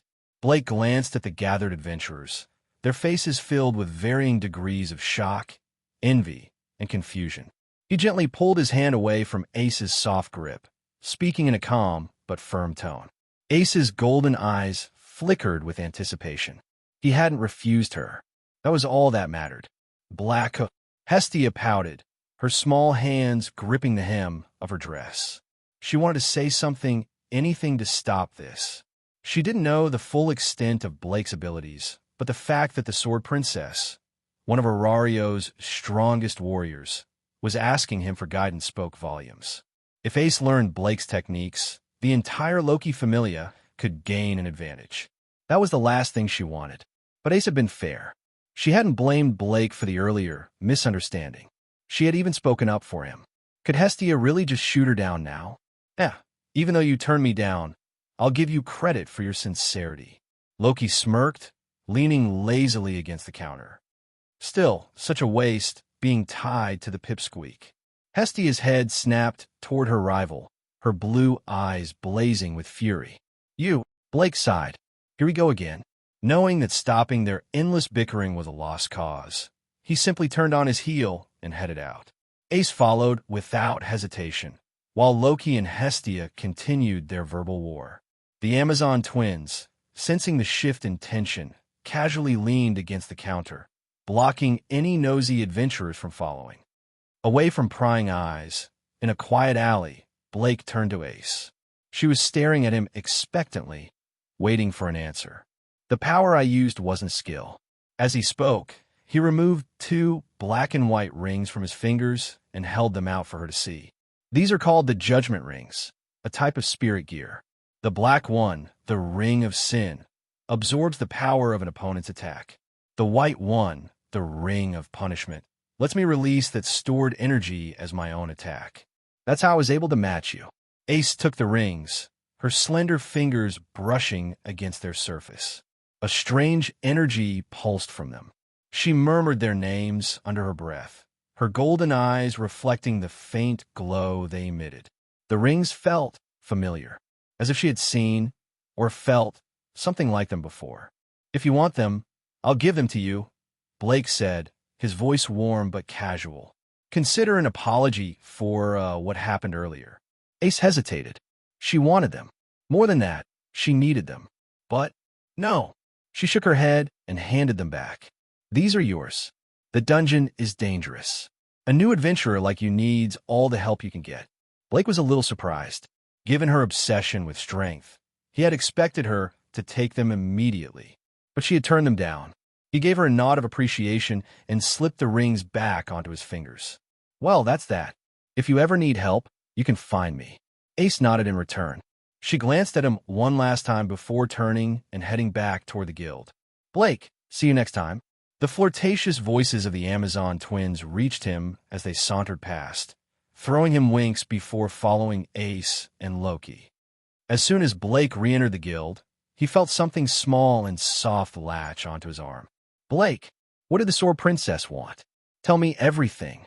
Hestia was clinging to him like a lifeline, her blue eyes full of suspicion. Blake exhaled through his nose and rubbed his temple. She just wanted to know about the power I used. I even offered her an apology gift, but she refused. Hestia blinked. Then, her lips curled into a smug grin. Ace is such a good girl. What a shame she ended up in Loki's familia. She swung her legs happily as if she had just scored a major victory. Blake wasn't sure how she had reached that conclusion, but he let it slide. A soft chuckle caught his attention. Smoothing things over peacefully is always the best option. A young woman in a guild uniform sat across from him. Her presence carried a natural warmth and maturity that put people at ease. I know. Blake straightened slightly, a bit guilty. I should have thanked you earlier. You spoke up for me when things got tense. Ina simply smiled. That's my job, Blake. As your advisor, it's only natural that I help. Half-elf. Hestia's eyes flared with jealousy. Don't call my Blake by his name so casually. Blake sighed. He reached out and lightly patted Hestia's soft hair, his voice filled with amusement. It's just how people address each other where I'm from. Ina chuckled again and handed him a stack of documents. Since you're a new adventurer, here's some important information on dungeon safety. Read it carefully, okay? I don't want you getting yourself killed. Blake took the papers and started reading, absorbing every detail. Just because I watch the anime doesn't mean I can afford to be careless. As he read, he failed to notice a tall, lean adventurer standing a few meters away, his gaze locked onto Blake's fingers, specifically the black and white rings. The man's eyes gleamed with greed. So that's the secret. He had overheard the conversation in the alley. A device that could absorb attacks and unleash them back. That wasn't just powerful, it was invaluable. Blake might not realize it yet, but he was holding something that could change the power dynamics of Oreo. And the adventurer? He wanted it. Oreo, a city unlike any other, steeped in ancient history. It had stood long before the gods descended, its foundations older than memory itself. It was a beacon, drawing adventurers, warriors, and dreamers from every corner of the world. A place where fortunes were made, legends were born, and death lurked beneath every step. What made Oreo unique wasn't its towering spires or labyrinthine streets. It was what lay beneath. The dungeon, a vast, ever-changing labyrinth that birthed monsters, spewed treasures, and whispered promises of power to those daring enough to enter. At the heart of Oreo stood Babel Tower, a gleaming colossus of white stone and intricate metalwork that pierced the sky. It wasn't just the city's greatest landmark. It was a seal, locking the dungeon's horrors below. Yet, for those who craved adventure, it was also the only gateway. Today, standing in the shadow of this towering monolith, Blake Silverstone took his first step toward destiny. After settling things with Ace and thanking his ever-helpful advisor, Ina, Blake had one more matter to attend to, finding a place to live. Valis, the local currency, was something he sorely lacked, but luck had been on his side. Thanks to a system lottery upon arriving in this world, he had acquired a flawless sapphire. Exchanging it had netted him a staggering 10 million Valis. He wasted no time. Comfort was a necessity, not a luxury. He purchased a spacious villa, ensuring both he and Hestia had a proper home. His tiny goddess had practically squealed in delight. "Finally, I have someone to support me," she had cried, her arms wrapped around him like a vice. Blake had only chuckled, ruffling her hair. "Technically, this is my money." Not that it mattered much. Money was just a tool. What mattered was what came next. He secured himself a decent longsword, one that could hold up against the unknown dangers of the dungeon. Now, standing before Babel Tower, he was ready. Or at least, as ready as he could be. As he moved toward the entrance, a girl caught his eye, if only for a fleeting second. She had dull gray hair tied into a casual ponytail. Her features were delicate, her expression warm and inviting, like the friendly girl next door. She stepped forward, reaching out. "Excuse me, sir." But Blake, focused on his goal, walked right past her. He didn't even glance back. The girl, Seer, paused mid-step, her outstretched hand lingering in the air before slowly lowering. A strange glint flickered through her soft gray eyes, but she said nothing. From a nearby tavern, a cat-eared waitress poked her head out, watching with curiosity. "Seer, what are you doing?" she called, her tail swishing. "It's nothing," Seer murmured, fingers tightening around a small, purple magic stone in her palm. With a final look in Blake's direction, she turned and walked back toward the tavern. Inside, a tall, emerald-haired elf behind the bar watched the exchange with intrigue. She had been there the night before when the commotion happened. Was Seer interested in that silver-haired adventurer? Blake, blissfully unaware of the quiet intrigue behind him, stepped into the central square. Then, help! A piercing scream shattered the hum of the bustling plaza. Blake turned just in time to see a large man collapse to the ground, convulsing violently. Blood gushed from his eyes, nose, and mouth, staining the cobblestone beneath him. Recognition flickered through Blake's mind. It was the same man from last night, the one who had lost 42 luck points before storming off in a fit of rage. The adventurers nearby recoiled, keeping their distance. No one wanted to get involved. Then, the horror began. A grotesque, squirming lump burst through the man's chest, splitting his ribs apart. In an instant, hundreds of tiny, black beetles poured out, their chittering bodies feasting on his flesh. His screams cut off as his own body devoured him from the inside out. Blake watched in silence, his expression unreadable. He wasn't one to celebrate another's death, but some people bring their own misfortune upon themselves. With one last glance at the writhing mass of insects, Blake stepped through the titanium doors of Babel Tower. Far behind him, a tall, lean figure watched closely. He had been waiting for this moment. From the shadows of the square, the man flicked his fingers, signaling his accomplices. The judgment rings on Blake's fingers. He had overheard everything last night. Those rings weren't just jewelry. They were power. And soon, they would belong to him. The dungeon awaited. A place of monsters, riches, and death. For most, it was a trial of survival. For Blake, it was just the beginning. The dungeon was a labyrinthine expanse, a place of complexity and shadow, though not entirely devoid of light. It was a living, breathing entity, its walls pulsating with an eerie energy that seemed to watch and wait. The dungeon was divided into layers, each one deeper and more treacherous than the last. The higher the floor, the closer it was to the surface, and the weaker the monsters that roamed there. Conversely, the deeper one ventured, the stronger and more dangerous the creatures became. Each floor had its own distinct terrain and characteristics, separated by clear boundaries. As Blake stepped into the first floor of the dungeon, he was greeted by a maze of tunnels resembling underground passages. The walls were a pale blue, seamless and solid, yet somehow illuminated by an unseen light source that cast an otherworldly glow over the corridors. Adventurers streamed in from Babel Tower, disappearing into the various tunnels with purpose. To reach deeper floors, one had to descend step by step, floor by floor. Even the most seasoned adventurers had to pass through the first floor to get to the lower levels. The first floor was considered the safest. Not only were the monsters here the weakest, but the constant flow of adventurers ensured that any creatures that spawned were quickly dealt with. There was little risk of a large-scale monster outbreak. Dressed in casual attire and armed only with a standard sword, Blake stood out among the more heavily equipped adventurers. Disdainful glances were cast his way. To them, he looked like a rookie, a lone, unprepared adventurer who would likely meet a swift end in the dungeon. Blake paid no mind to their judgments. He strode confidently into a less crowded tunnel, his senses sharp and his demeanor calm. Moments later, for sword-wielding adventurers exchanged sly glances and followed him in, their intentions far from friendly.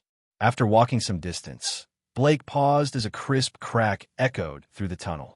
A section of the wall split open, and a goblin-like creature emerged, screeching as it struggled free from the dungeon's grasp. The dungeon was alive. This was common knowledge among adventurers. It wasn't that the dungeon would attack directly, but it had the ability to repair itself. Damaged structures would soon return to their original state. Monsters were born from the labyrinth itself, emerging from walls, floors, and ceilings like chicks hatching from eggs. This was why the dungeon's monsters could never be fully eradicated. No matter how many were slain, more would always take their place. The types of monsters on each floor were generally fixed, though occasionally creatures from lower or higher floors would stray into unfamiliar territory. But such occurrences were rare. The goblin let out a guttural cry and charged at Blake, wielding a crude wooden club studded with iron nails. Crack! With a single, effortless punch, Blake shattered the goblin into pieces. Its body disintegrated into the air, leaving behind a small magic stone that clattered to the ground. Magic stones were valuable. They contained energy and could be used for various purposes, such as powering lamps or crafting tools. They were also the primary currency for adventurers, exchangeable for Valis at the guild. But the magic stone from a goblin was worth little. Blake didn't bother to pick it up. Ding. Quest released, asterisk. Asterisk kill 10 minotaurs. Quest reward 50 luck points, asterisk. Ding. Quest released, asterisk. Asterisk counterattack, the 4 adventurers tracking you. Quest reward 30 luck points, asterisk. Time limit 5 minutes. The system's mechanical voice echoed in Blake's mind, causing him to pause. The first quest was straightforward, but the second one confirmed what he already knew. He was being followed. Blake had sensed their presence earlier, but had chosen to ignore them, planning to deal with the situation once he ventured deeper. The system, however, had other plans. Come out, Blake said coolly, his crystal blue eyes flickering with a hint of amusement. For a moment, there was silence. Then, with a series of mocking laughs, three adventurers stepped into view, led by a tall, thin man. A fourth lingered in the shadows, watching. "TSK, you actually noticed us," the tall adventurer sneered. "No wonder you could hold your own against the Sword Princess. But that power of yours, it's just from that equipment, isn't it?" Their words dripped with mockery. They had intended to observe Blake's strength, but being discovered didn't concern them. They were confident in their numbers. For against one, what could a rookie like him possibly do? The spiritual gear Blake wore was impressive, they knew. It could absorb and rebound attacks. But even if it blocked one or two strikes, the remaining adventurers would overwhelm him. "Kid," the tall adventurer said, his voice dripping with malice, "hand over those rings, or we'll make sure the goblins have a feast tonight." Blake didn't respond. Instead, his hand moved to the hilt of his sword. Clang! The sound of steel rang out as Blake drew his blade in a single, fluid motion. Shing! The sword flashed like lightning, leaving a trail of crimson in its wake. Blake's crystal blue eyes remained calm, almost indifferent, as he moved with lethal precision. Clang! The sword returned to its sheath with a metallic whisper. The four adventurers stood frozen, their eyes wide with shock. Then, clutching their throats, they collapsed to the ground, their bodies growing cold as life drained away. "You bastard!" The tall adventurer choked out, his voice barely a whisper as he fell.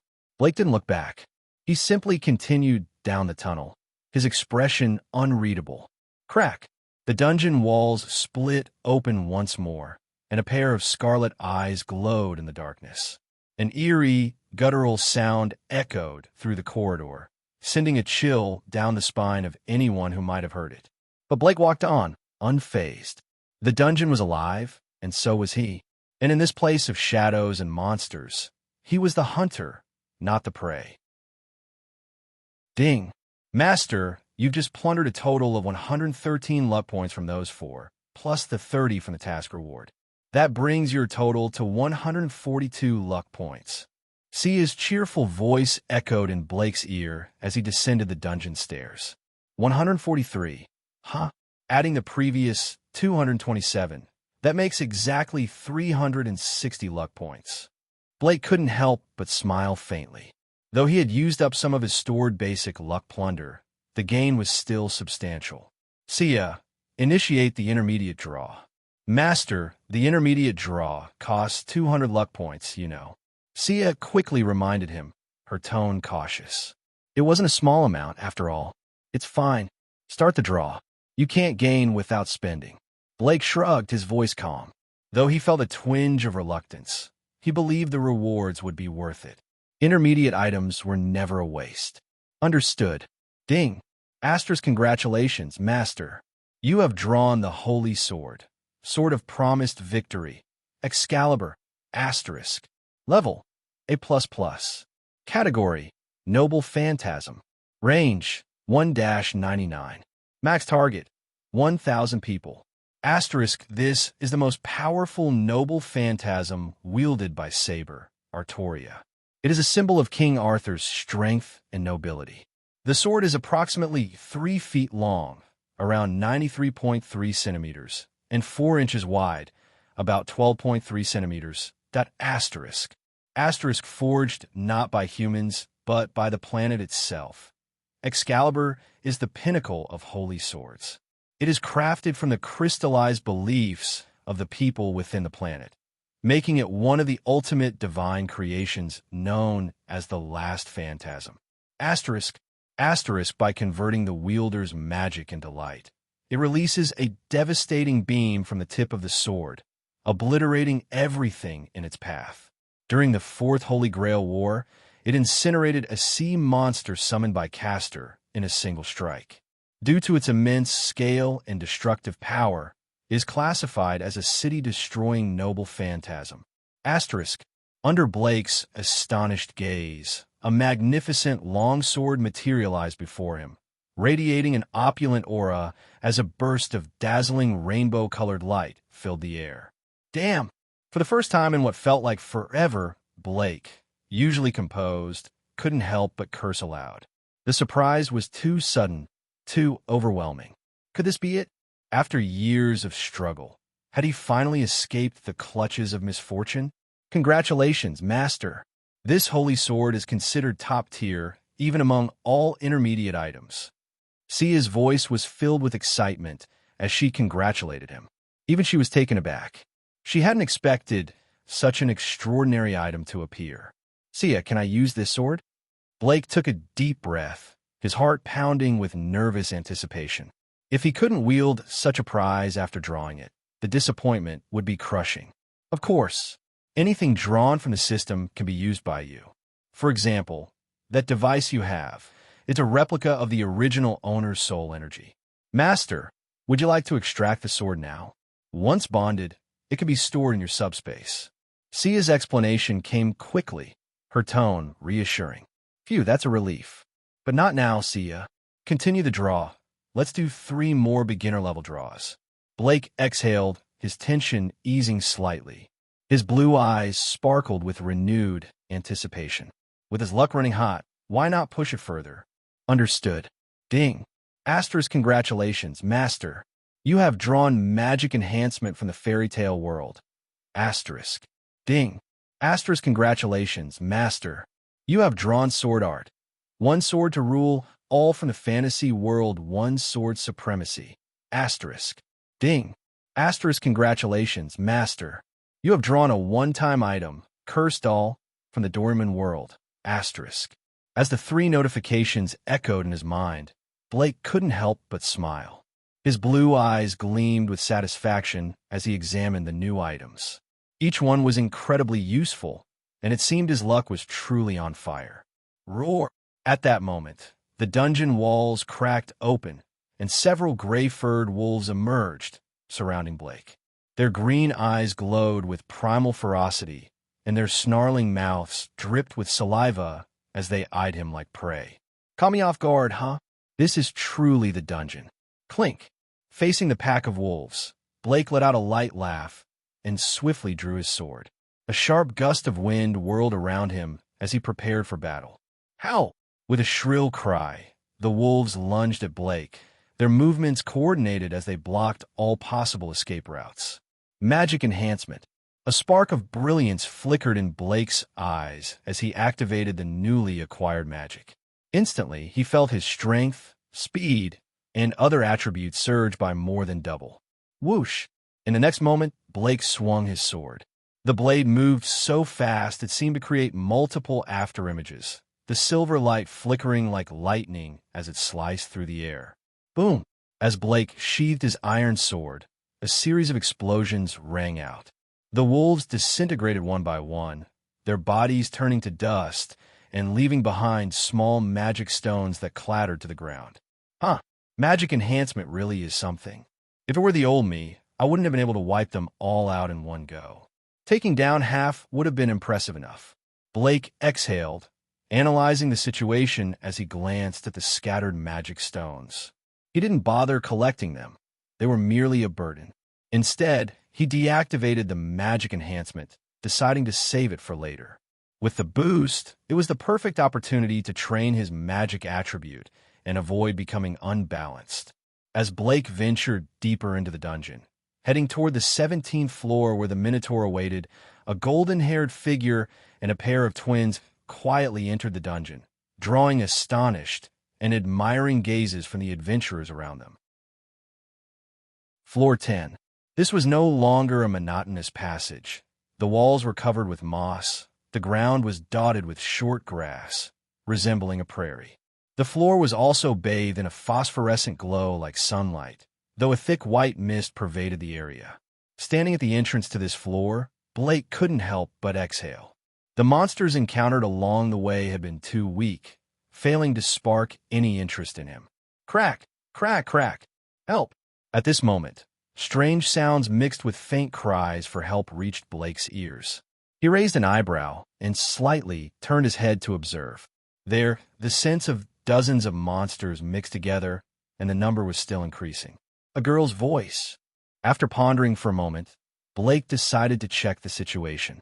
The strength of the monsters on this floor had increased slightly, and the fact that so many had gathered at once meant that killing them would still yield plenty of experience points.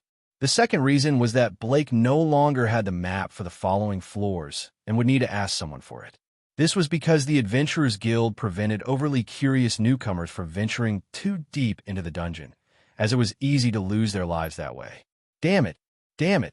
In the thick white mist of the 10th floor, a vicious-looking adventurer angrily shouted while dodging the attacks of monsters. He had originally planned to take down that damned little humanoid, but unexpectedly, he had been outwitted and surrounded by monsters attracted by a charm sent from the enemy.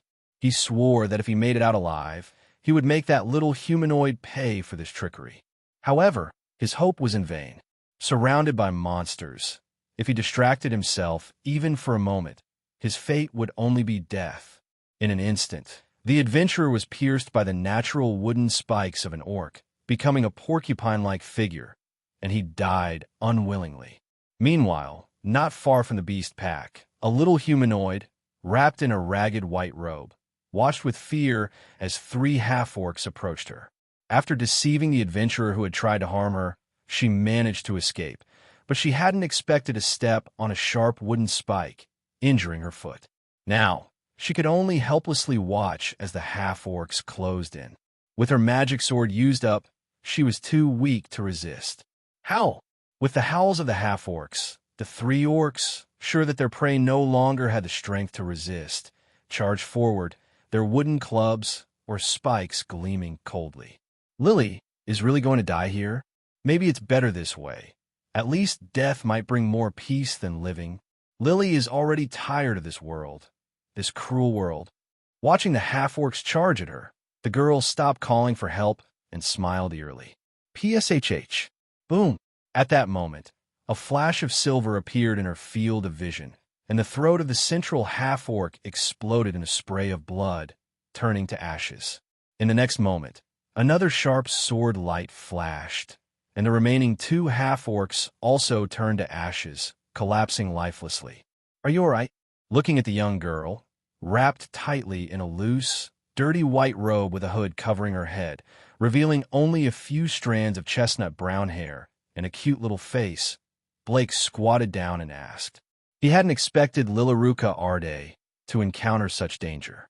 In theory, Lily should be one of the main protagonists. If not for meeting him, Blake froze for a moment. If the situation benefited him, it could explain his extreme luck. Again, it was him. Lily, with her round brown eyes, stared at Blake in surprise. She never expected this silver-haired boy to save her twice in a row. Thank you, MM. However, even so, Lily, who had grown to despise adventurers, didn't say much. She lowered her head and muttered those 2 words before attempting to leave. Unfortunately, the injury to her foot was so severe that she groaned in pain. Don't do anything reckless. Stop the bleeding first. It will be troublesome if it gets infected. Seeing Lily in this condition, Blake frowned and reminded her. Upon hearing his words, Lily froze for a moment, then quickly took out bandages from her bundle and began tending to her wound. My name is Blake Silva, but you can call me Blake. What's your name? Blake asked helplessly. The psychological scars in this girl's heart were far worse than he had imagined. Of course, Blake didn't know that just recently, Lily had nearly been killed by adventurers again. The darkness in her heart was overwhelming, so her reaction wasn't surprising. Adventurer, thank you for saving me. But what do you want with Lily's information? Lily showed a suspicious expression, taking a few steps back, prompting Blake to raise an eyebrow. Is communication not possible for now? Just then, a strange sound broke their conversation, and a mass of dark figures began to appear from the distance. Looking at what was happening, both of them froze. Lily's pupils flashed with fear.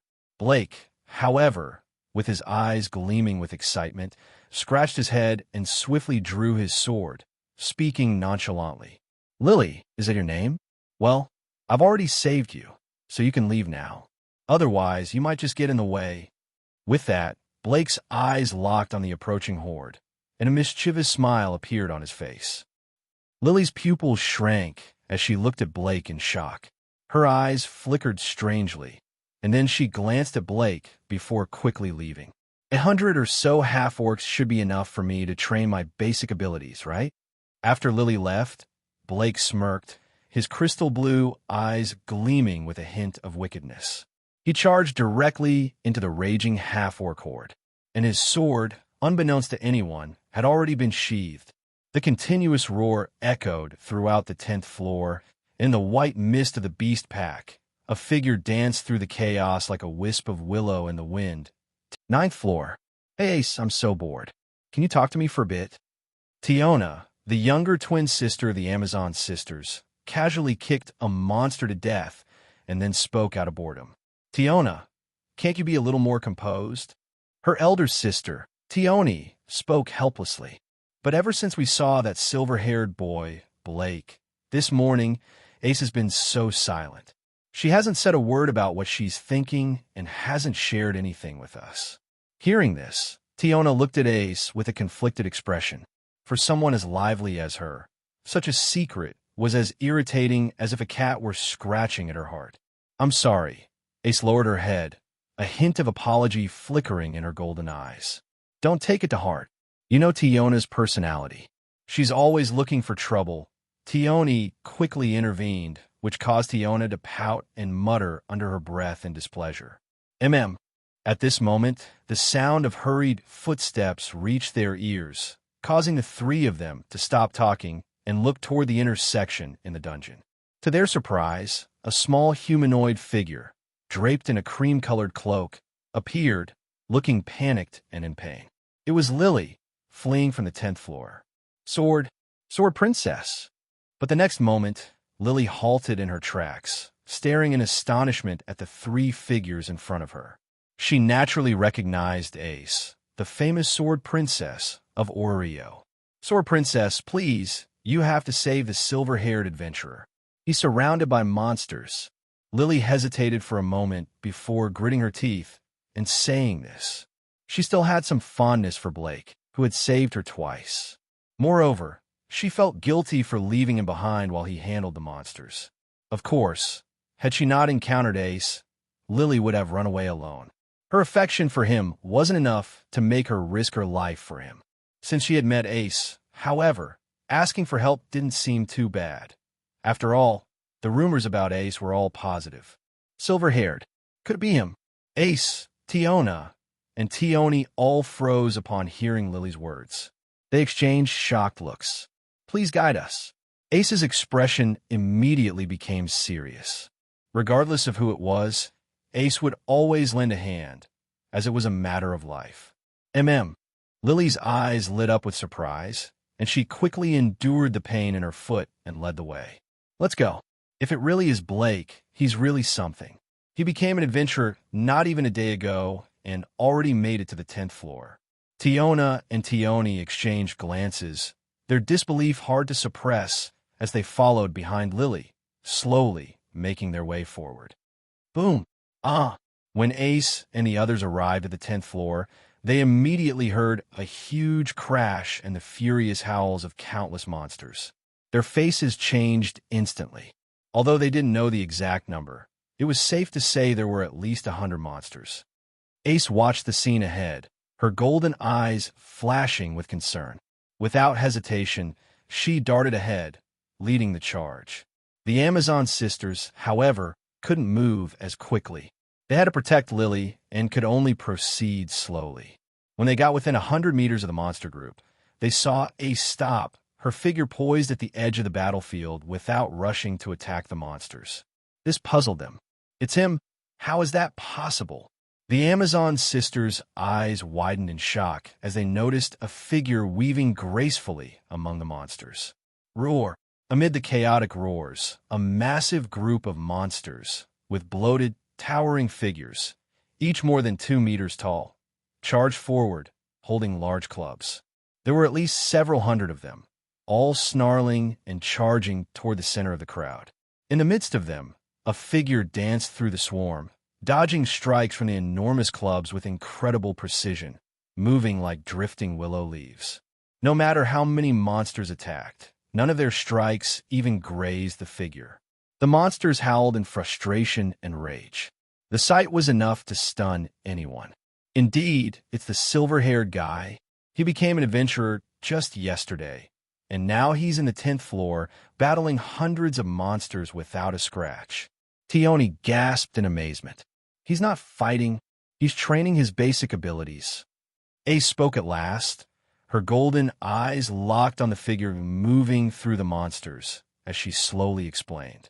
Tioni was momentarily stunned, then noticed that although Blake had a sword on his waist, he hadn't drawn it. Aside from occasionally kicking away a monster, he wasn't engaging in any offensive action, confirming Ace's statement that he was simply training his basic abilities. Tiona and Tioni couldn't help but take a sharp breath.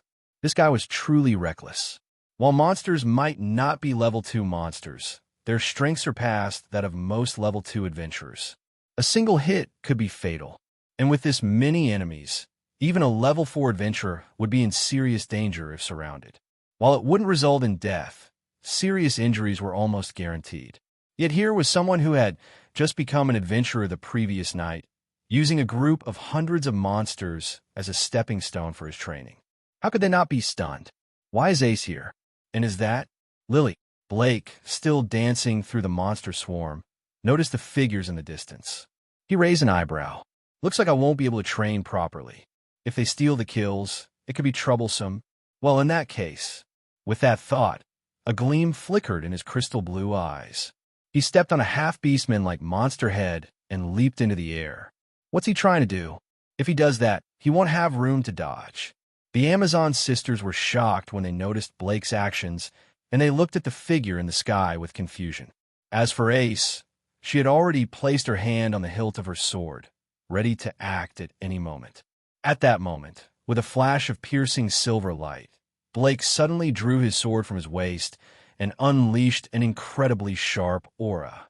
Terrifying sword ki erupted from his body, and before Ace and the Amazon sisters' stunned gazes, it formed a long sword made entirely of sword ki, densely covering the entire sky. The next moment, as Blake swung his sword from above, the sword ki, like a violent storm, rained down on the monsters. Whoosh! Swoosh! In an instant, with sounds like a bloody symphony, the monsters were shot through and shattered into ashes. In just one strike, hundreds of monsters completely wiped out. Glug! Looking at the magic stones that fell from the monsters, Tiona and Tioni both swallowed their saliva. Ace's golden eyes also flickered violently, shining as she watched Blake gracefully land from the sky. One strike wiped out hundreds of monsters, something even they couldn't accomplish. After all, they were warriors who had to slice down enemies one by one. In Oreo, only first-class mages could do something like this. There were very few first-class adventurers in Oreo, no more than 10. In Oreo, adventurers were classified into 2 categories. One was the lower-level adventurers, those who were at LV1. More than half of the adventurers in Oreo were at this level. Thus, there was a significant gap between LV1 and LV2 adventurers, a wall that many could not cross. The treatment was vastly different.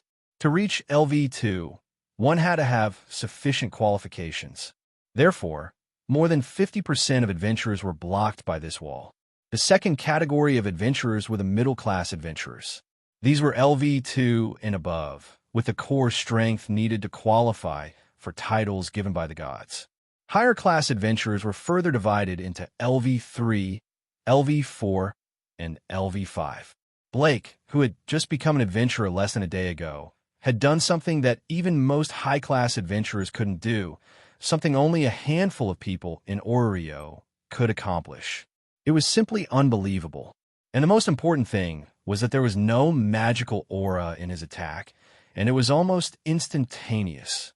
This was far stronger than the middle-class mages. After all, large-scale destructive magic required chanting time. In the middle of a beast wave, a mage would never have the time to chant. It looks like I've used up most of my energy. I'll need to control the number of sword ki next time. While the girls were thinking about this, Blake didn't notice. He just exhaled deeply. This move was a sword technique he had drawn recently from a lottery, one sword to rule all. It had to be said that the destructive power of this move was terrifying. Although each sword key was not particularly strong, the sheer number of them was overwhelming. Furthermore, the condensing sword key was not the strongest aspect of one sword to rule all. The strongest capability was controlling the swords. If there were hundreds of real swords on the field, all controlled to fire at once, one could imagine how much the destructive power would increase. How can I become strong like you, Blake? At this moment, Ace suddenly ran over, her jade-like hand gently grasping Blake's left hand, looking at him with eager eyes. Seeing this, not only Tioni, and the still shocked Lily froze, but even Blake was momentarily stunned. Ace, in terms of strength, you're probably about the same as me. Feeling the softness of Ace's hand, Blake awkwardly spoke.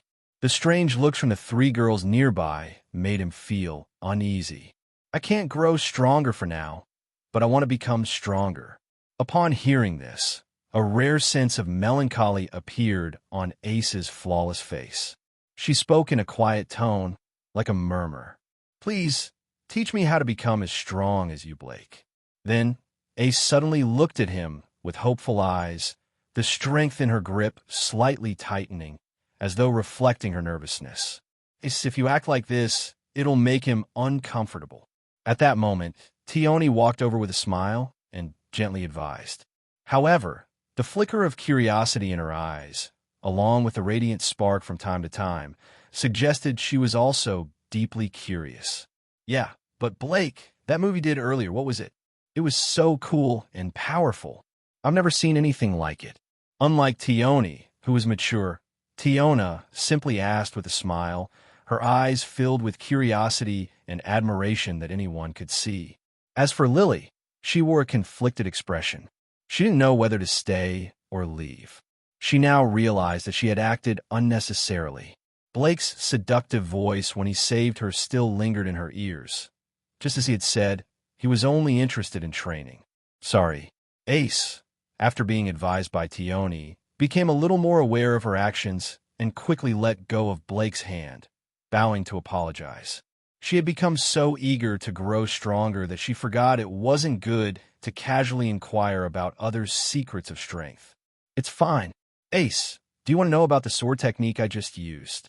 When Ace released his hand, Blake, slightly regretting the sensation of her skin, composed himself and spoke in a gentle tone. Yes. Ace hesitated for a moment before nodding, her golden eyes sparkling with excitement. The sword technique I just used is called one sword to rule all. As for its destructive power, it condenses my strength into sword ki, forming blades that attack in an indiscriminate, wide-range assault. With Ace, Tiona, and Tioni eagerly awaiting, Blake paused for a few seconds before explaining. One sword to rule all, what a powerful name. The sword technique has the effect of a large-scale magic spell. It's something I've never heard of. Upon hearing this, both of the Amazon sisters exclaimed in awe. Blake, can you teach me? I want to learn. Ace bit her lip, her golden eyes shimmering like autumn water as they gazed at Blake, filled with longing. Although she knew it was inappropriate, she really wanted to learn, to become stronger. And this skill, one sword to rule, all could clearly help her break through the bottleneck of her strength.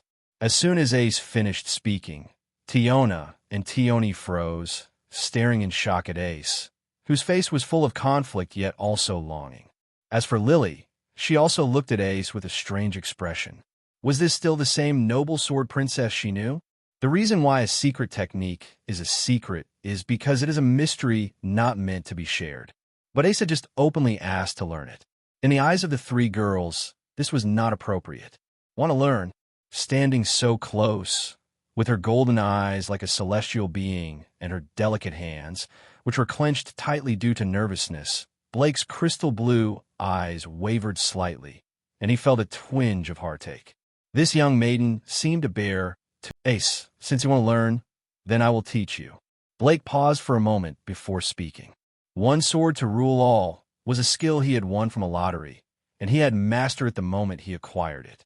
Although he wasn't at a master level, Teaching it to others was no problem. Hey, Blake, you're really going to teach it? This secret technique is one of a kind in all of Oreo. As soon as Blake finished speaking, Tiona shouted in astonishment. If it were auctioned, it would easily fetch hundreds of millions of Valis, because it's a sword technique, not a unique magic. The calm Tioni was also staring at Blake in shock, never expecting him to be so generous. Hundreds of millions of Valis. Hearing the Amazon sisters' exclamations, Lily also shouted, stunned, as she looked at Blake, who was smiling lightly. You're really willing to teach me? Ace spoke somewhat unexpectedly. Although she had indeed asked Blake, she instinctively thought the chances of success were small. Tiona and Tioni knew the value of this sword technique, and she too understood, but she hadn't thought of converting it into something as shallow as money. Of course, this morning, you refused my apology for my sake. Now that you have asked me for something, I will help. When I make a promise, I see it through. Blake shrugged, his slightly wicked yet handsome face filled with seriousness, adding a unique charm. Haha, Blake, I really like you. You're such a man. Tiona directly hugged Blake's arm, laughing loudly. This was the personality of the Amazonian people. Before Blake could enjoy the attention, Ace quietly pushed Tiona away and looked at him with her golden eyes gleaming with a unique beauty. Thank you. Her soft voice caused Blake to smile slightly. In the astonished gazes of the other three girls, he placed his hand gently on Ace's golden hair. You're welcome. Sis, did you see? It looks like Ace and Blake are really in sync. Tiona teased with a mischievous smile. It seems that way. If Loki finds out, she'll probably be furious. Tioni also smiled with a hint of schadenfreude. Their teasing made Ace's delicate face flush slightly, and she immediately stepped back a little. Ace, let's meet at the clock tower at 6 in the morning. I'll teach you for 1 hour every day. Seeing Ace's slightly embarrassed look, Blake paused for a moment and softly reminded her. Upon hearing this, Ace immediately raised her head, her golden eyes filled with deep anticipation. I'm really jealous. You're going to learn such an amazing technique. Tiona muttered. She knew that with Ace's personality, even if she learned it, she would definitely not teach it to others casually. By the way, Blake, were you practicing basic abilities with the monster horde earlier? Just as the atmosphere became slightly awkward from Tiona's muttering, Tioni, the older sister, expertly steered the conversation in another direction. I've only just started, and if I want to level up quickly, this method came to mind. Blake nodded and explained. Strength, endurance, agility, dexterity, and magic power. These are the basic attributes that made up a person's abilities. If you want to improve one of these abilities, you must frequently practice that specific ability. To increase strength, you must exert force. To increase endurance, you must endure attacks. To increase agility, you must move your body. To increase dexterity, you must run with full effort. To increase magic power, you must use magic. Using the horde of half-beasts as targets and constantly casting enhancement magic, all attributes could be raised at a terrifying speed without any weakness. Of course, Blake had initially just planned to slowly level up by killing monsters, but when he encountered Lily and the monster horde, he had a sudden idea. That's really a crazy method. Only you would dare to play around like this in Oreo. Tioni exclaimed. Only first-class adventurers could move freely among hundreds of half-beasts. For others, it would be dangerous, especially for newbie adventurers. One half-beast could easily snap their necks. But why would a first-class adventurer waste time playing with a horde of half-beasts? With their level, they wouldn't get any experience from these monsters. By the way, Ace, have you been to the map of the 17th floor? New adventurers only have maps of the current 10th floor. The monsters there are too weak, and training there wouldn't have much effect compared to what we just did. At this moment, Blake seemed to remember something and quickly asked, I'm sorry we haven't. Upon hearing this, Ace was slightly stunned, and then she apologized. Well, Blake, are you going to the 17th floor? In that case, how about we go together? We need to pass through there anyway. We're very familiar with the route to the earlier floors. Tiona's eyes suddenly lit up, and she quickly waved her hand and said, "In that case, it's no trouble at all. However, can you leave the monsters along the way to me?" After hearing this, Blake thought for a moment, then smiled and said, "Of course, no problem. These monsters are of no use to us anyway." Tiona grinned widely. Listening to their conversation, a faint hint of joy appeared in Ace's golden eyes. Could Lily leave now?" At that moment, an awkward voice interrupted their conversation. Blake turned to look, and it was Lily, her head lowered. "Lily, thank you for asking Ace to save me." Blake slightly crouched down, looking at Lily's small face with a hint of apology. He had been so caught up in the conversation that he had forgotten about Lily's presence. He understood that being ignored felt very awkward. "Adventurer, there's no need to thank me. It was clearly you who saved Lily, but I have interrupted your training. This is my fault. Please forgive me, adventurer." Lily immediately waved her hands, realizing how powerful Blake was and how vast his network of connections was. She dared not anger him. "Lily, don't worry, we're not bad people." Seeing Lily looking so nervous, Blake couldn't help but reassure her. "Actually, I have something to ask of you." "Something to ask of Lily?" she asked hesitantly. You saw it too. I came to the dungeon just to train my basic abilities. I didn't bring much luggage, so I haven't picked up any magic stones along the way. I'd like to ask you to be my supporter." Blake smiled lightly as he spoke. Although he didn't care much about money, he still had Hestia to support back home. He couldn't just ignore his expenses. Since the adventurer said so, Lily will take it on. Lily hesitated for a moment before finally agreeing, her gaze drawn to the pile of magic stones nearby. "Well, since we're companions now, just call me Blake." "Adventurer isn't necessary. We're not superior and subordinate." Blake spoke seriously. I understand, Blake." Lily struggled for a moment, but, seeing Blake's sincerity, finally nodded. As she went to collect the magic stones, she suddenly stumbled due to an injury on her foot. She winced in pain, trying to get up. Without hesitation, Blake converted his ether energy into holy power and healed her injury. Holy power, though not capable of healing internal wounds, was highly effective for external ones. "What kind of power is this? Hey, Blake, can you tell us about it?" Tiona immediately pestered Blake, her eyes filled with curiosity. The more mysterious Blake became, the more intrigued she felt. She had never met anyone like him in Ororio. "Let's go, we don't have much time." Seeing Tiona's eager curiosity, Blake sighed and responded helplessly. "TCH, so stingy. You're so nice to Ace." Tiona pouted in dissatisfaction, shooting a glance at Ace, who was caught off guard by the remark. "Tiona, stop fooling around." Tiona intervened, her calm voice diffusing the situation before it could become awkward. With that, the group continued their journey, their laughter and voices filling the air. Being high-level adventurers, they naturally knew the fastest routes through the upper floors. The monsters along the way were few, and the occasional ones that appeared were swiftly dealt with by Blake in a few swift strikes. 17th floor. "Blake, the monsters are appearing more frequently. You've been using that technique a lot. Aren't you tired? If you need backup, just say so. We're about to reach the Minotaur area." Tiona teased as they walked through the increasingly oppressive corridor. By now, she had a good grasp of Blake's strength. While his sword techniques were terrifying, his overall attributes weren't quite at their level, LV.5. Otherwise, he wouldn't need to rely on precise strikes to land one-hit kills on level 2 monsters. Of course, Tiona wasn't belittling him. For a newcomer to achieve this level was unheard of.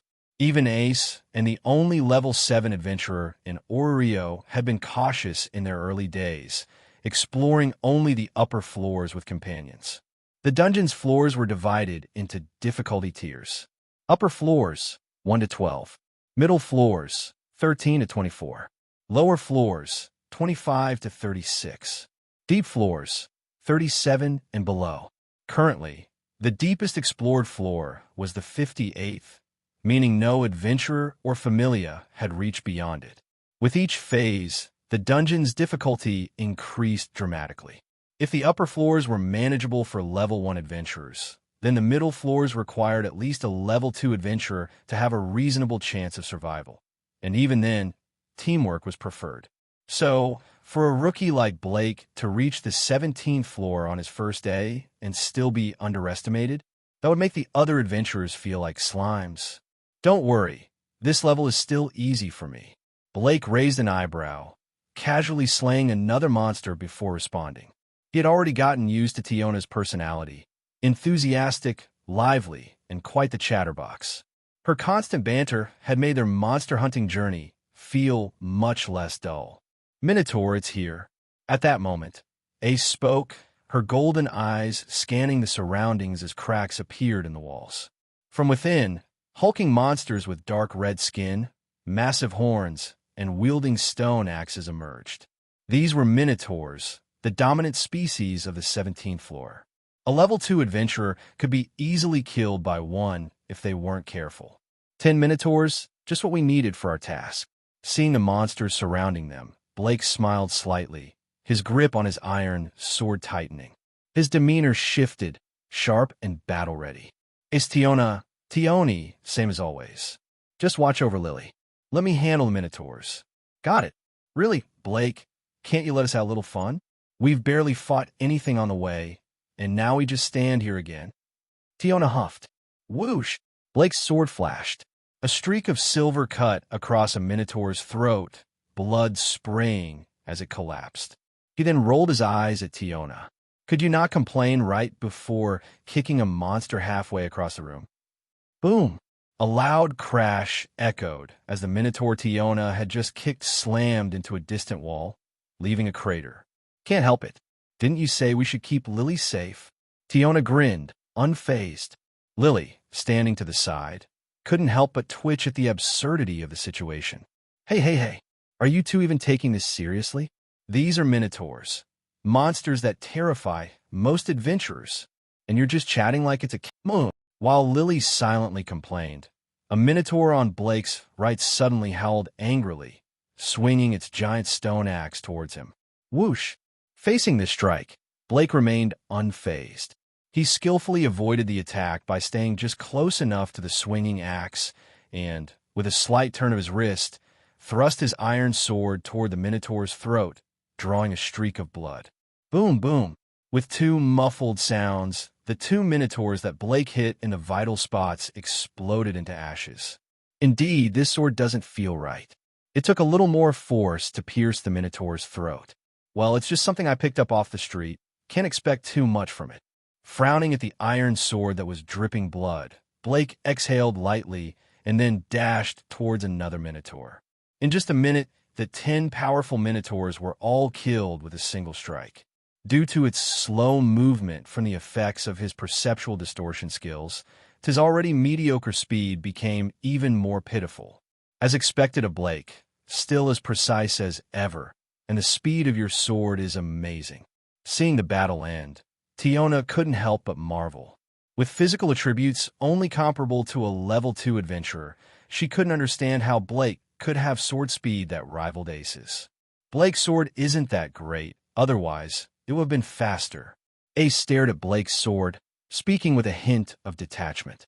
Would you like me to give you a sword? Oh, that's not a bad idea.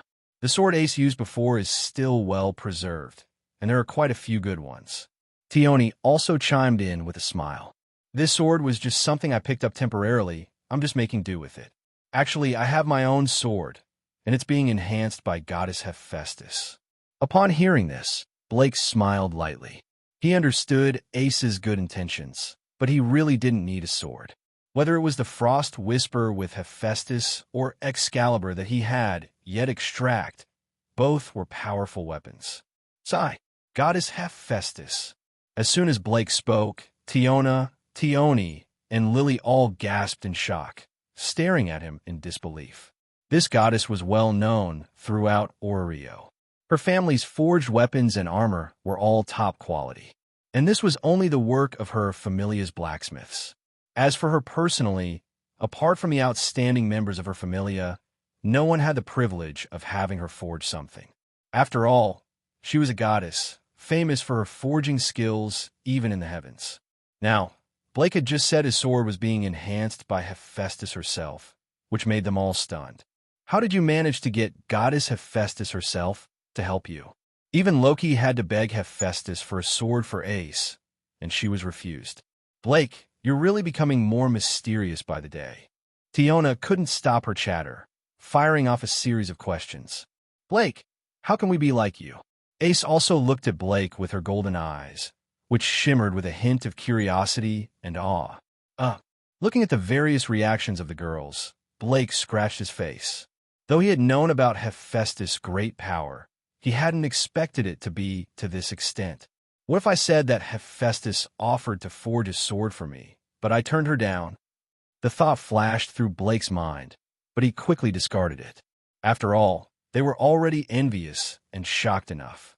If he said that out loud, these two excited Amazon sisters might chase him down to talk about it. Cough. Well, I should be going now. Not choosing to provoke them further, Blake lightly cleared his throat and said, indifferent, going back. Aren't you going to check out the 18th floor safe zone? The floor master, Goliath, was just defeated recently. It won't take long to refresh. The sky is getting late, and it might be a bit. Upon hearing this, Tiona exclaimed in surprise. The safe floor. This is one of the more well-known, monster-free specific floors in the dungeon. Because every floor in the dungeon must be reached by walking, the further down the dungeon adventurers want to go, the more time it will take. As a result, high-level adventurers often spend at least a day in the dungeon, and sometimes staying for a month or more is not uncommon. In such cases, the safe floor plays a big role. At least, on these floors, high-level adventurers can rest and store their items, preventing them from being burdened by carrying them constantly. Therefore, many high-level adventurers heading to lower floors use the safe floors as their base. The 18th floor is the first safe floor in the dungeon. Rather than heading straight back to the surface, it's better to rest for the night and head back tomorrow. This is why Tiona suggested it. No, if I go back late, Hestia will worry about me. In response, Blake's expression softened. But, Tiona, Blake just became an adventurer. If he doesn't return, Hestia-sama will indeed be worried. Tiona was about to say something more when Ace suddenly interrupted her words. All right, then we'll see each other next time. Lily, let's go back. Blake smiled at Ace and nodded in thanks before bidding them farewell, and then, without hesitation, walked back the way they came. What a pity. Looking at their retreating figures, Tiona muttered. She had wanted to continue uncovering the mysteries surrounding Blake, to dig out his secrets. Let's go. The captain has probably been waiting for a while. Ace also glanced at Blake and Lily before walking forward, leaving the Amazon sisters to follow with a hint of regret. Hello, everyone. As we wrap up this video, I want to share a quick note. I have a Patreon account. If you'd like to support me and enjoy on-demand audiobooks, you can become a Patreon member. Alternatively, you can check out my Google Drive link, which has 500+ novel audiobooks available through my Ko-fi or Patreon shop. I appreciate your support.